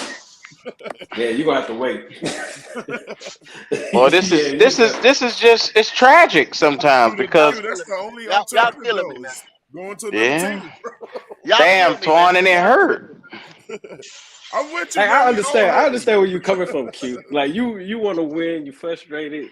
Yeah. Been 7 years, so I understand where you're coming from. It's just one of those. I'm not saying we got to figure it out this year, Thurman. I'm just saying, bro. Like, how long is it going to take? Like, do I need to put this bitch on the calendar? Like, what the fuck? Well, that's a question. That's a question nobody can answer. I think what we should just do is put our best foot forward and put our best foot forward and be optimistic. We have a young quarterback, and we have a competent coaching staff where we're not looked at like a joke of the league anymore. I mean, honestly, like we just have to take it step by step. I know it may take a long time, but at the end of the day, like again, Matt Rule set us back, and there's nothing we can do about that. Like Tepper made a bad decision, but I just think definitely don't. You don't want them to rush it. It started with Tepper, and it started with Tepper. Yeah, exactly. Hey, man. He's learning too. Like he's learning too. The only thing about Tepper that I dislike about him, like really, I mean, I disliked a couple things, but the main thing is like he was part of the Pittsburgh organization. Yeah, John, we can hear you. I'm just finishing a point. Cool. But he was part of the Steelers organization. He owned like 5% of it. So, from what you see from Mike Tomlin on a day-to-day basis and what they do over there, he kind of did the complete opposite and tried to do his own thing. And that's kind of like contradicts why he, was part of that organization. So I get that, that was on Tepper, but go ahead, John. Yes, sir. I mean, we've seen it before, man. Look, we seen Jacksonville. We seen Jacksonville turn it around. Hell, in 1 year. Why the hell we can't do it? Them Philly, all them boys got the recipe. No one's saying we can't. I just No. You're not gonna feed me this bullshit over here, Anthony. Because what you're doing is you're feeding me bullshit and telling me to love it. Nah. What I told you before, y'all not gonna fuck me again. I've been fucked for 7 fucking years. I just said we can't. We don't know. First off, we don't know how long a rebuild says. It's very triggering. This is very triggering. What Twan just said, like Jacksonville turned it around in one season when they got the right coach. That could be us. We got to read the money. Red Swan say, I really wanted to hear John's breakdown of the week 1 matchup. Yeah. Yes, sir. Yes, sir. My bad. I thought my mic was on. My chest. My bad, y'all. My chest. Your chest. Pray for him, y'all. Pray for him.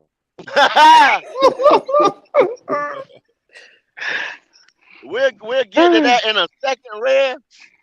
Go ahead, John. What were you gonna say? Okay. Yeah. Matchup. So, yeah, I'm gonna have to bounce after this. But okay. All right. Okay. So check it out. I think if all things work out the way that we hope, they gonna smoke Atlanta week 1. The last time we seen Lil Man in the Mercedes-Benz Dome, he hung 400 on a defense that had 7 guys go in the first round against Georgia. 400. Actually, I take that back. 461. Most in SEC history. The reason why I think got him, John. Driving through a rough patch. Yeah. Well, I mean, so you heard the most important thing. We gonna smoke y'all ass, man. Yeah, Red Swarm. That's the analysis. That's the breakdown, Swarm. My chest. Y'all gonna get smoked. Well, look, y'all motherfuckers sit here and y'all don't even want to call the shit a rebuild or this and that. Yo, y'all forget. There you go. That Tampa told Marty Herney and Ron Rivera to come to his house for a coming to Jesus month moment. Back when Ron was trying to get a 4-3 redone, just like we doing now. A 3-4, excuse me. So we done this, y'all. That's why it took 7 years, like you saying. We don't want to acknowledge we band-aid, we did this, we did that. We haven't done it right. That's why we in the position that we in right now. We got Bryce, yeah, we got our quarterback, but y'all can't sit here and tell me that everything else that we got going on is right. And then it's going to be coming time, like you said earlier, and like other people said earlier, to pay the cornerstone pieces that we already have. Or what we going to do with them? Let them walk? The Derrick Browns, the JCs, the whoever? What? How does it help? How does it help for us to keep coming after the team if they trying to fix it? Twan, what I'm saying is, you're not acknowledging. They are trying to fix it. Twan, see, it's people like you that's talking about they trying to fix this and that. You understand? And you not even acknowledging what they doing. You putting Neosporin on the wound right now, Twan. Listen, you steady sitting here talking about retrying and redoing. People are not wrong because they don't agree with your philosophy on the rebuild. That's true. It's just your philosophy. Here we go. That's true. That's your philosophy. It's not everyone's. It's just yours and Q's. Everybody's not gonna agree with y'all. Exactly. Yeah. Like, I mean, there's some people that's in denial, and it's okay. It's cool. Maybe it's put your head in the cloud. Your ass in denial. Okay, J.D. All right. Whatever makes you feel better. I'm gonna sit here with you, Twan, for another 7 years and repack. What you say? Keep it repack. Rearrange or whatever you say. Repossess. That's why the fuck we've been getting repossessed. We've been getting repossessed over here. Them boys snatch the offense, they snatch the defense, they done pull the whole thing on the stretcher. I don't know what the fuck y'all looking at. The cold hard facts is that the alternative is picking another team. Exactly. I mean, listen, we've done some shitty things. That's the only way it's gonna get better for you. Go pick a winner. Go start rooting for Kansas City tomorrow. That's what you finna say, Anthony? Right, you know Kansas City would never. I acknowledge we fucked up the rebuild like 3 different times with this regime, but at the same time, it's like man, we have some reason to be optimistic now. I don't know why we're sitting here speculating how long we're gonna wait. Like the season hasn't even fucking started, man. So It's just Anthony. Well, Anthony, you bring your ass back here. If they lose this fucking game, I don't want to see you hot. You bring your monkey ass right back here. okay. You're a smart guy. Thank you kindly. I'm frustrated. You ain't gonna win this one. You just said Rule All fucked the up the shit when rebuild. we win. So if you fucked up the rebuild, then you still rebuilding it because you fucked it up. I'm not denying that, man. I mean, Q asked me when we're gonna, get to the promised land or when we're gonna start winning shit. Like, how the hell am I supposed to know the answer to that? I'm not a genie. I'm just a Panthers fan. If you don't like what we're doing, then fucking be a different team fan of a different team. Like, it's not that hard. No. Fuck you. I'm not doing that. No, Okay, what you gonna do then? Cry every year? That's the only alternative. That's the alternative. That's what we've been doing every damn year. That's what we're doing. I'm getting here. Look at y'all in y'all motherfucking face, waiting for the shit to get better. Man, y'all blood pressure. Look, you can run your blood pressure up with this team. Damn, I missed it. What happened? You better leave. And Q, you better try to leave the team for your health.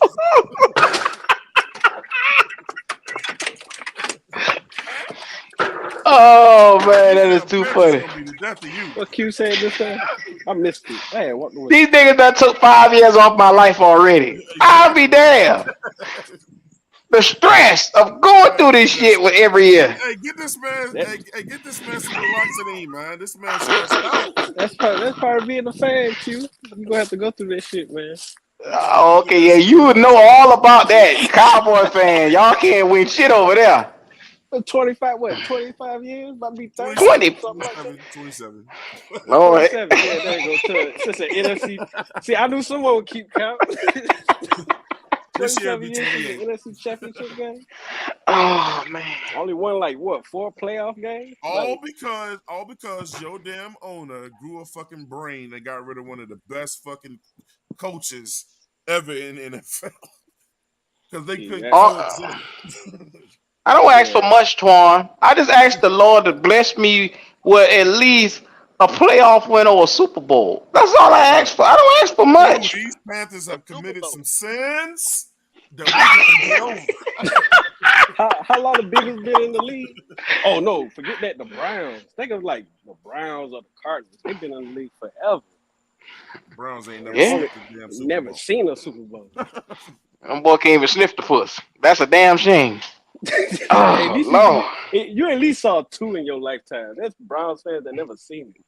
Jeff all on me and go to ass over here. He said, we always do this. We win week 1 against Atlanta. They'll be making hype videos of smiling by how good we look.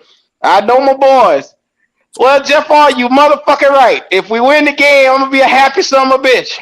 But if we lose that game, I'm calling all you bitches out.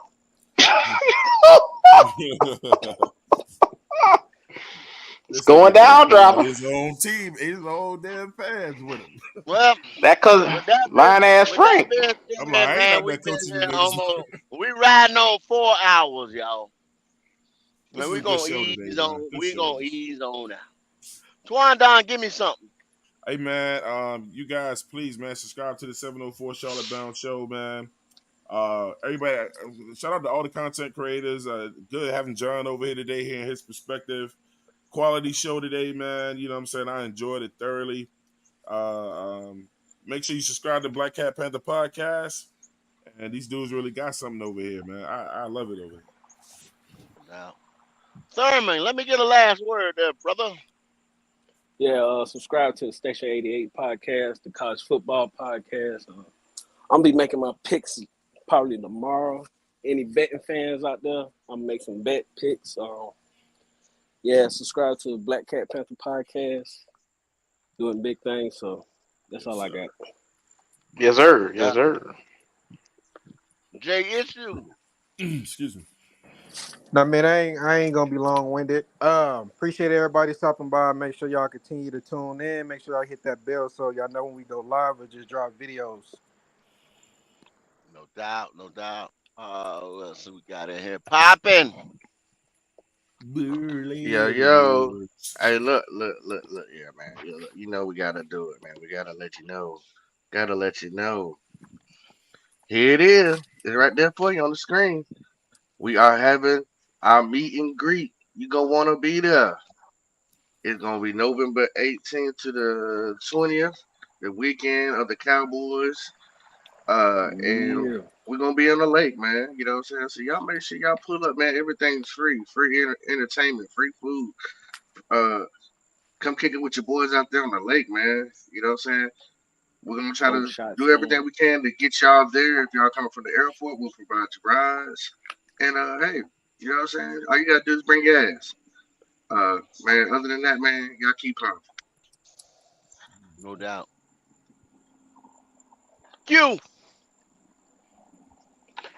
It's been 7 years, Bubba. 7 years. I don't know how y'all get around and get down, but my memory is not short term. My memory is long term. So if you choose to forget how we got in this place, it's okay. I shall remind you every day.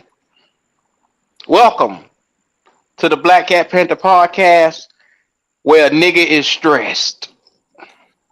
Hey, I want to donate $100 to the Save the Children's Foundation with kids. Because this motherfucker ain't gonna make it a whole season. We gotta buy you a bottle every weekend. Oh, I'm sick of the liquor, man. I can't keep drinking, man. That's my therapy. Every weekend I get a bottle. I'll just be like, hey, I'm gonna watch these Cowboys, and hey, whatever happened, happened.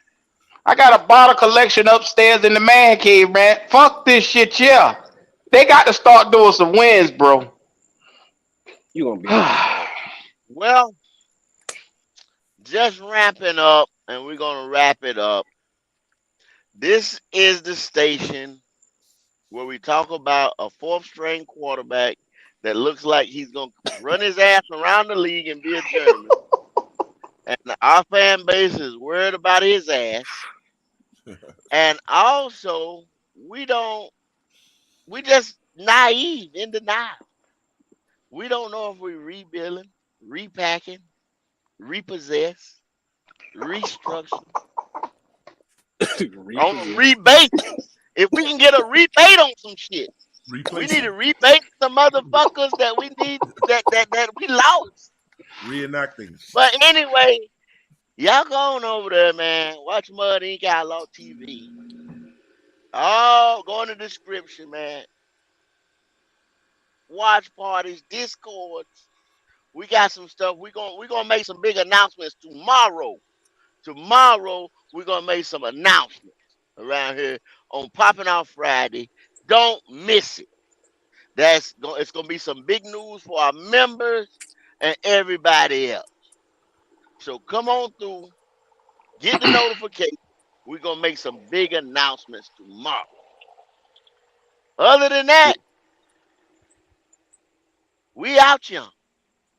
Hey, shouts out to One Carolina, brother. We feel it. We appreciate it. Yeah. He said he see the Man. growth. Thank you. Hey, love you, John. Love you, bro. Yes, sir.